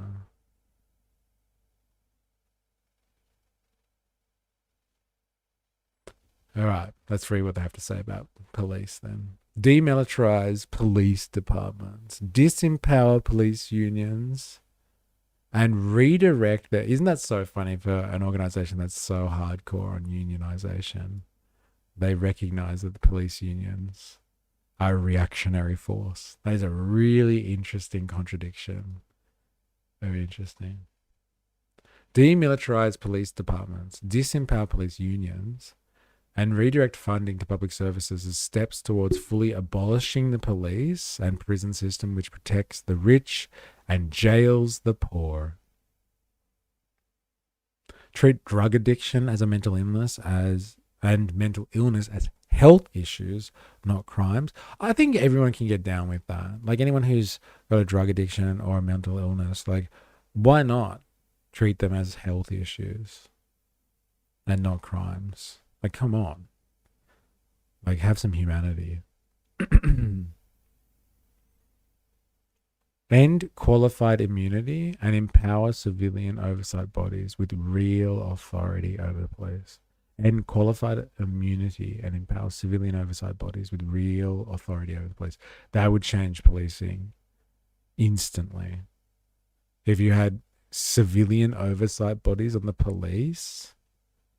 But I think the risk, though, in America anyway, is like they wouldn't have the volume of people coming into the police, I'm assuming, to serve in the police force if these people didn't think they could get away with literal murder, right?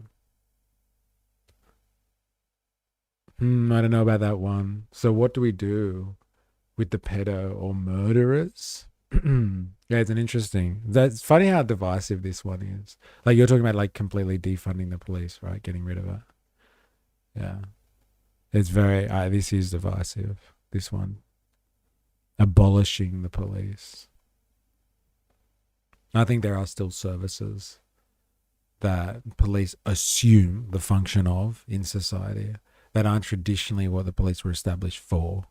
So yeah, fighting crime is different to having a militarized body that can be unleashed on the population when they need to be controlled. That's largely what the police function as at the moment, as crowd control, because people want to be politically active. In their fairy tale world, they wouldn't be needed.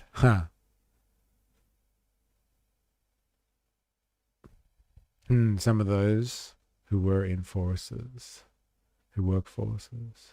That's messed up about the Asians. Still haunts my thoughts. All right, feminism for all. Socialist feminism fights for queer liberation and the freedoms of all working class women. Stop gender violence and end policies that oppress bodily autonomy and intimate life.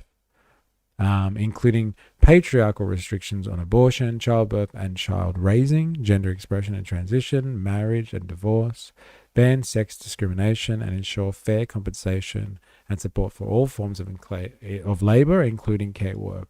See, this is the deal breaker here. Bit of identity politics in there that are not necessary. They're not necessary. Like, you can have these conversations once you set up your socialist utopia. But, like, here is where it is. Ban sex discrimination, ensure fair compensation and support for all forms of labor, including care work. Hello? Like, that's just a dead given. Like, who wants to live in a society where you are paid differently or treated differently at work because of your gender? Like, that's just fucking outrageous, honestly. Like, who wants... I don't know if there would be anyone out there. Yeah, ban sex discrimination. Good luck. Yeah, but like, who actually wants to live in a world like that, though? I don't think there'd be anyone. Even the most conservative people in this chat or this stream right now wouldn't be like, yeah, I don't think men and women should be paid the same or something like that. or should be discriminated at work because they're women or men. It can go both ways. It goes both ways. Like, that's just a given. If you want to actually create a working class utopia, as they're describing, you can't discriminate on people on that ground. I think that's pretty logical.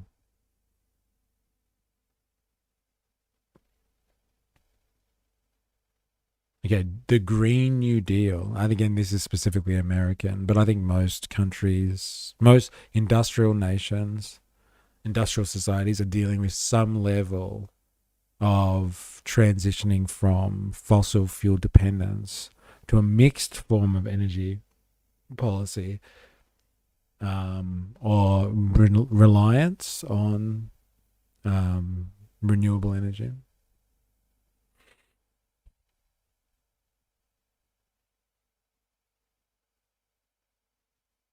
Fuck you, I won't do what you tell me. Drill, baby, drill. Yeah. All right, let's see. Workers must lead our democratic transition to a green future, pass a federal jobs guarantee, implement massive investment in sustainable publicly owned energy and transit infrastructure, phase out the use of fossil fuels, reclaim and repair our Earth's resources for all. Some of us get attention from both sexes. You can't choose who likes you. So just be yourself. You're very mellow today, Senshi, I must admit. Just be yourself. There are conservatives who don't want women to work at all. Okay, fair enough. That's actually a fair point, isn't it? Like, imagine if you worked in a society where you could make that choice as a conservative. You're like, yeah, well, me and my wife, my trad wife, have decided that she's not going to work, and we're both down with that, and we can do that because we live in a society that supports us. Maybe the conservatives could get down with some of this stuff then. Eh? What are you up to? That's hilarious. You're being watched, Senshi, bro. You're being watched. Mr. Abbott, I want women to do all the work. Can we create that society? Oh man, like, this stuff is like, is this really workers related? Like, it's logical. If we have our energy supplied on a system of fuel that is unsustainable and causes environmental harm, like, let's just go with the unsustainable part. Like, it can't be done forever. Like, wouldn't you logically want to transfer to a form of energy that is more renewable than what you're currently using?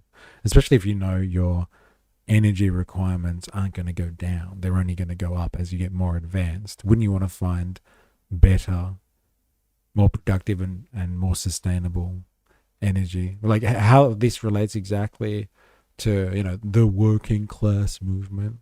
Like, socialists 100 years ago wouldn't have been having this discussion.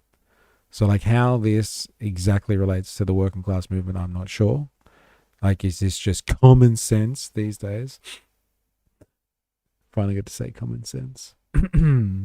Like, how that relates to the working class movement, unless it is co-opted by the working class movement or socialists to be like, this is how we create mass employment for everyone.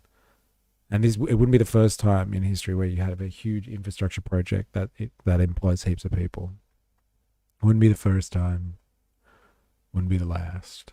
But that's how you get a job, is by developing the means of production, and everybody gets in on the green New Deal or the green transition or whatever it is.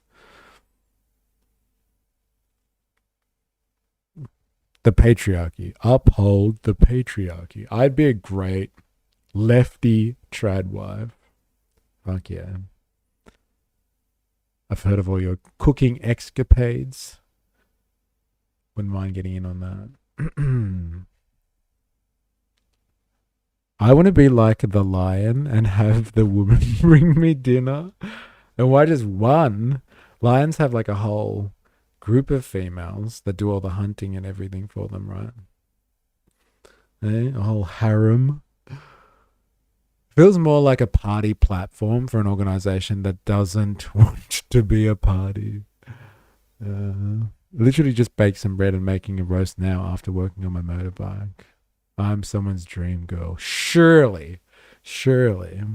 Lionesses are the leaders of the pride. The lion is basically a sex slave. It's funny how you look at it, isn't it? I'm too picky. I prefer to cook. Interesting. I'd like solar, no wind farms, and start developing nuclear for the future. That makes sense to me. I've never been anti-LGBTQ.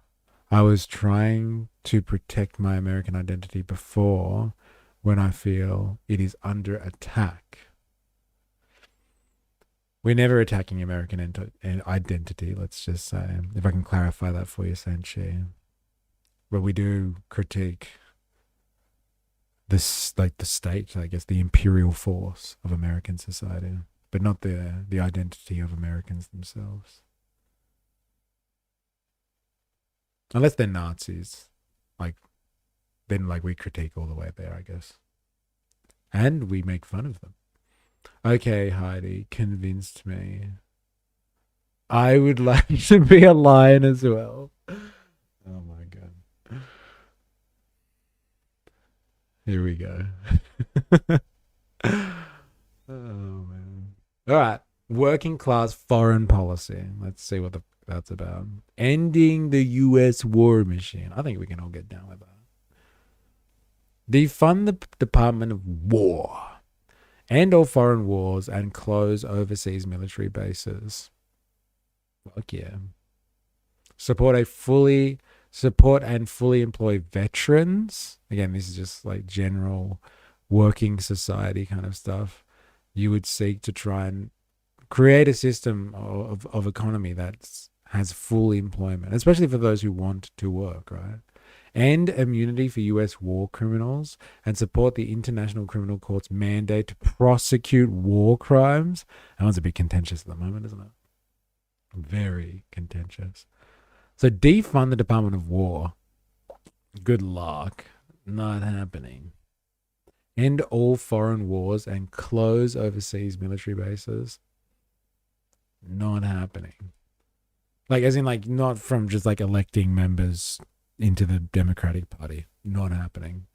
They'd actually have to take over that political system. What would theoretically happen if the US closed every military base outside of the US? I don't know. Right? Would the world's economy just come to a halt and everyone would be like, no one would want to move?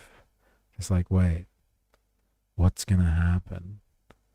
Is it safe to continue with global trade? Or is the world about to end? The systems that we know are not enforced anymore by American military power or threats of aggression. Will the world continue to turn? I'm not sure. But if, they systematically transitioned out of having military bases everywhere and people started getting their autonomy back, I think the UN would start to function like an actual unit. People would actually have to start to engage in diplomacy in order to seek out relations with one another. Regional relations and global relations. I think the UN would have purpose, or something similar to the UN would have purpose. Yeah, can you imagine they just disappeared overnight? All the American military bases disappeared. I'd say there'd be a lot of celebrating around the world. And a lot of very upset American think tanks. Really upset American think tanks. They would basically have no role anymore in life. Dilemmas. I want to be like Timon, just left alone. Hakuna Matata. To be honest, I often looked to foreigners to get away from American culture, but I'm afraid of how other Americans will react. Interesting. And you've spent a lot of time in China, right? Is that why you were in China? Free Palestine. Here's an interesting one. It's important. Is this the basis of the Democratic Socialists of America? Is this what they should be spending their resources on? not like fighting for workers' rights at home that could then do something about the military-industrial complex that destroys Palestine? Or is it just like fighting Palestine, fighting for Palestinian rights hypothetically by protesting? Like, shouldn't they be organizing a workers' movement that could affect political power in the US to such a degree that they could end or put pressure on the state of Israel in order to actually stop the war? Like, actually stop an attack on the Palestinian people? Or are they just going to, like, talk about it? Like, kind of thing. And I find a lot of people have objections to this kind of, like, socialism being associated with, like, the Palestinian movement or something like that. Because there's a lot of people out there that are, like, working class, but, like, think that you should think about your national or local interests before you should advocate for Palestinian rights or Palestinian liberation or whatever. And so this one is very divisive among working people, I find. Very divisive. Or as Catrone calls them, the Democratic Party Socialists of America. Interesting. Well, the DPSA. I haven't heard that before. That's very interesting. The most free you can feel is when you stop giving a shit about someone else thinks of you. Interesting. It's very true. Yeah, well, you're associating non-socialist issues with the cause. Yeah, you're this, like what we're talking about right now. Yeah, it definitely happens. But like, you can have you can have a socialist response to like something like Palestine, but like you could do it like in America. Like, oh my God, you could take over levers of politics. Like, if you cared so much about this issue, you could, from the inside, change the way that the military-industrial complex works, for instance, to stop people funding outrageous wars overseas that have nothing to do with your interests. You could easily do that another way. But like, it's, what you focus on. And a lot of socialist organizations focus their time on being like Palestinian solidarity support groups, as opposed to like, going into their local communities and organizing with the local working class, and trying to win over working class people. It's kind of wild that 3 of their headline points are identity politics. Yes, it is. It is. But it is the way of modern politics, this type of stuff. Identity politics and culture wars are substituted for being real politics. Or substituted in place of like politics that are usually governed by economic issues. It's not to diminish the plight of Palestinian liberation movements, but are these movements explicitly socialist? That's the $1 trillion question. Now, the way that a good socialist would argue this is to condemn and fight for Palestinian liberation is actually undermining American imperialism. And American imperialism is supported or is a functionary of capitalism. And so to fight for Palestinian liberation is to fight against imperialism. To fight against imperialism is to undermine capitalism itself. And so like, it's all interconnected, and it is all interconnected, but like, you can come in here and go straight to fighting for Palestinian liberation, or you could come in the middle and chop off the legs of American imperialism in America. Like, if you are the Democratic Socialists of America, you could actually do this. Like, there's no socialist organization in Australia that's going to be able to undercut the military industrial complex of America. Only the DSA could do something like that, and especially if it's rising in popularity. But like, they go here instead of like going straight for the source. We're going to give St. G an existential crisis, and he's going to move to Australia. Bring it on, man. When I was in China, it was a pretty open place. The president was named Hu Jintao. Even he has sidelined They escorted him out of the National Assembly in some representing way. I feel like I fall into that description. I absolutely believe we should free Palestine, but we should focus on our own nation first. Don't pull that topic up every single chance you get. I feel like a lot more people would get on board with a socialist economy if it wasn't shrouded by culture points. It's an interesting point. And like that doesn't undermine the issue of Palestinian liberation or Palestinian solidarity. Like you can have those things, but if that's what you spend all of your focus on as a socialist organization, you've kind of missed the point of why you're socialist. You should just become the Palestine Action Group and just organize around sex flotillas and stuff like that. Like honestly, just look at like how you could liberate Palestine in an objective of itself, just for that, an organization just for that. But like to think that socialism equals advocating for Palestinian liberation and spending your time on that is, I believe, a misdirection of your resources. Because especially an organization like DSA, which is in the heart of the lion's den in the US, it could do more if it organized workers and changed or impacted the political system. It could do way more by infiltrating politics and cutting off any support for the US or its allies or proxies in interfering with Palestine and like killing Palestinians. Like you could do way more by taking over the American political system than you could ever do in any other fashion on that issue. Spend on undermining capitalism in any way, I wouldn't say is socialism. That's just anti-capitalism. That's very interesting, actually. Yes. That's a very interesting point. Yeah, you can be anti-capitalist without specifically being socialist, which is more about workers and workers using workers' power to affect change.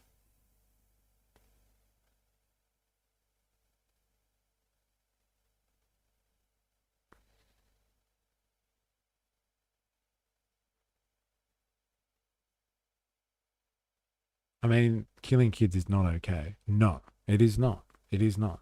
But like, what is the institution that supports or allows there to be large-scale killing of kids? It is things like the American military-industrial complex and its network of allies and proxies in the region. And so if you want to cut that off, you really have to like go to the source. You could definitely do more. This is what I'm saying. You could do more if you change the political system that allows that to happen than like trying to fight it on the ground. I think the system is way too resourced. I'm in America and also the source of many problems. Good match. Yeah, the workers' angle is kind of necessary part.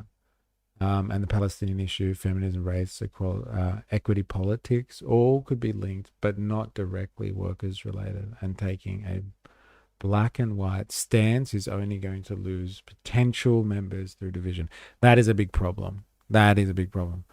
If you get too into the ID pole of stuff, then you lose people that are going to potentially make your movement stronger. You don't want to ostracize people unnecessarily. Like some people, like if they're just not down with what is common sense, then they gotta go. But you got to build more bridges than not. Hey, I'm always late to the party. Kylie Wayote in the house. How you going? Hope you're well. We are looking at the DSA. This is the DSA's program or platform. We're trying to understand this organization, the DSA. We're trying to understand them better because they are a tour de force in American politics and like all these evil commies that are coming out of out of the woodwork at the moment and causing much distress in the Trump regime. The DSA is behind it all these evil commies. So we need to understand this organization better. Welcome to the party. End blockades, embargoes, and sanctions. People around the world deserve to live their lives without US interference. End economic warfare against countries whose governments act independently of the United States, such as Cuba, Venezuela, and Iran. I think you can get down with that. Again, like, you have to frame it. I would say you frame it more along the lines of like solidarity with other working class people, like waging economic warfare on other working class people and like just destroying the lives of other working people around the world is not great. It's not great. And if you truly are worried about, or like you want to connect with a broader network of working people across international boundaries, you got to help them be liberated from economic warfare.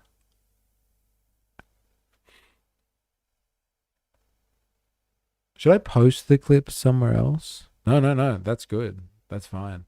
And then I can get access to them as well when I go through Twitch specifically. But like, I've been keeping them on a list. Like, every time you put a link up, I'll put something in my notes. But like, I found that they're on my page, so it should be fine anyway. Oh, yeah, okay. This is actually very interesting. I'm glad I tuned in now. Yeah, like this is the DSA's website, and we've spent, I don't know, the last 2 hours almost trying to figure out what it is that the DSA stands for.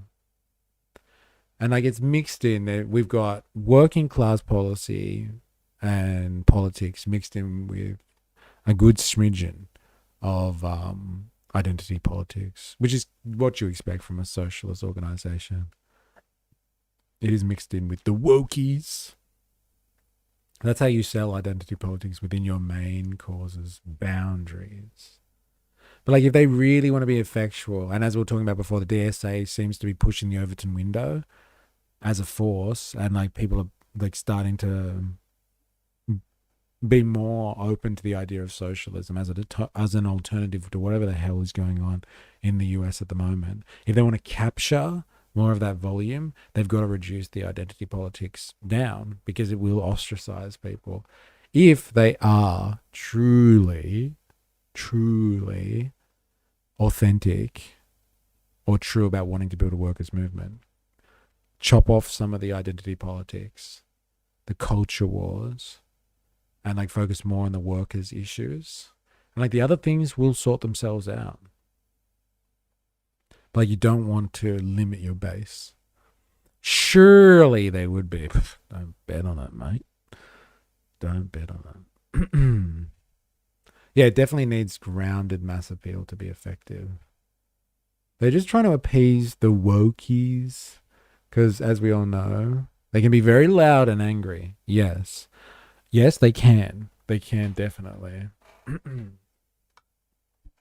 And like, the issues might be relevant, absolutely relevant. But like, are they class-based politics? If not, be careful how you sprinkle them through your agenda.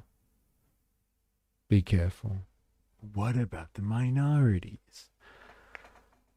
Yes, but come on. End ICE detention and deportations and punish federal agents brutally. Damn. Savage. What a take that is about ICE. Anyone want to take a crack at why these guys wouldn't like ICE? This is where you're going to lose people as well, I reckon. Legalize migration, grant amnesty for all immigrants regardless of status, provide a path to citizenship for all permanent residents, and end visa caps and quotas. Now, while I think that there is actually a solid argument for why you would want to legalize migration across the board, like make migration actually easier, is because the working classes of the world should be able to move freely between centers of employment. You'll lose a lot of people on this one though, because like, people do have a protectivist kind of view of like their own society, their own nation state, and they don't want people just to freely flow in and out. And so like the socialist argument really is about the world is like the working class is international. It's not limited to one group. And so you have to have like kind of that free flow of labor in order to have power as a working class. People can't be like caught and trapped in a country or trapped outside of a country or a jurisdiction, because then they can't organize. They if they come together, they can become more powerful. But this is such a hot culture war issue that loses its meaning, I think, in the current era. I believe if you want to be effective, you're going to have to do something about migration policy massively. Like, it's just too hot of an issue these days for you to not have a position on migration. Like a position that's outside of just like, nobody's illegal on stolen land, like one of those kind of positions. Like, it's a good point. Like, no one's illegal. And like the socialist movement is truly international, but you've got to have a strategy for getting towards legalizing migration. You can't just say like, just legalize it and make everyone legal or something like that, right? You've got to have a strategy to get there. And like, if you tick all the other boxes, if you make society way more equal because everybody has access to healthcare, everybody has access to housing, water, they have like, there's no discrimination going on, as we've discussed, on like between working groups. Like, if you provide people with kind of more of the basics that help them have a more stress-free existence, people will ease up on their issues when it comes to migration policy and stuff like that. But this topic is way too hot these days to handle this objectively. I agree, those kind of wokies are pretty shallow and don't realize that solving class issues will reduce harm on minorities as well. Yes, it will. It will. Like, if you fix some of these other issues, these economic issues, it'll actually reduce harm on the people that they're trying to reach, the marginalized communities. Yeah, ICE is divisive, but I feel like it's one of those divisive issues that actually isn't kind of woke. As an Aussie, it seems at the very least poorly executed. Oh, sorry, abolishing ICE? I don't see it like a problem with like the ICE officers that have been unleashed on American society right now. It's basically a private militia. Like, let's be honest, it's like the American version of the brown shirts. It seems like they are working with like almost pure immunity and are killing not just like, you know, illegals shouldn't have been here in the first place. Like, they're killing American citizens and people that are legally allowed to be in the country. They're fucking outrageous. ICE is a problem unto itself. But like the migration debate generally though, like, I don't think working class people, despite the fact that like the working class is international, knows no borders, I don't think generally working class people are too crash hot on the idea of just being like, yeah, just open all borders, just go for it, man. Allow anyone and everyone in. Like, most working people are just not down with that at all. So you have to be very strategic about how you talk about this issue. Very strategic. But like, when it comes to ICE though, as opposed to like migration policy generally, ICE is one fucking mental institution. Like, the way that they have been used over the last couple of years since Trump 2.0 specifically, like, damn. My God.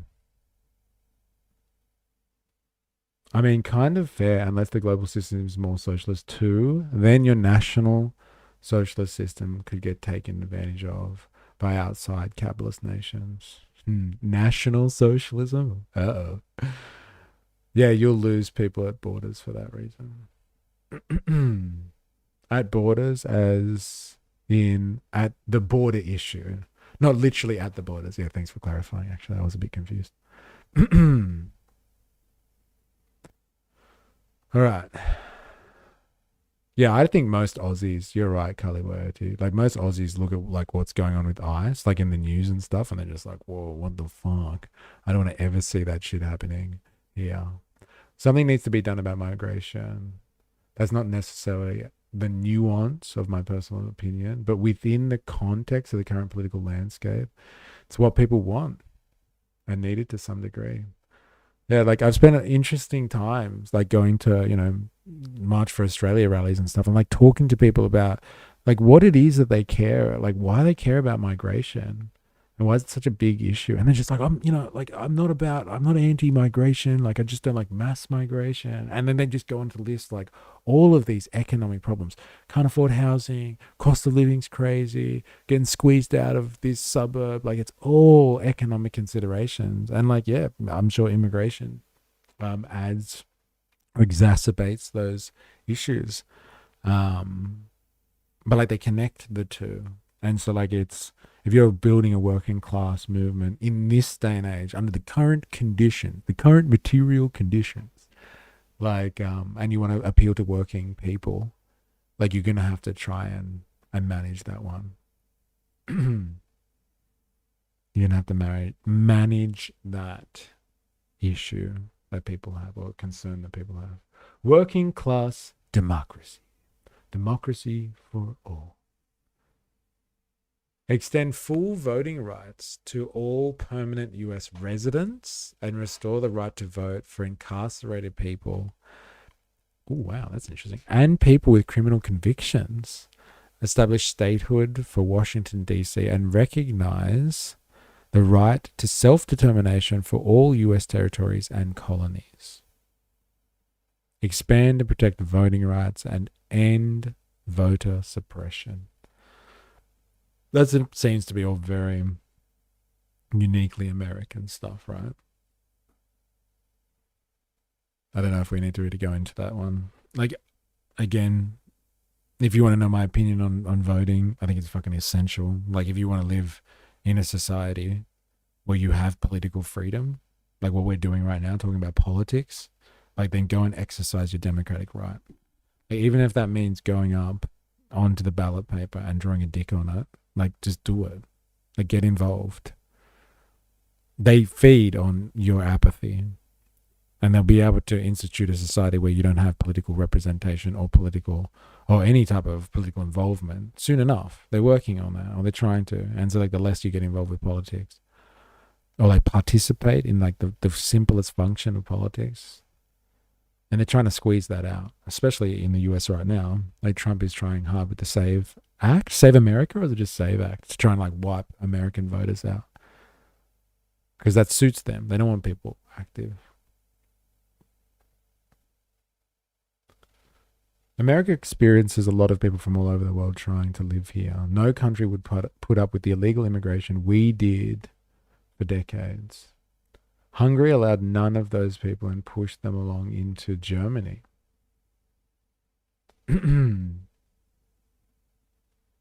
America is also responsible for a lot of those countries being disadvantaged. That's contributing to the problem, and you're part of a huge landmass. South America. Germany have a lot of guilt and shame. I ain't part of shit. You killed natural Australians, control Tasmanian. All right, let's do this. A real democracy. For the working class to govern, we need a new political system, end political corruption and legalized bribery. Get rid of lobbyists, dark money, and citizens united, and publicly finance all elections. This is interesting. This would change American politics so fast. Imagine if you could get big money out of American politics. I don't think, actually, there it is, right there. They've got it. If they really cared about the Palestine matter so much, like all they would be doing is focusing all of their resources on this. Ending political corruption and legalized bribery, getting rid of lobbyists, dark money, and citizens united, and publicly finance all elections. If they just did this, if they focused all of their attention on this, any support for is not rail and a war on the Palestinians would dissolve instantaneously. Instantaneously. Because I think the common sense take in the US now is like the Americans don't want to support is not rail unequivocally or unconditionally. They don't want to just support them for the sake of it, and they don't want to support a country just because they're allies and friends who are carrying out a genocide. They don't want to support that. And so, like, if you took the money out of the politics, like, that would evaporate any support for that stuff instantaneously. An interesting one.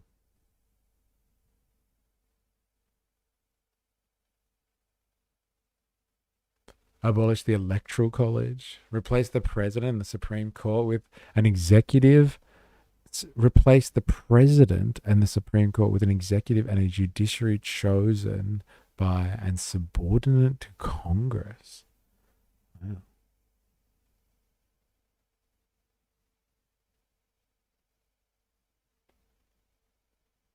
Very interesting. A democratic Congress. Replace the two-party system with a multi-party democracy. Expand the House of Representatives. Implement proportional representation and ranked choice voting in all elections. And abolish the state. Let's see what they mean by this. Let's ask our research assistant, shall we?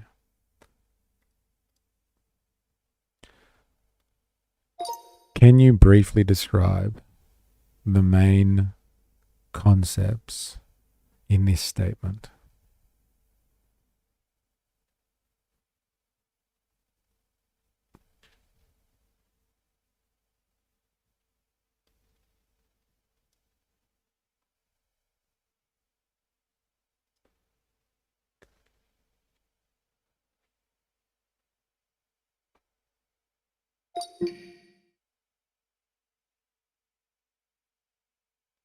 Get rid of lobbying. That's rich.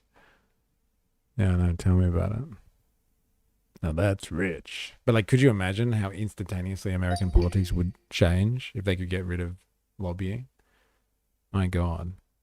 Okay, the statement contains 3 separate electoral reform proposals. Implementing proportional representation. Instead of a party with the most votes winning all or most of the seats are allocated roughly in proportion to each party's share of the vote. Example, if a party receives 30% of the vote, it would aim to receive about 30% of the seats in the legislature. Supporters argue this makes legislators more representative. Critics say it can produce coalition governments and give smaller parties more influence. Very interesting form of voting there, I must say. Proportional representation. Goddamn commies. Implement ranked choice voting. Rather than voting for just one candidate, voters rank candidates third, second, third. That's what we have, the preferential voting system. If no candidate wins a majority of first choice votes, the candidate with the fewest votes is eliminated, and those ballots are redistributed according to voters' next preferences. This continues until one candidate has the majority. Supporters say it reduces voter splitting and encourages broader appeal among candidates. Abolish the Senate. Did they say that here? Oh, they did. They want to abolish the Senate. I wonder why they think that's important. This would eliminate the upper house of legislature, leaving only one legislative chamber, a unicameral system. In the United States, abolishing the state would require a constitutional amendment. Supporters argue that it could make lawmaking simpler and more democratic by removing what they see as an unrepresentative institution. Critics argue the Senate provides an important check on the majority rule and protects the interests of smaller states. Very interesting. Who always talks about this? Is it you, Hobo Joe, that are a big advocate for getting rid of the Senate? I think that is. I think it should be an amendment. I think it should be an amendment to the rank system, but have a cage fight tournament with the highest voice. That's pretty funny. Yes, that's what I'm talking about. Making scrap for it. I think I mentioned it a few times. I may have. Get rid of the upper house. Fuck them. Get rid of them. All right. Economic democracy. This is socialism. If they're going to talk about economic democracy, like, this should be their number one platform. Let's see. Like, their core issues should be this, literally, and nothing else, actually. But let's just see how they go with this one. Oops, the internet dropped. As in on my end? Is everyone okay with the connection issue here? Anyone having issues with connection? Let me know. I just see them as obstructionists. Yeah, and that's why they were there. No, mine. Okay, got it. Sorry. I'm having a heart attack moment here. All good. Oh my god, don't freak him out, guys. It's true. Alright? My internet sucks. Not on the NBN. It's volatile as he is doing the deer in the headlights eyes again. You spooked him. Your camera on OBS is off. Fuck you all. Don't do this to me. God, you're killing me. Economic democracy. Oh my god. Oh, position wise. Oh, right. You mean it's in the middle? No, but you know why I've done that? Because apparently on when I do like the vertical screen on YouTube, the way it takes it is like through the center. So I've tried to put myself in the center so people can see. Like me in the middle anyway. It's off-centered. Alright, I'm gonna have to fix that. Wonder why it comes up like this. Whatever.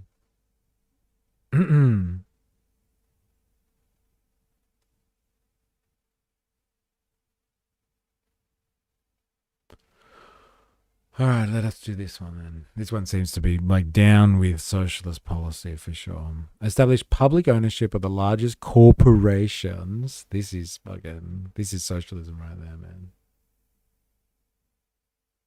Position so off center, it's toxic.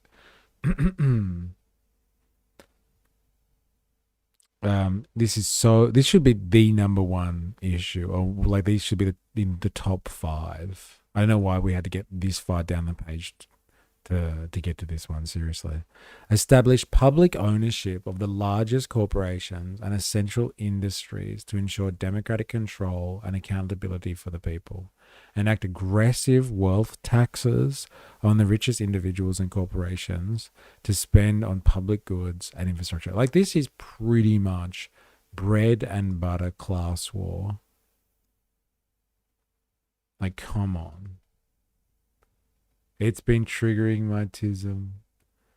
Like, it's off. Like, I'm off. Like, do you want me to move it like this? Let me know if that makes you feel a bit better. Righties always argue that government or public cannot run businesses efficiently. Look, that may be the case. But, like, we all know that businesses don't even run businesses that efficiently, especially when they get like big.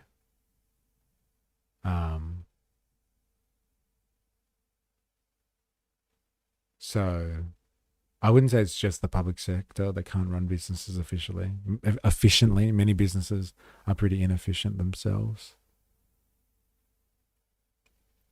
And so, like, if the public takeover was a thing, it should be focused not on efficiency, as in like, oh, whether it's getting the most value or something like that. It really should be based on, are these essential human rights that these people, these organizations, these corporations are providing?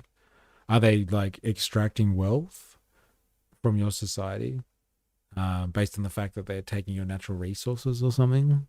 Like, if they've just got a monopoly on oil fields or like, I don't know, coal mines or something like that, like, should they even have that? Like, those companies definitely, and those corporations should be taken into public ownership, because those resources are the resources of the citizens, not some corporation that got the license from big government. Perfect. All my life's problems are solved now. It's what we do here. Solve your problems. Bread and class war. You forgot butter. Woozle, late to chat. Missed most of today. Hope you are well. Sausages. Hope you are well. Ayo. All right, so establish public ownership of the largest corporations and essential industries to ensure democratic control and accountability to the people. Enact aggressive wealth taxes. Does anyone have any problem with this? Like, I would argue, and I'm really interested to know anyone's opinions on this, but I would argue that most of us, or most working people, this is like common sense. It's like, yeah, aggressive wealth taxes on rich people, on like really exorbitantly rich individuals and corporations, and spend that on public goods and infrastructure. Does anyone think that that's like a bad idea? Like, there's an ultra wealthy section of society, and like, tax the fuck out of them, and wealth taxes specifically. Like, does anyone object to that? Like, I wonder if people think, oh no, that's a bad idea. Like, average people think that's a bad idea. And corporations too. Like, we watched Rennick the other day talk about this concept, which is like, yes, there's corporations that are incentivized to take profits they make in your country offshore because you have a corporate tax rate, and then someplace in, like, I don't know, Ireland or some other tax haven doesn't charge them as much, and so they set up an office there and just send the profits to that place. And so, like, they're not only extracting wealth off you as a population, as a citizenry, but then they don't even pay tax on the profits that they extract out of your country. They're literally siphoning money and profit out of your society, and so there's less left for you in the end. I don't know if anyone actually has an objection to that.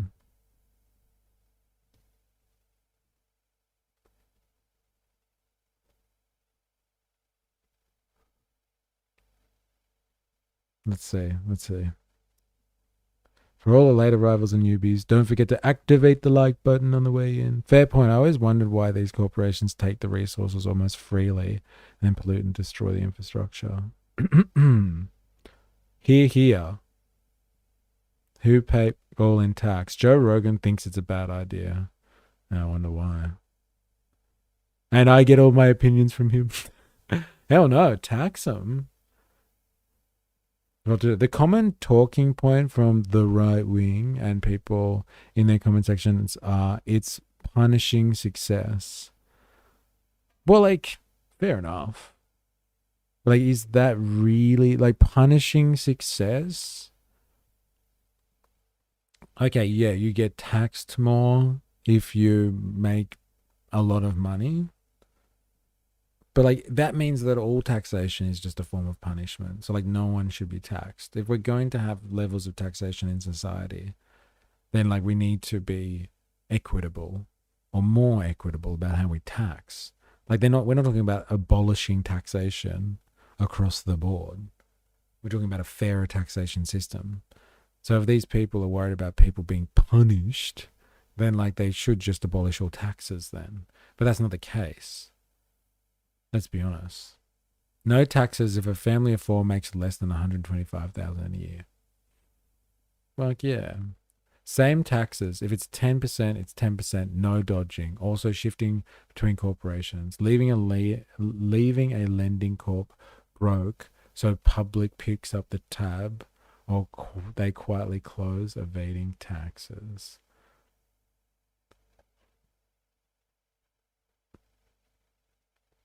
On the surface level, there is, yeah. I don't know. I feel like that could unite working people, right? Even if they have, like, inclination towards hating taxation. Like, who likes tax, right? Like, honestly, who likes tax? Hey, the success of the backs of the working class. Oh, yeah. I have an argument for it. I'm just saying the line of thinking that they use very frequently. Yeah, okay, fair enough. And that's why I asked. I want to know. But, like, I feel like people would give up on that one quick, right? I could play devil's advocate and say that the initial rebalance of wealth when you tax the rich and corps would only be enough to fund initial outlay of costs of infrastructure and goods. The ongoing costs or cost isn't covered there. And fair enough. Fair enough. Guess we'll cross that bridge when we get to it.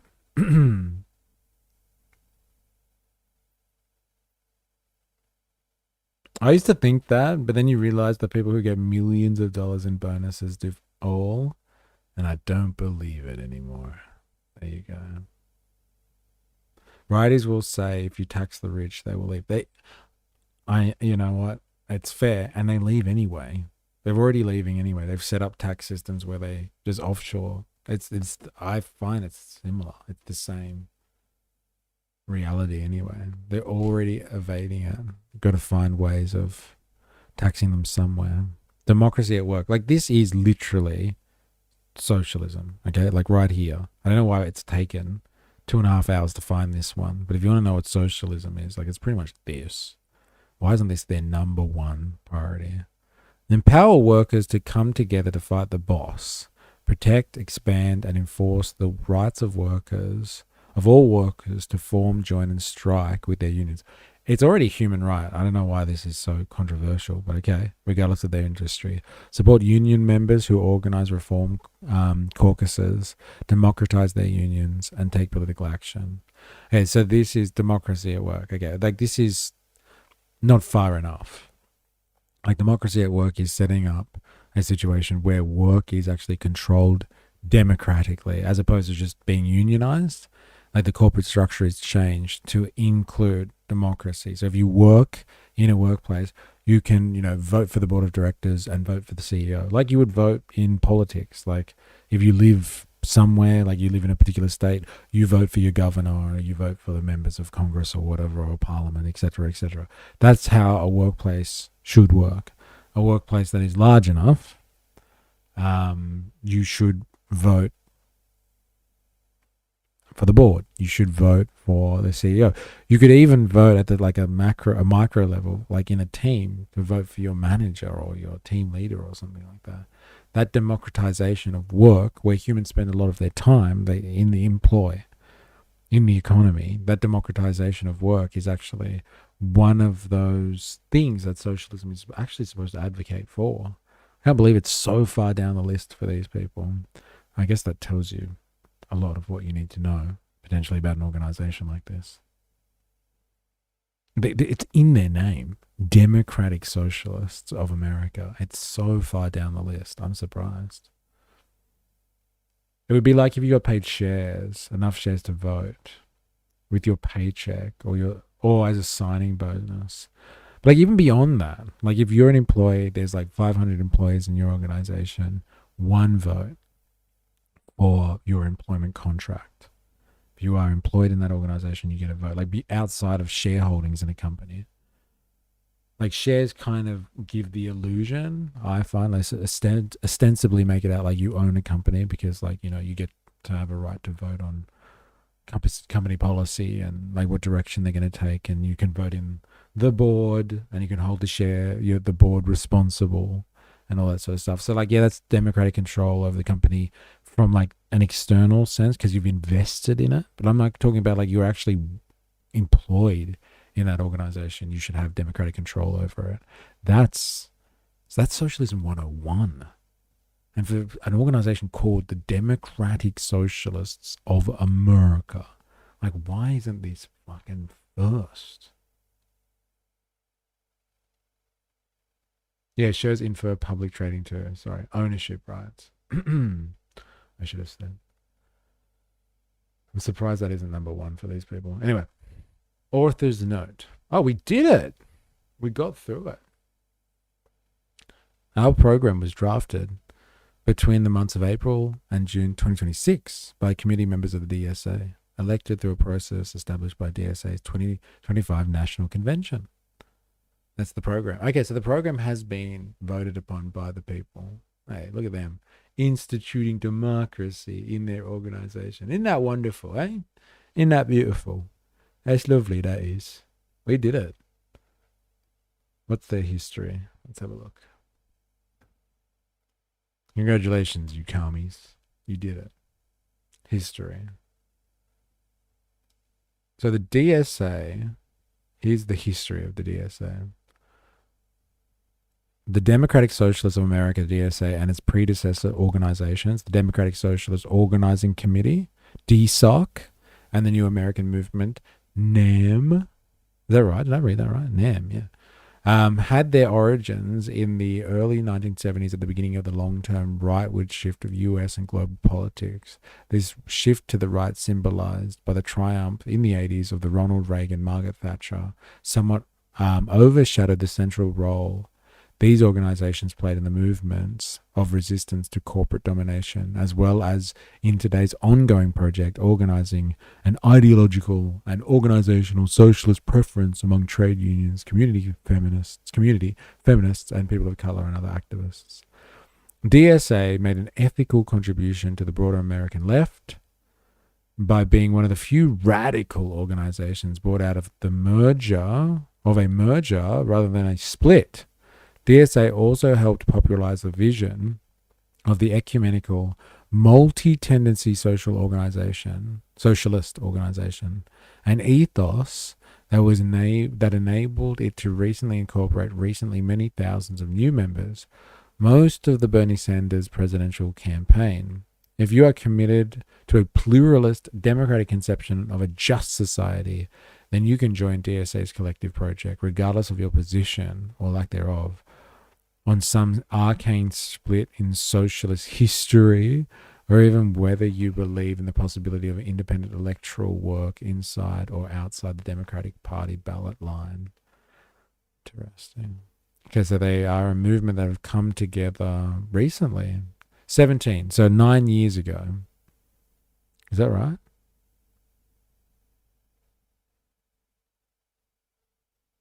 DSA 2017. Oh. Okay. Well, there it is. Now, shall we listen to, I think, the most recognizable DSA member of all time? Your friend and mine. This one's for you, Jag, if you're still listening. I know we've already heard him talk today, but he didn't speak as long as I thought he would. So let's figure out why we have such a notable man who's the head of the DSA. Not the head of the DSA, sorry, who's the mayor of New York City. The citadel of world capitalism contains fucking Wall Street, and you have a dirty socialist and a commie at the head of that city. Let's find out from Zohran Mamdani why he joined the DSA. Let's have a listen. You can raise your hand if you are already a DSA member. Okay. And now, can you raise your hand if you... Isn't this all just a result of mass industrialization and synthetic fertilizers that build these huge, seemingly unnatural populations and problems? But yes, but like that's the thing. We live in an industrial world now, and capitalism produced the conditions that produced industrialization. It made the conditions that allowed us to industrialize. And like we'll be forever grateful for that. Now the question is, now we've industrialized, is capitalism the best way of doing things? Because like you can't go back. That's just saying, Mr. Abbott, like if we deindustrialize, like it's just, that's it. Like billions of people die. So like, do we want to continue on the current trajectory, which is seemingly in crisis at the moment, like from America to Australia to like, you know, everywhere in between in the world, if not alone in like industrial society, people are feeling the burn and they're frustrated. And so like that's a crisis. We are at crisis point with this form of economy. Can we do that better? And that's the $1 trillion question. Because like if we don't organize industrialization or industrial level society better, then like what are we going to get? Like, do we want to roll the dice on that one? Heidi. Like the GFC and Gov bailed out banks with taxes. The CEOs still got bonuses, but peeps lost jobs and their homes. Spannog, sorry guys, got to leave a little early again. It's good to have you, Donk. Have a good evening. Good luck to you, sir. All right, let's listen to, what do you call him? Mom Pappy? This is your Pappy. Mom Pappy. Mom Daddy. Let's listen to Mom Daddy explain why he's a DSA member, shall we? You are not yet a DSA member. Wow. That's amazing. That is truly amazing. I am so excited to be here today, and I want to really talk to you about my journey with DSA, with this organization, and how I came to become a member of this organization and came to this point where I'm standing in front of all of you. So like some of you, my journey in organizing and my journey in politics began with Palestine. Some of you may lose everything, but it's a cost I'm willing to pay. How about, it's a cost I'm willing for you to pay, Father Capitalism. Some of you, my journey in organizing and my journey in politics began with Palestine. It was and continues to. I just think he's hot, that's all. Oh, it's not more than that? Like, he's good looking, but like, you don't like his politics too? Mum Daddy. Oh, yeah. DSA got a special going. A special going, 2 workers for what? To be something that I deeply care about. I came to this country when I was 7 years old, and as soon as I got to any kind of level of political consciousness, the contradiction around Palestine struck me. That we claimed to hold these universal ideals, and then when it came to applying them to Palestinians, we drew a line in the sand. We said we cared about freedom, cared about justice, we cared about safety, we cared about peace even, and yet we did not dare to apply those things to Palestine. And I'm going to date myself in saying this, but I used to argue on Facebook walls. I don't know how many people here remember Facebook walls, but I used to go back and forth with a friend of mine who felt equally passionate, but from a completely different vantage point. And each time I would research my response, and I would feel like, this time I really got him. This is the time where he's going to hit me back and be like, you are totally right. You are totally right. They are counting how many calories are allowed to come through the blockade. They are doing that. And yet each time he felt the same way about whatever it was he was going to write back to me on my wall. I look just like him, but with massive ears. Hey? Watch out. She's coming for you, man. Mummed Meister for me. You can't dance too many politicians. And so when I got to college, I decided that this idea I had been fed about don't preach to the choir, instead argue with those on the other side, that there may be a flaw in that we may in fact first need to organize the choir. And so when I got to college, I co-founded my school's first Students for Justice. Josh, how you going? Hey everybody, hope the day is going well. Man, we have spent a lot of time going through the DSA, if you're interested. So we've deep dived into what the DSA is actually about. And so now we're getting lead champion, Mamdani, to explain why he joined the DSA in the first place, the Democratic Socialists of America. We're learning. Palestine. And that began my organizing journey and my understanding of how power works and how you can actually get people from consciousness to action. And it was that commitment that first introduced me to this organization. Because when I came back to New York City, the city that I had grown up in, I had participated in electoral campaigns of young Muslim progressives who were running for office, and eventually I heard of a Palestinian Lutheran minister, which is a set of words that makes a racist's mind explode.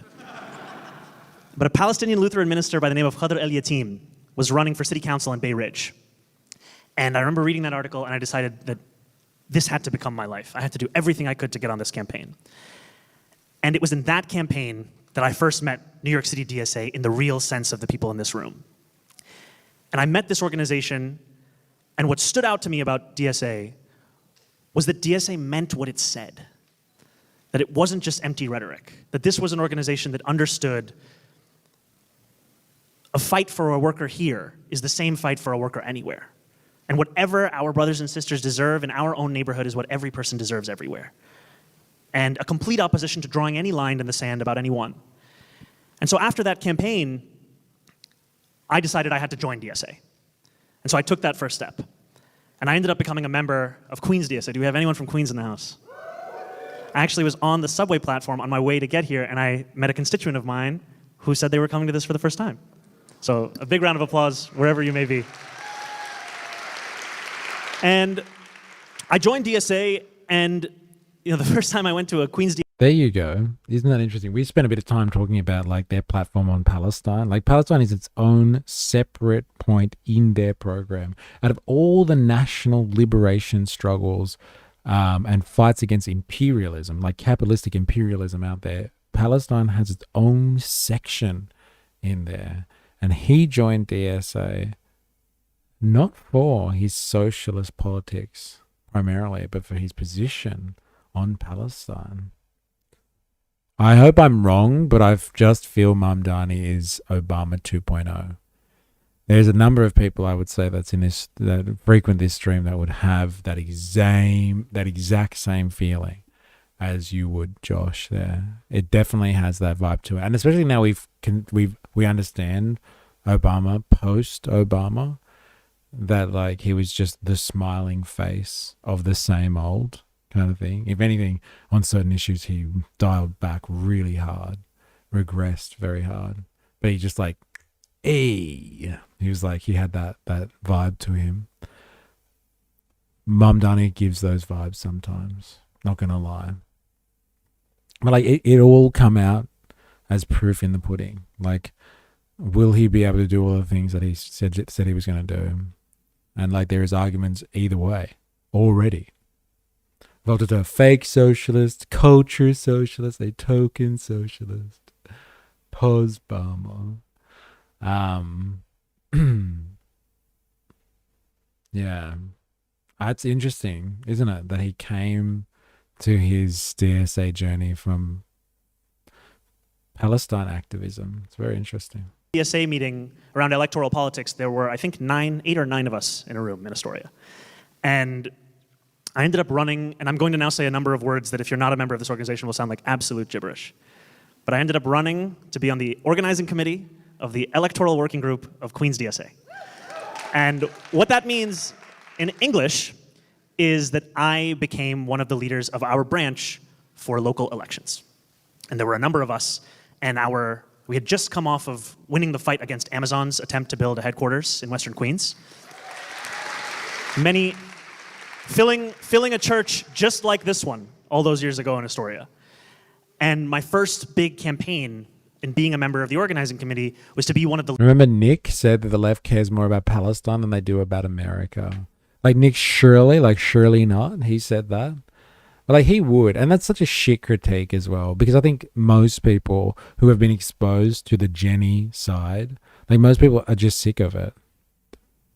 And it's like heaps of people are against what's happening in Palestine because they've seen enough of it. Oh, Nick Fuentes. Ah, right. Okay. Wrong Nick. Yeah. They care more about Palestine. Yeah. It's a good trigger point though, isn't it? Like be like, you care more about Palestine than you did here, than your own nation. That'd rub up people the wrong way. For sure. And get under people's skin, sorry, for sure.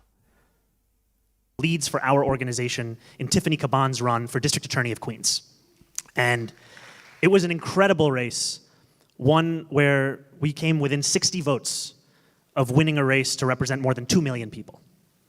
And it was a race that exemplified all that is so exciting about DSA. That this is a place where we find expertise in each other. We do not wait to be told by some consultant or political class as to how we can win or how we can even contest elections. Became DSE because of Palestine, not for the workers of America. Well, I wonder, because like I know his father was a socialist of some sort or an organizer of some level. And so he would have been fully across socialist politics. He should have been fully across that. It's very interesting, though, that he's chosen to start his story here is why I joined the DSA is because I was interested in Palestine, not because I was interested in socialist politics. It's very interesting. I wonder if it's telling. I wonder.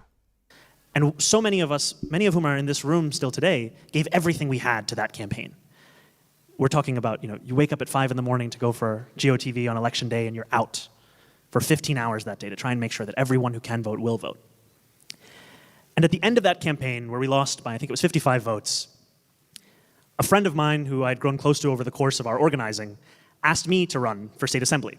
It was at a Queens DSA electoral working group meeting.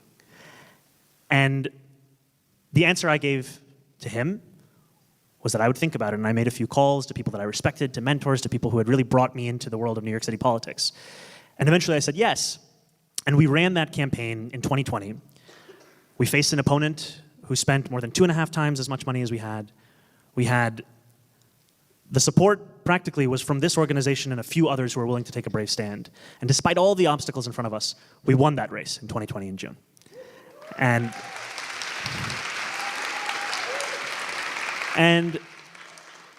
I've spent the last 4 years being a DSA elected official. And what that means is continuing to have that same understanding of finding the answers in each other, of empowering New Yorkers beyond those who are part of City Hall or Albany or whatever it may be, to understand the course that we have to chart. And in that time, I have stood alongside DSA members who began the fight to defeat a fracked gas power plant in our neighborhood, where we defeated the 8th largest carbon emitter in the country and their proposal to pollute the air of our neighborhood. With the global economy much different now, I think he might be pushed by folks in the US who are effed by the worsening economy. With the global economy much different now, I think you might be pushed by folks in the US who are effed by the worsening economy. Well, like, what do you mean, which people? Like the working people, or like the people that have money and are worried about the worsening economy? I wonder what you mean there, Josh. I stood alongside taxi drivers, one of whom I saw actually walk in here as we were starting this conversation, to finally stand up for debt relief for an industry that had been decimated by city government, an industry that had been let down a path to debt peonage for thousands of working class. Oh, the working class in the world. Well, like that, if he's DSA and he's self-described Democratic Socialist, like he should be all over that like a rash, Josh, don't you reckon? Like if those people are going to be doubling down because they're upset with how the economy is going and they're getting put under more pressure, like he should be doubling down on that sort of stuff too. Again, as a self-described socialist. Taxi drivers who'd been promised a middle-class life. And I got arrested with them, countless days of rallies and protests, and eventually took part in a 15-day hunger strike. And on November 3rd of 2021, we won. And we won more than $450 million in debt relief for thousands of working-class taxi drivers. And the last example I want to give you is about this organization, where we launched a campaign called Fix the MTA, for reasons that are plainly obvious.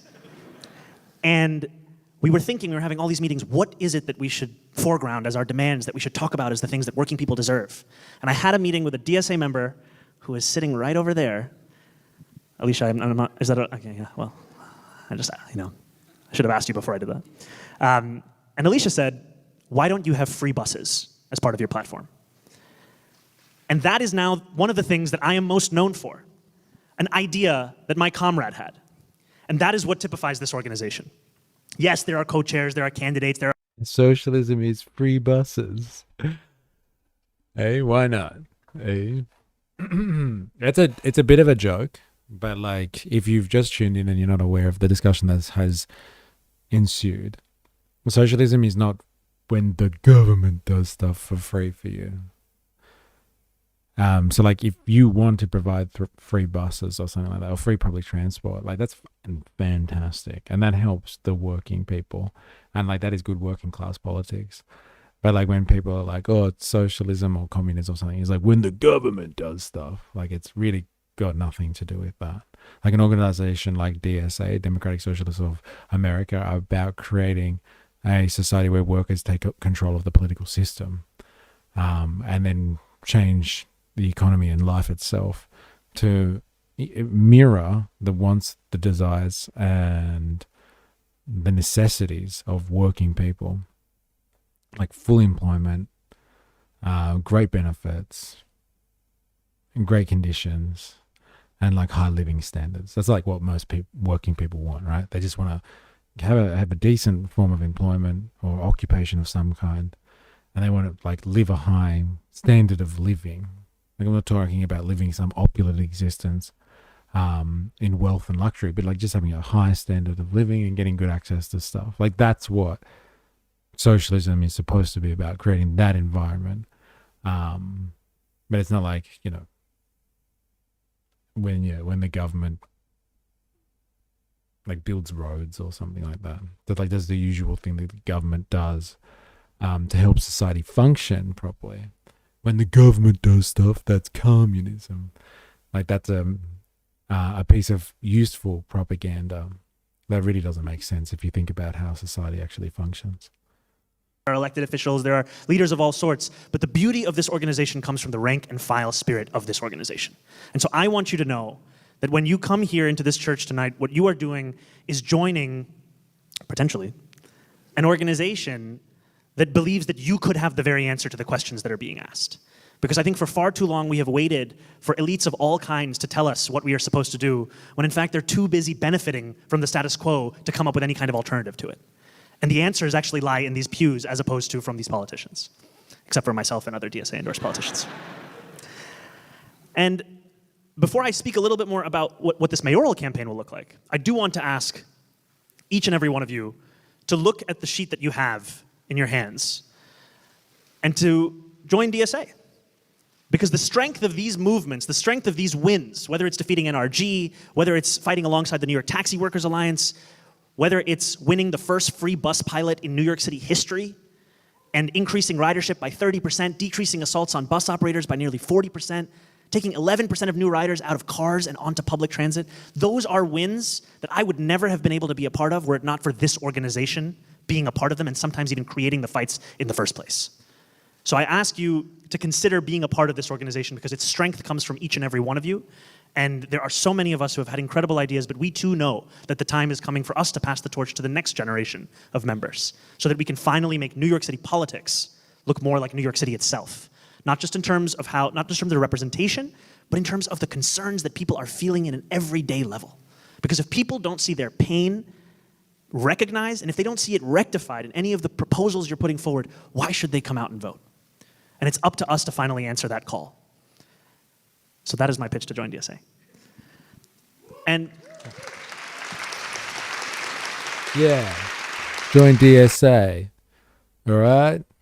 I wonder if there are branches. Mem puppy. I wonder if there are branches or organizations like the Democratic Socialists of America in other countries. Let's find out, eh? DSA. Thank you. Look, the stuff that he just talked about there was pretty cool. Like how he's been on picket lines and joined strikes and all that sort of stuff and like organized with working people, taxi drivers, etc., etc. That's pretty cool. That's some good working class politics. Does the DSA have organizations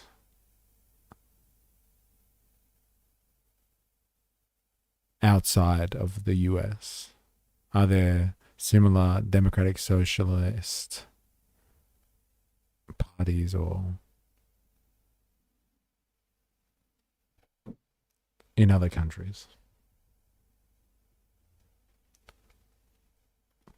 He said, comrade, it's got my vote. Socialist Party, no, it's not the same. Fair enough. There's socialist organizations everywhere. One important distinction is the DSA is an advocacy and membership organization, not registered political party. In many other countries, Democratic Socialists organize directly through political parties. Okay. DSA should stand for Democratic Socialist Alliance. Yes. Yeah, I need to ally all those socialist groups out there. Hey? Well, they did say that at one point. I think he did say, oh no, when we read before, I'm pretty sure the rhetoric was about like joining socialists together despite what type of nuances they have in terms of like theory and history and all that sort of stuff. And I say all of this amidst a race to be New York City's next mayor. And these two things are interlinked in that they share a commitment to put the working class at the center of our politics. It is time that we listen to what our neighbors are actually saying. I spent a good part of my Sunday on Fordham Road in the Bronx and on Hillside Avenue in Queens, two neighborhoods that had some of the largest swings towards Trump and even larger drop-offs in voting overall. And I asked New Yorkers, what was it that led them to either vote this way or not vote at all? And what I heard time and time again was that they could not afford their day-to-day life. And yet they were being told that the economy was good. And when they looked at the ballot, they saw there was only one candidate in their eyes that was telling them that they could make life more affordable. They could literally have cheaper groceries, that they could go back. I'd swing with him. I'm sure you would. Eh? It's interesting though. Like that rhetoric that like everyone tells us the economy is doing well, GDP is going up, etc., etc. It's the best economy ever. I'm telling you, everyone's talking about it so hot. And like no one feels that. Like no one actually feels that. When you go to the shops, to your local supermarket, and you see the price of everything has gone up drastically. In not like 5 years, but like in a period of like 12 months max, things have like potentially gone up by a third, if not more than that. Like, yeah, every time you hear politicians talking about, yeah, but the economy's doing pretty well. We're back on track, baby. It's just like, is it? Come with me next time I go shopping. Come with me next time I need to fill up the car. When you need to do anything. Like, the costs are fucking crazy. Back to a time when they remember having more money in their pocket. And that despair was coupled with a despair that I heard from many about the genocide in Gaza.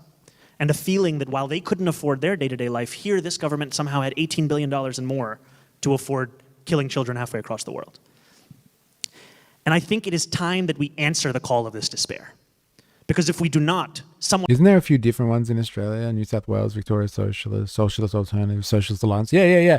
I was wondering if DSA, as a pretty, hefty organization, actually had different chapters in different countries. Like DSA Australia, DSA UK. Like, you know what I mean? But like, yes, there are many socialist organizations everywhere. My God. It's about to go up even faster too now. Yeah. But don't worry. The economy's doing well. It's okay. Everything's gonna be okay. Someone else will. If we do not, any alternative will start to shimmer. And we have seen how that is possible when a man like Donald Trump, of all people, can put himself forward as the champion of working class people and the bringer of peace. Because as ridiculous as we know that to be. So many flavors of commies. So many flavors. And all they want to do is argue with each other about very nuanced pieces of their program or of like socialist history or something like that. No, we follow this person, not that one. No, this person's bad. No, this person's better. So many flavors of commies. That message is too often operating in a void.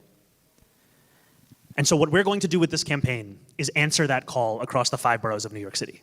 We are going to make it clear every single day that we run this campaign that we are running it to reshape the electoral landscape of this city and finally bring working class New Yorkers' concerns into the heart of the political debate and win. And we are going to do that by freezing the rent for more than 2 million rent-stabilized tenants for every single year of the mayoralty. We are going to do that by making every single bus free and fast across the 5 boroughs. And we are going to do that by bringing universal childcare to New York City, no matter if your child is 6 weeks of age or 5 years of age. And I want you to know that these proposals are just the beginning of this vision. Because every step of the way, we are going to continue to roll out proposals and policies that will ensure that working class people can afford their rent, they can afford their groceries, they can afford their childcare. In fairness, Trump only cares about his economy. Is there one of those that you would be more likely to follow in Oz?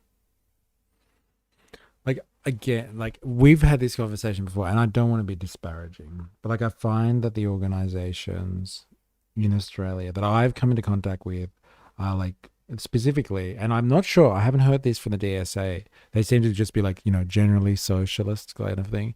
And like they want to avoid the leftist infighting. But I've found the organizations that I know in Australia are Trotskyist organizations, and Trotskyist organizations are very cult-like. Like you're either with us in terms of our interpretation of like what socialism is supposed to be in working class politics, or like you're dead kind of thing. So like it's like, yeah, you have to join the cult kind of thing, and like you have to understand how they do things. Like don't talk out of line, all that sort of stuff. And if you see the world differently, like they're kind of like, oh my god, what the hell are you doing here? So I don't know. I can't answer that question in the sense like who I find them all to be very much like that. They're not like DSA by the sounds of it. Who's like kind of just like trying to bring people in en masse. Like they seem kind of closed, if that makes sense. Like when we went for that Pauline Hanson rally, the anti one, and it was like social. I think it was New South Wales Socialists and Socialist Alternative that were coming together for that. Like when we rocked up and we weren't part of the group, it wasn't just like straight away. I mean, like it wasn't like, oh hi newbies kind of thing. Like we walked up, me and 4AS that is, and they were kind of like, oh fuck, what are you guys doing here? You guys don't look like you're from our organization. And we were like, oh, we're here for the protests. Can we join you guys? And they were kind of like, oh wow, people want to come and join in with what we do. It was awkward. Like, and when like I've been to like conferences and stuff, they're kind of like, why are you here? And I'm like, well, we saw it on a poster. It says come along. Like it's on a poster. And they're like, yeah, but people don't just come along to socialist stuff. Are you guys like feds or something? And we're like, no, we're just interested in socialism, right? And they're very suspicious. And like, fair enough. They might get like, I don't know, people trying to infiltrate them to, I don't know, to make some type of shock content or something like that. But like, they seem very insular, I must admit. But hey, you met Big Josh. Yeah, and like I spoke to Josh afterwards, and I've emailed him multiple times asking him for interviews, and he said he would meet with me, and he's fucking shafted me. So like they seem very cliquey, if that makes sense. Mamupa, I got some jerky at the truck stop. Yeah, I used to be good friends with one of the big dogs in the Socialist Alternative in Canberra. He got me along to some of their things, and they were intense as and pretty divisive. He was a good guy though. And like, yeah, I'm sure there are some really good people in there, but like it seemed a bit cliquey. And they were very cautious of us, to be honest. But again, like maybe they've been like, I don't know, infiltrated, and they have to be careful because people come and try to troll them or something. I don't know. But like it doesn't feel like they're trying to get widespread engagement, as Woozle is saying. Segregation stops divisiveness. Join our club. No, not this club. And like that's fine. Like if you want to like a little organization, like everyone knows everyone kind of thing, tight community, and like you just like do little rallies here, little rallies there, support this movement, support that movement. But like if you want to be a broad workers movement, you've got to appeal to like the masses. And so like, you know, I don't know who to choose in that type of race. Like it's like choosing a sect or like choosing a different type of Christianity or something. Like flip a coin. Like if you want to be in the club kind of thing. All this jerky talk teamed with Mom Pappy. All right, I've got to go. But this has been a very interesting investigation this afternoon, to be honest. Like I feel like I know what the DSA is about a lot more. We know the program inside out. We spent a lot of time analysing it. And I'm surprised that he came to DSA on the back of Palestine activism, as opposed to just all out workers' politics. But I guess it kind of makes sense, I guess. But it's weird knowing that like he has had to denounce it or distance himself from it a little bit in his mayoral race. So I wonder how people feel about that. How many of these people are actual workers as opposed to students? I don't know, but I would put it to you that students are aspirationally workers. Like you don't go and be a student if you're not trying to get a skill that you can somehow integrate yourself into the economy. Where in the economy, that's like another question. What type of value you're producing. But like you don't go to university generally to get a skill, so you're just useless. So like I know what you're saying. They might not be like your traditional worker, but like we don't discriminate. LOL, you sure about that? I said most. And like I think there is a very, very stereotypical idea of students. I went to university. Most people do not want to be at university. It's just a stepping stone so they can get a job and get on with life. Like honestly. Let's be honest. But like it is funny to make fun of students and be like, oh, they're just like bumming about, they don't do anything, blah, blah, blah. Like it's funny, but like it's not the case. That like most students are just trying to get a piece of paper so they can get a job somewhere. I got a liberal arts degree for a job. Human rights are human rights. From the physical to the social, my personal view. There it is. How can we blow up this channel? I don't know, Senshi, we're working on it. Me and Voltato are working on it in the background, actually. We're doing a bit of work on the side. I know if Ben Saw Bandit's here, he's like, hey, shorts. I said shorts. We need more viewers, yes. Share, sub. Yeah, fucking share away. I think you need a uni degree to be a sandwich technician. That's insane. The issue is the non-traditional workers voting for policies that hurt traditional workers. Whatever traditional workers are. That changes from generation to generation. But yes, I feel you. Tell your friends. That's right. That's right.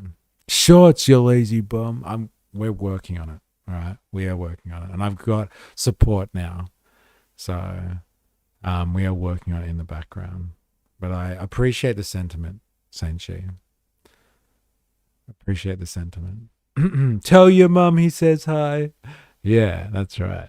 When I get my PC back and running, I can clip into segments for you. Thank you. I'm broke. I'm buying Adobe Suite tomorrow. Relax. Yeah, relax, everyone. We're on it. We're on it. We are on it. So yes, thank you, everyone.